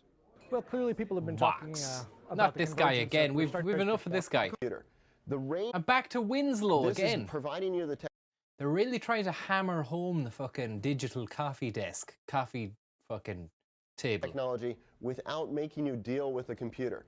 The range of capabilities here is everything from interacting on family tree genealogy in multimedia with the audio tapes of your grandmothers, videotapes of your baby pictures, all of these interesting coalescing of technologies to provide an interesting impact to people's social lives and their real desire to get things done. For several years now, some technology gurus have been predicting the demise of printing, of books, of old-fashioned ways of reading. They say they'll be replaced by a new form of digital media, the sort of hypertext, electronic, wired, interconnected virtual book. This is just about It's a great fucking jumble of words at the end They there. say they'll be replaced by a new form of digital media, the sort of hypertext, electronic, wired, interconnected virtual book. This is just about the size of a paperback book. Martin Eberhard. But it holds about 10 full-size novels. And allows you to read them where you couldn't otherwise read, where the lighting is not as good and so on. The Kindle. This is the Rocket Book from Rocketbook. Nouveau Media. It weighs just over a pound, and it can hold at least 4,000 pages of text and graphics. Just 4,000 pages? I thought I was going to say books. That's like a few books. rechargeable battery lasts for up to 40 hours. You can download books from online libraries or booksellers into your PC and then offload them to the Rocketbook by setting it in a cradle connected to your serial port. The Rocketbook Serial port. Let's have a read of this shite. That in his country, when any young person happened to be put to death, the executioner sold the carcass to persons of quality as a prime dainty. And that, in his time, the body of a plump girl of 15 who was crucified for an attempt to poison the emperor was sold to His Imperial Majesty's Prime Minister of State and other great mandarins of the court in joints from the gibbet at 400 crowns. Neither indeed can I deny that if the same use were made of several plump young girls in this town, who without one single groat to their fortunes cannot stir abroad without a chair, and appear at a playhouse and assemblies. adjustable font sizes, I can't read anymore. Bookmark. What kind of weird shit were they reading about? Hypertext links, and since this truly is a digital book, you can browse, search, annotate, and highlight in ways that are impossible with an old-fashioned paper book. But support for the idea of a digital book is mixed. There's actually two companies, one of which is here, Rocketbook, another one, Softbook. They're both proposing by the end of the year to have these little handheld units. And handheld I units. gotta say, that could really work. I'm reading a hardback book right now that actually weighs more than either one of those prototypes, and it's really a project to sit and hold this thing in your lap. So I could see some real potential for something like that. Again, especially because you could get new content without going to the bookstore. You could just download it over the internet, and there it is for you to read. Now, my personal view Larry. is I don't want to carry around a $400 device that can... And you see, sneaking around the back of Larry there for a second, we don't have the fucking Zoom technology, but let's have a look at it. Personal view is I don't want to...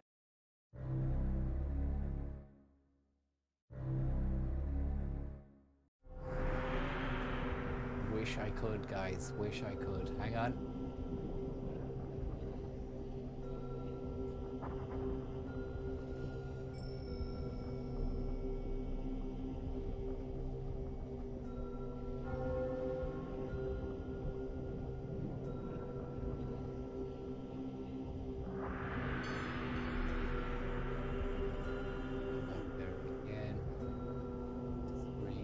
Carry around a $400 device that can only read a book.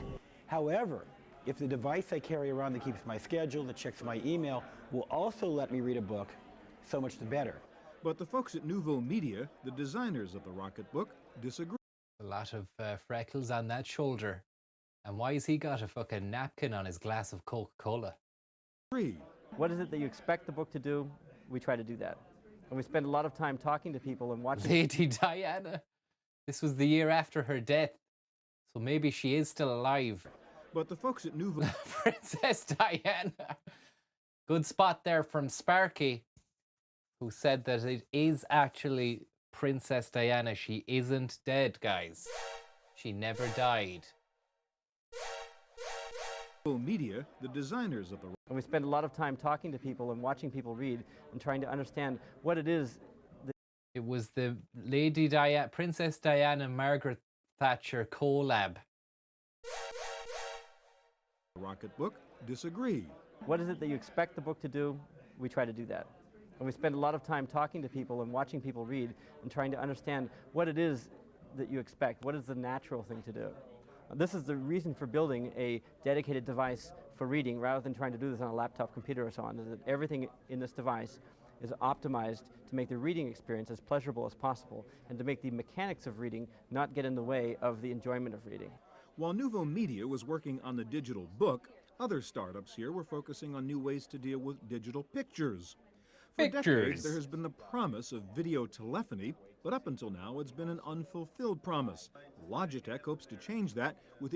Still using a Logitech right now. I was going to hold it up, but there's no camera to hold it up to because it is the camera that you're watching me on now. Dotcam. Dotcam. Designed specifically for internet use. Hi guys, it's Daddy. What a scary fucking thing. Hi guys, it's Daddy. If ever the time for the fucking drone music was made, it's this. Thanks very much, sir. Calendar Man. Happy 10th of November, says Calendar Man. Thanks very much for that. You old swine. I'm only messing. You're not a swine. You're a great fucking non-swine. Thank you. It's Tim and Eric. It's Eric from Tim and Eric. Fucking. I do this every night with your son. Oh.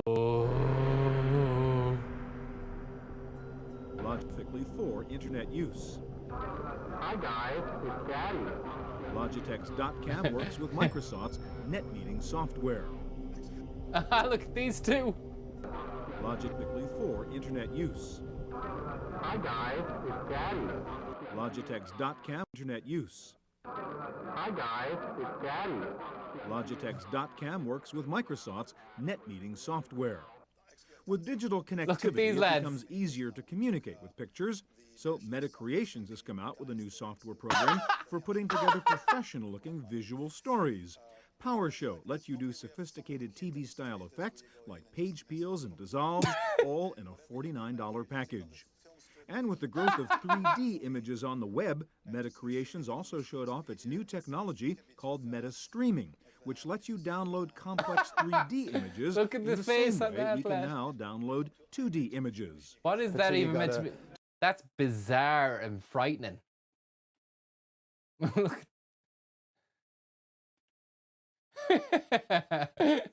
There's a lot going on in that 30 seconds. It was 20 seconds of pure imagery hell. You have fucking Hall and Oates of the digital space. Pictures, so Meta Creations Child face database has come out with a new software program for putting together professional-looking visual stories. PowerShow lets you do sophisticated TV-style effects like page peels and dissolves, all in a $49 package. And with the growth of 3D images on the web, Meta Creations also showed off its new technology called Meta Streaming, which lets you download complex 3D images in the same way we can now download 2D images. Let's say you got a 200 million polygon dinosaur you want to buy at some shopping mall thing. It would normally say 15 minutes download, wait. You get the whole thing, you're done, you can play with it. In this new format... New character alert. Fucking character or what? Frankie Scones. Thanking you very, very much. This is some specimen right here. I need to crank up the... I don't know if you're hearing this. Like I'm hearing it. Turn it up a little bit there. The desktop audio.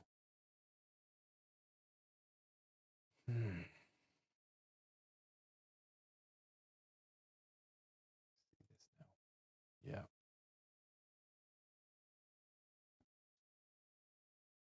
Fucking turn it up. I'm gonna have to try and put this guy into some sort of database myself. Wait, you want to buy it. Load 2D images. Guy Krause. Guy Krause. Thank you very much, Schult. Very kind of you. Got a 200 million 200 million polygon dinosaur you want to buy and you want to bring him into the supermarket. Let's imagine you want to do that. Polygon dinosaur you want to buy at some shopping mall thing. It would normally say 15 minutes download, wait. You get the whole thing, you're done, you can play with it. In this new format, you're streaming the data in 3D and you can instantly start playing with it. Rotate, zoom, play around with it. And the longer you wait, the sharper it gets and the more you see. Trading time for beauty, that's a whole new thing, and we happily license that to Intel and Microsoft. Time for beauty. From soup to nuts. 1984, Tech War, thank you for the tape. Despite all this talk of the digital living room and the digital future, most of us, in fact, are still living in an analog world. The radio we listen to, the television. I was going to say, living in a normal house. Jakey G, thank you very, very much. Sounds like Davey D, the hip-hop man from Netcafe. Analog home. Jasper McGuigan. Thank you very much, Jasper. Despite all this talk of the digital living room and the digital future, most of us, in fact, are still living in an analog world. The radio we listen to, the television we watch, the computer monitor we stare at, these are all basically analog devices. If you can sell an inexpensive color display screen to put in the kitchen, I mean really inexpensive, like again, maybe $100, that would be plug into the wall and Malibu stew. I love these little Malibu bits, these California fucking vibes. There was one earlier on, you see the beach. These are choice limited edition stew shots. So I mean, if you're up for a fucking keeping a record of these guys, then look, these are fucking choice backgrounds for stew. You don't see it this often. You don't see this kind of vibe. It's always inside a studio. And I also got it wrong. I've been calling him S-T-U-art, Disco Stew, Dr. Stew, and all that, the Stew Pack. But he's actually a stew. He spells his name with the E-W and not a U. Hi, Daddy. Hi, kids. It's Daddy. Designed specifically for internet use. Hi guys, it's Daddy. Hi, guys. It's Daddy. It's Daddy. Feel the dream. Fave Dolly, thank you very much. I'm watching this stream on my analog radio in Gort. Hope you're keeping well. Thank you very much for that tip, Fave Dolly. Most of us are not using digital flat screens. We are using old-fashioned analog CRTs. To really go digital, you need a way to move images from your digital desktop to a digital display. That's the mission of a company called Silicon Image. They have a new product called PanelLink that What was the movie there? Was he blowing pipe smoke into some lad's face? That's the mission of a Anyone know what that film company there is? called Silicon Image. They desktop to a digital display. That's the mission. Fifth Element, really? I've never watched that. It just didn't look like my cup of tea at all, you know? That and 12 Monkeys. Of a company. Well, I'll definitely give it a look. It's good crack, yeah, is it? Yeah. Yeah. The Fifth Element, did that have Bruce, not fucking hell, man, I'm going mental here. I was going to say Bruce Wayne there for a second. Bruce Willis. Yeah, did 12 Monkeys have Bruce Willis in it? Deuce Willis. Who was in 12 Monkeys, so? He's in it as well. That's why I thought it was 12. That's why I thought Fifth Element was 12 Monkeys. Silicon Image. They have a new product called PanelLink that 12 deuces bypasses the analog video port on your PC and lets you take a direct digital feed so you get better quality and faster performance. Compaq is the first PC company to use the new flat panel display in their FP Beaver Boys, thank you very much. 500 model. The inevitable trend into the digital future is raising some serious issues. The need to take a quantum leap into a new generation of software applications and a concern about a level playing field for digital innovation. One common theme here at this conference was Microsoft and its potential to dominate the digital future. But surprisingly, the general view here was that given the focus on content and appliances in the digital home, we are all safe from a Microsoft hegemony.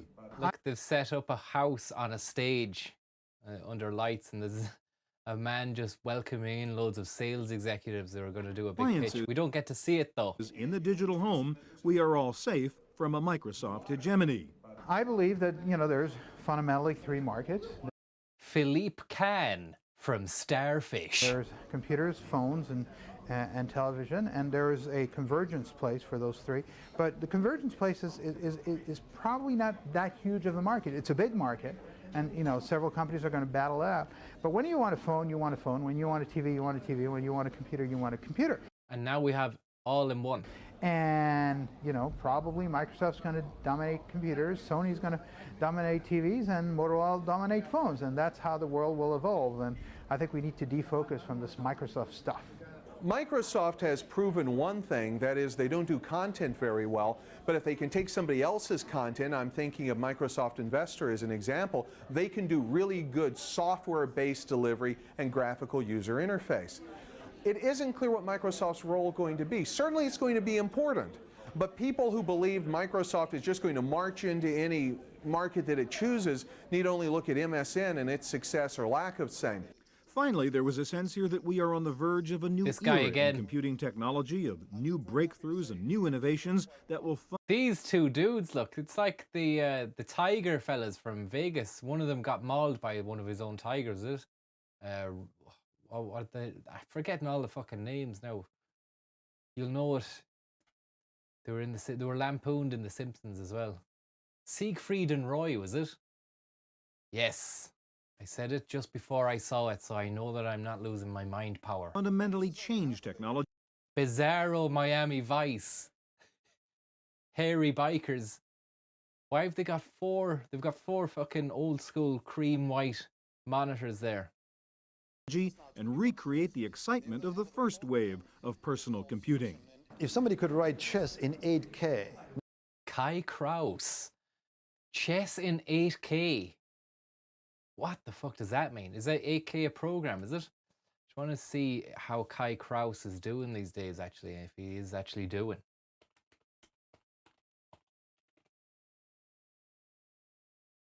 He is doing.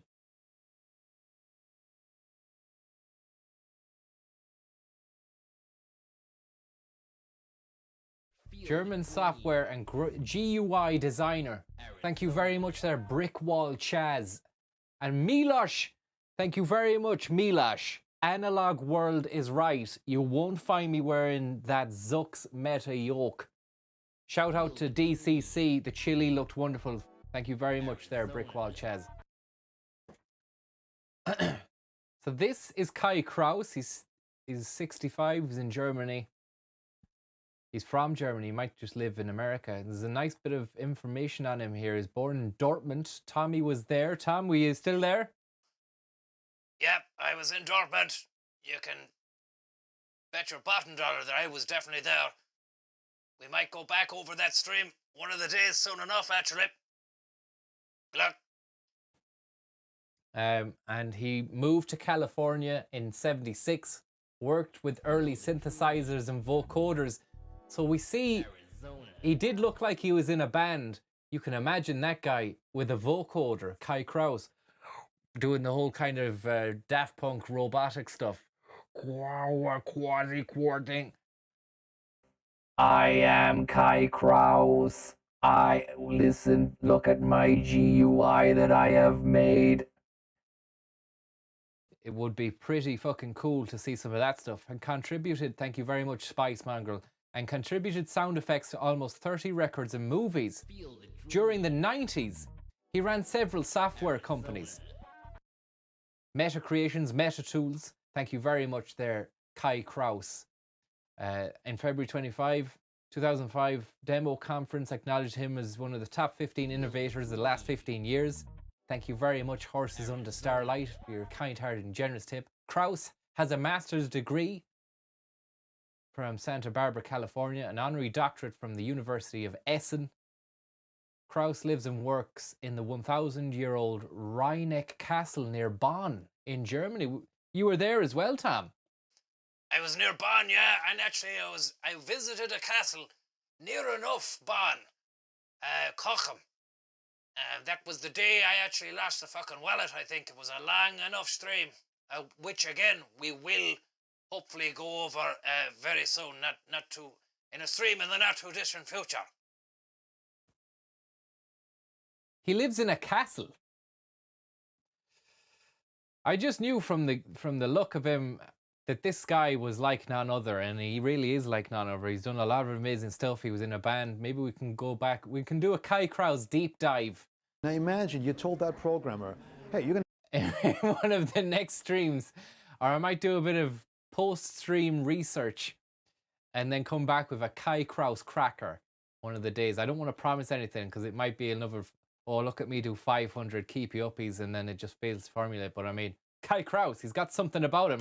If somebody could write chess in 8K, now imagine you told that programmer, hey, you're going to have 200 megahertz, 4 gigabytes disk, blah, blah, blah. That guy would have spontaneously combusted on the spot if he had had that kind of capability. I think people have gotten quite lazy in coding things and without really, and for some reason I ended up attracting, so I'm still trying to play the magnet there, to attract some very, very bright people. And they've come up with algorithms that are just optimized down to the last little itty bit, the way they used to be in the old days. I remember those days and the excitement. There was something in the air. There was a visceral excitement of adrenaline that we all thought, this is the future. And then somehow the poop went out of it. You know, we all got so jaded. It's like yawn installing beta. See, the poop went out of it, is it? In the air, there was a visceral excitement of adrenaline that we all thought, this is the future. And then somehow the poop went out of it. You know, the poop went out of it. Is that like a metaphor? Is like it just shat itself? The industry shat itself. And we all got so jaded. It's like yawn installing beta 99 or something. And it didn't seem to matter anymore. And I love that this is almost coming back now, that there is stuff where you go, holy crap, I didn't think this was possible. This digital... Lovely Malibu stew. Check it out. People in the background in the sea as well. Living room conference is basically a meeting of middle-aged people trying to define the digital future for their children. But the kids are already being exposed to some of this new digital technology. From poop to nuts. Thanks to some very innovative products that combine some of the new concepts with some very familiar old ones.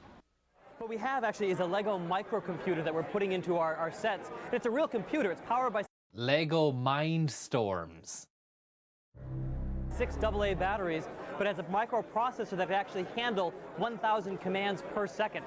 It also has 3 input ports for sensors, and the main set, which is called the Robotics Invention System, includes 2 touch sensors and a light sensor. But being Lego, things as fancy sounding as sensors just sort of snap into place. There are also 3 output ports for motors, and again, motors just snap into place. So what kids can now do is they can build their model around this microcomputer and then create a program for it using a programming language we've created, download that program into this microcomputer, and then have a fully functioning, fully autonomous robot. The drag-and-drop programming language, a Lego form of Logo, lets you build and program a robot in about an hour. And no matter how you put the commands together, you always get some result. The neat things about how the programming language was developed is that you can't make a mistake. No matter how you snap together those command blocks, something's going to happen. It may not be exactly what you thought was going to happen, but something's going to happen. Another example of merging new technology with old technology is the Tour de France, Tour de Force. XR Exerscape exercise system, a healthy addition to your precursor to Zwift digital home. You connect your exercise bike to your PC with the IXR hardware. Then on the computer screen, you can follow the White Rim Trail in Canyonlands National Park in Utah. The screen shows you the trail from the bike rider's point of view. Your pedaling speed controls the video rate, so if you slow down, so does the trail. The digital home of the future will bring some new capabilities that seem hard to imagine Hard to imagine. That's Starship Troopers. Right now, but will no doubt seem routine in just a few years. Here's just a sampling of what some of the experts expect. The thing that I think makes perfect sense is to be able to walk up to your VCR and say, tape channel 4 at 8 o'clock tonight for 1 hour. And the VCR responds, okay, and you're done. Everybody can relate to this. You're going to bed, and you suddenly realize that you didn't turn off the light in the living room, and you just gotta, oh geez, you know, I gotta, you know, go up, it's cold, you know, turn it off and go back to bed, right? Well, everybody's got that experience. It's silly, okay? Because you can embed a little transmitter and a switch that make it very easy. Now, Radio Shack and others have tried to do things together, but it didn't really work. But I think now with the technology, the wireless technology we have, there are great ways to do this. This is a very simple example. Still took them like 20 years to get that to happen, really, because the only people are doing it now, are they? Smart home. And there are examples that sound silly that actually make a lot of sense. You could eventually have some sort of sensor in your refrigerator that detects the level of milk in the milk carton and warns you at work, you know, you're out of milk, maybe on the way home you should stop and get some milk. Do people really want a smart refrigerator that knows when their yogurt's going to go bad? I'm not sure they do, and it may be very much technology in search of a market. I think people are going to share images electronically. It's going to be really important. And that's going to be kind of a replacement for today's snapshots. Instead of taking a picture of my kid's soccer game and showing it to you, I'm going to take a digital picture and email it to you. Look, Larry was fucking off out. He's Kid's gone, he's soccer done. game Larry's and showing bit it was to you. done. I'm going to take He's a going digital home. Larry Maggots. We can see you, Larry. We know it's you, Larry. Maybe he's trying to hide the face.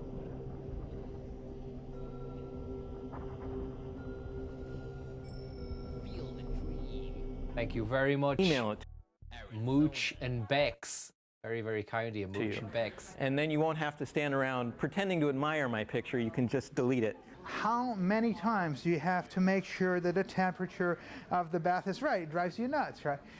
No, not really. Just fucking run the bath. If it's hot, give it a few minutes, then get in the bath. If not, put some more water in that's hot. Why can't the bathtub do that? It says, I like my bath at, 87 degrees or 96 degrees, whatever.